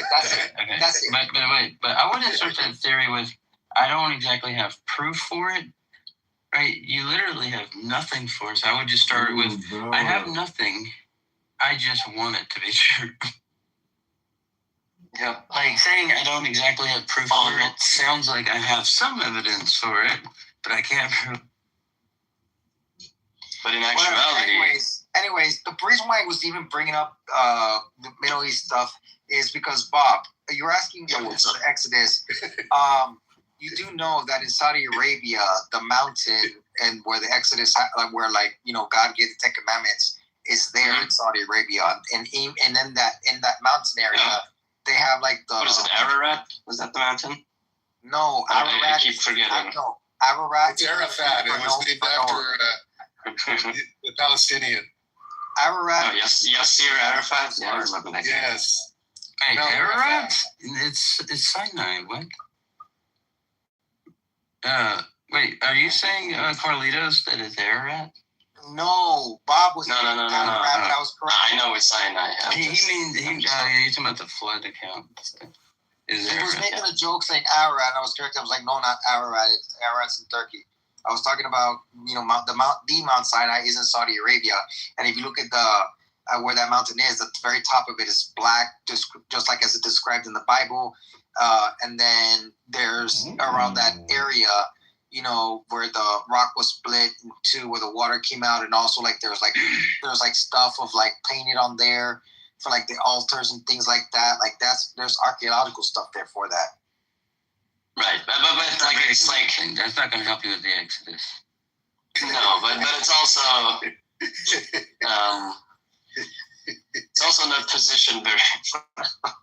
Well, look, that's in the southern end of the peninsula, and it's like Israel is just one of the proposed locations. There's several others. Well, I believe that's the location. I know they said that there's one in Egypt, but I know that the Mount Sinai revelation happened after they left Egypt, so it doesn't make sense. Like after the water like split and stuff was where it happened. Oh, when you say Mount Sinai, you're not literally saying the current geographical Mount Sinai. Yeah, no, because that one is in Egypt. I'm talking about the one that's in Saudi Arabia. Right. I'm talking about the one in Saudi Arabia because that matches the Bible. Because the Mount Sinai one in Egypt wouldn't make sense geographically because that revelation happened after the waters of the Red Sea split and they went through. So then why the hell would they go back to it? So that's why. I know. I think I've seen some accounts of some locations in Saudi Arabia. They didn't go straight to Sinai, right? Through the Red Sea, and then they hopped over to Sinai. They scooted on over. They were denied the Holy Land, so then they made this trek, and they didn't even take like the straight path, like the way of Horus, right? Yeah, but the point I'm trying to make is that they didn't go back to Egypt after they split the Red Sea. Is what I'm trying to say. Yeah, okay, but it sounds like you're saying, well, when you go through the Red Sea, it would be like a straight shot to Sinai. I thought you were saying. No, that's not what I was saying. I was saying like the Red Sea dividing. Yeah. I think my point is just that given archaeological evidence, I think you have to kind of heavily adjust the story to make it make sense with current archaeological and historical. This is a man. This is knowledge. A leader. Well, Bob, the only way for you to figure that out, because I don't want to go into that part of the world. Scuba dive in the Red Sea and look for any evidence of like leftover chariots or weapons or things like that, and then you have your answer. Supposedly, people have found it, but I mean, supposedly. I think. Well, I just like on these matters, I just take the. I kind of accept what the consensus is, but I think there are some reasons to think that it happened. I'm not saying there's literally no evidence. Bob, especially on an adjusted account. We have one of the greatest Egyptologists. I don't heard of him, called Dr. Dahi Hawez, right? Who was actually on Joe Rogan recently, discussed ancient Egypt and stuff like that. Made a lot of covers. He made a lot of controversial things recently. He was asked, like, you think of like the Exodus or being in Egypt, because that's also mentioned in the Quran, right? The story, and he said there's zero evidence, right, of that story happening. Right? And they got a lot. Yeah, I can imagine. The last time I looked into this was like 6 months ago, and by looked into it, I don't mean I like read books or anything, but I did research. There is some stuff. I mean, like there's some reasons to think that we're wrong about what kind of evidence we should expect. Like maybe we shouldn't expect a bunch of like pottery and campsites or whatnot. These are the common things that are brought up, and I'm like, maybe that kind of maybe it makes sense, but I'm fine accepting like the old, as far as I know, the overwhelming consensus is that it didn't happen. Like there are too many things that can't be harmonized. Yeah, but the thing is, the reason why you can't go with the majority of consensus is because like they could be wrong. Oh right, that's not a reason not to go with them. They could be wrong, so you don't go with what they say. Got it. Well. That's never gonna fly. Like everyone can be wrong. I know they're wrong because I believe the Exodus did happen. But the reason why I say you're not helping the case for the Exodus. You should just give it. Okay, the reason why I'm going to say why they could be wrong. Well, the reason why I say, I know they're wrong, but the reason why I say the mention part that could be is because the general consensus is that the earliest gospel written is Mark. That's the general consensus. However, I disagree, and the reason why I disagree is from a historical standpoint, where and someone corrected me earlier if I'm saying the name wrong. Fine. Irenaeus or whoever it was, early church Irenaeus. Yeah. Who was a disciple of Polycarp, and Polycarp was a disciple of the disciple John. So Irenaeus says that the order of the Gospels that were written was first Matthew, then Mark, then Luke, then John. So if Irenaeus is saying this, and he was a disciple of Polycarp, and Polycarp was a disciple of the beloved disciple John, I'm going to believe Irenaeus over the scholarly consensus, because Irenaeus lived. Why do you think the scholar? Wait, hold on. Let me finish. Irenaeus lived at a time period and knew from like secondary separation, so he would know this information versus the scholars who are like born thousands of years later. So I'm not gonna take their word for it. Because if they're wrong about this, then they gotta be wrong about every other thing as well. No, but like, do you not think that the historians or biblical scholars who looked into this, do you not think they took into account what he said? I think they missed certain things. No, but like, so that's fine. But do you at least think that, there's an actual proposed eyewitness, let's look into what he said? Do you think that's not taken into account? Yes and no. And the reason why I say that is because some people will say that the Gospels were written like 20 or 30 years after the fact. I don't believe that's the case, and the reason why I say this is because and this is where I may sound like a hypocrite, but they say that actually, no, it's not hypocritical. They say that Mark and Matthew, Luke copied Mark and Matthew, right? Since they say that Mark and Matthew, particularly Mark, was like the earliest one written. Well, the Gospel of Luke was commissioned for High Priest Theophilus, and a lot of people overlook this because they read the Gospel and they forget that in the very first sentence, it is addressing High Priest Theophilus. High Priest Theophilus was High Priest. Yes, it does. It says most excellent Theophilus. It doesn't say High Priest. Yes, but they were being This is very veering away from the point. When they were saying that, they were talking about the high priest, because that's the only time you would give someone that kind of acclamation at the time. So, yeah, it is. But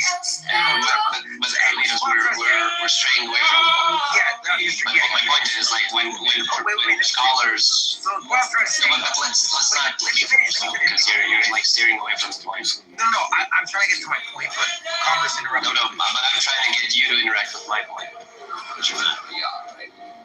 Because I was trying to finish something that you addressed, so I was trying to finish my statement before, and then you were trying to make another statement. So you understand that your statement doesn't relate to my point.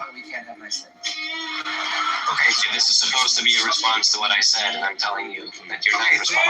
Okay, so what's the response? I'm saying all of what you just said. Is like, what I'm asking is, do you not think that critical scholarship took into account things like this particular proposed eyewitness?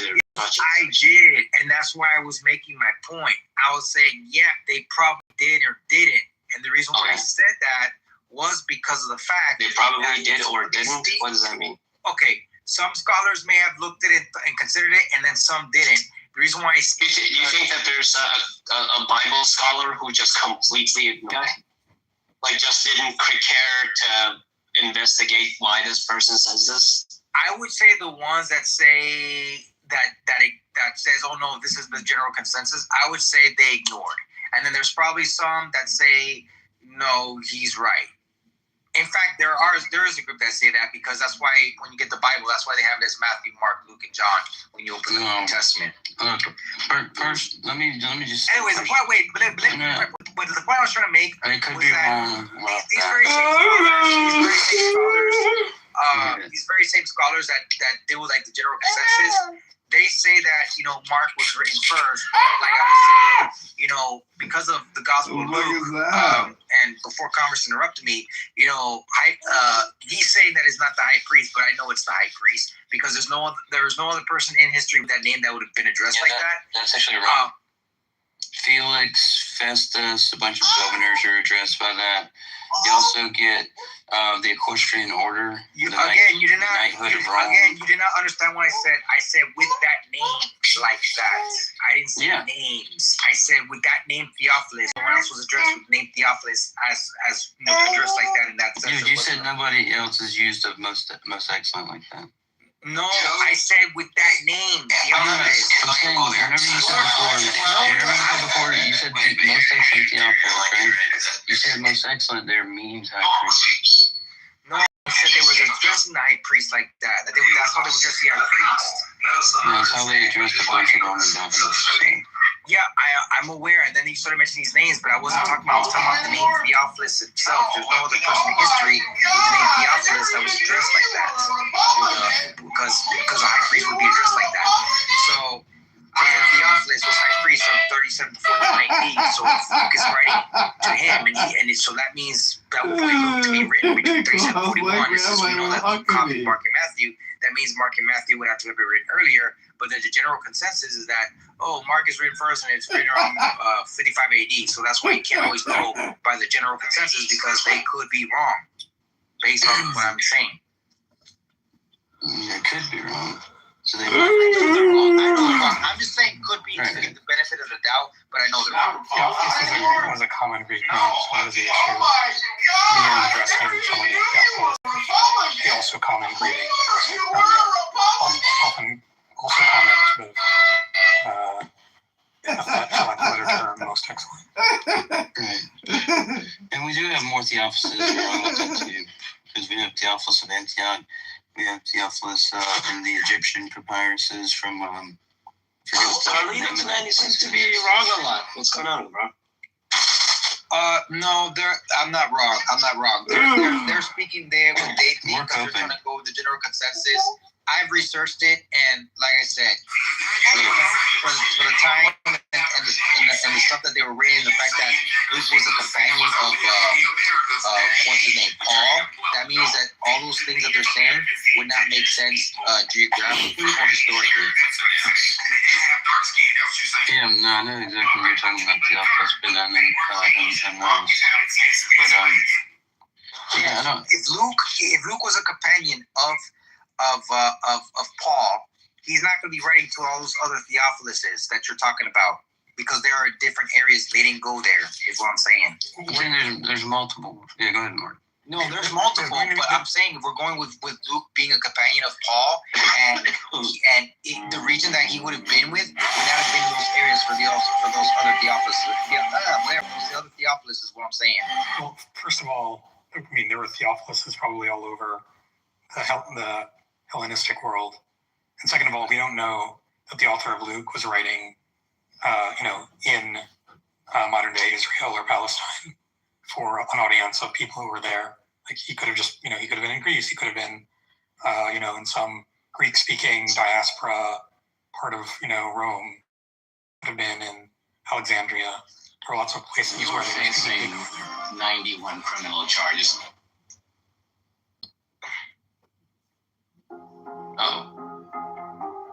No, I'm cross-referencing something. Hold on. Yeah, you cross-reference, bro. He was clearly writing about events that took place in Judea, but that doesn't mean that he was doing it. He himself was doing it. Like he himself was writing in Judea to an audience of people who were themselves in Judea. Just as Paul was, addressing early Christian communities, all over the place, in Greece, in Italy, etc., in Anatolia. Yeah, and when you say he followed Paul, he was a companion of Paul. He didn't go to those areas. Paul went to the whole known Greek world almost, all over the place. Especially giving his letters to the Galatians and the Romans and everybody.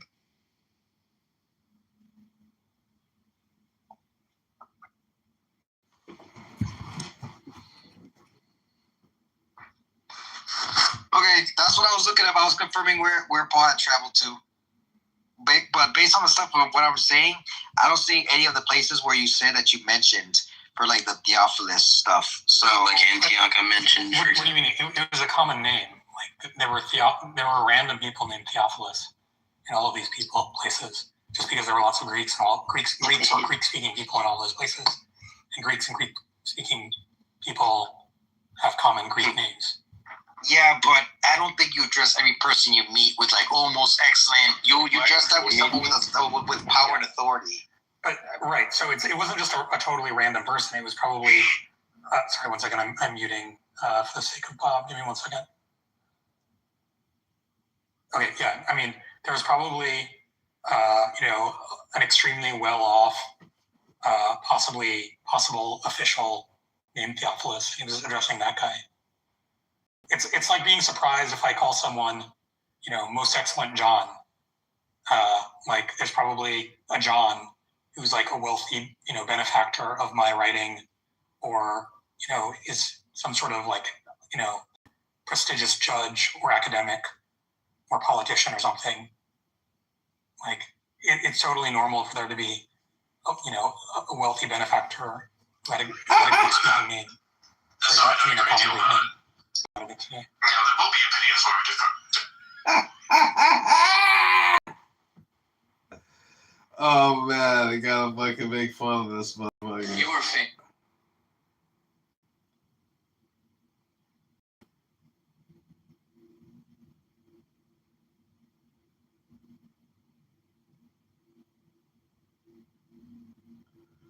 Just him? Oh, there are hundreds more.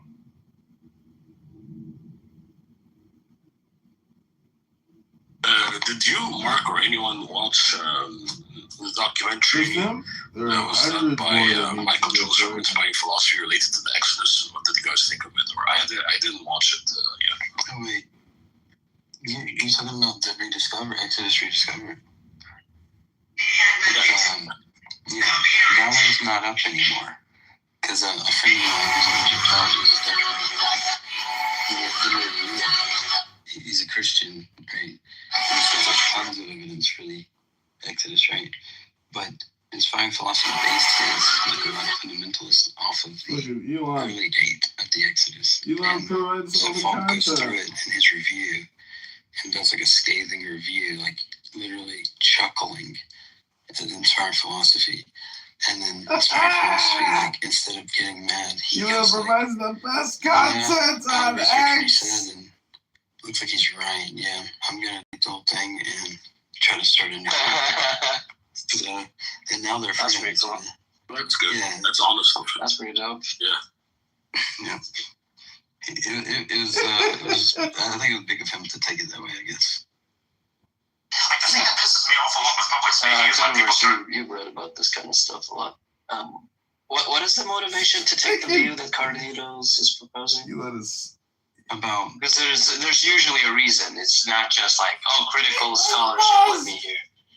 Which one, about the Exodus or about Luke or what? Well, basically the whole shebang. Just this like mode of interpreting scripture.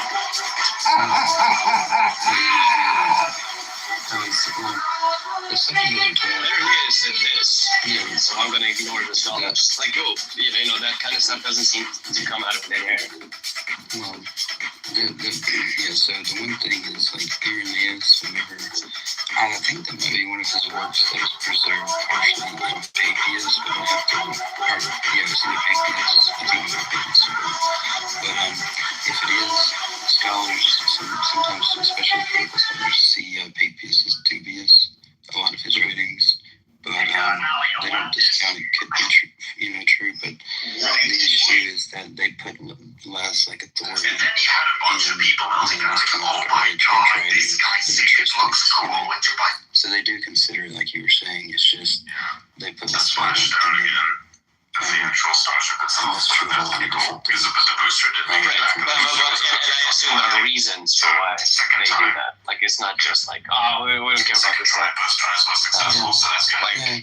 like, hey, he writes in simpler Greek or blah blah blah, and that should make you think that it was written, sooner rather than later, and Yeah, I mean, well, if it's the one that you preserved, I think, in Papias' writings, they want to say that he's got some other mistakes in his work where he's recounting something, and so then they say like he's less likely to be reliable. Right. And then there's some other issue with him that like it's something weird that he mentions that seems really odd, but I forget what it is. But that's actually something that I think is going to be like a double-edged sword with him, because if you read, I think it's Herodotus, who's like, it's either Thucydides or Herodotus. It's like considered like the father of ancient history.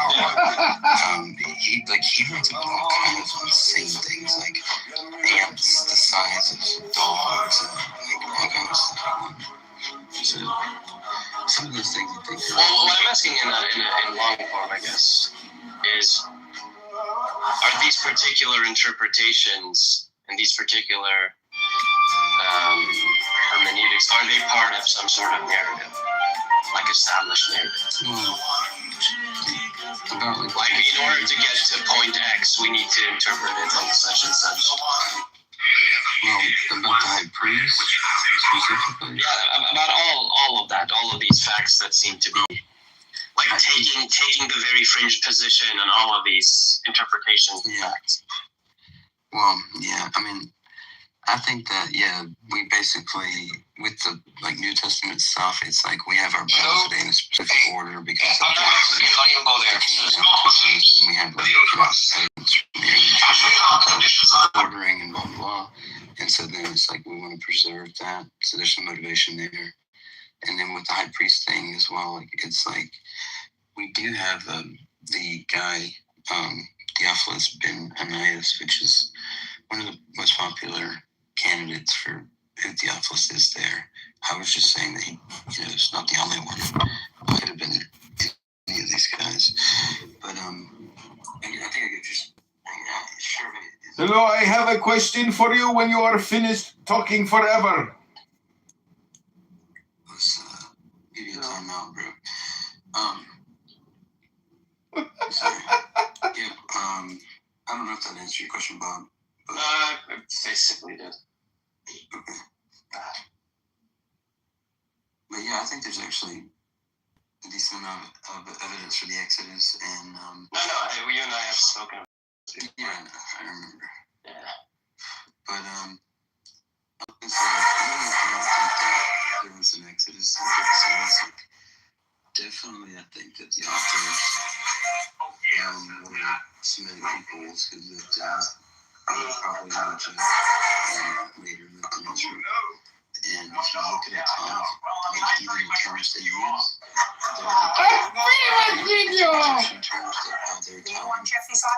Are you friends with Jeffrey? How about this? And names of places too that would have been named something different during their time. They used the old names and stuff. And there's different features.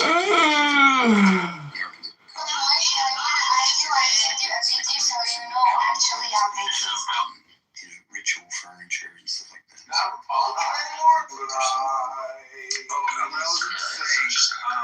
happened was my phone died. That's why I got momentarily. But what I was trying to say was Luke didn't meet Paul till like around the year 50s. So that's when he started traveling with Paul.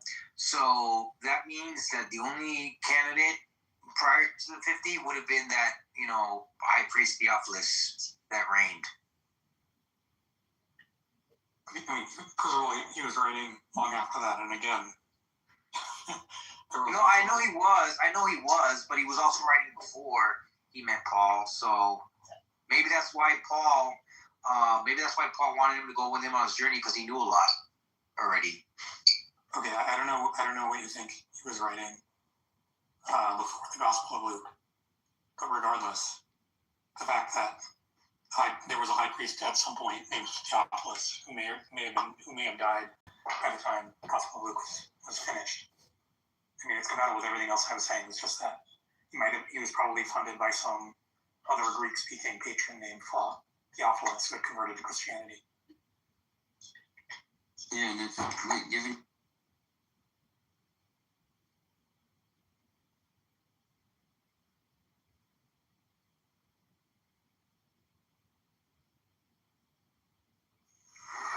Now, if everybody's comfortable, we can get started. I've announced that this seminar is to be about the cosmic network. And therefore, we've got to spend the first evening understanding something about the nature of networks. Because in order to get the principle of a network across, I have to convey to you an idea which is extremely simple, but which is difficult to grasp only because we're not used to it. We are used to thinking as Westerners, as having a certain kind of language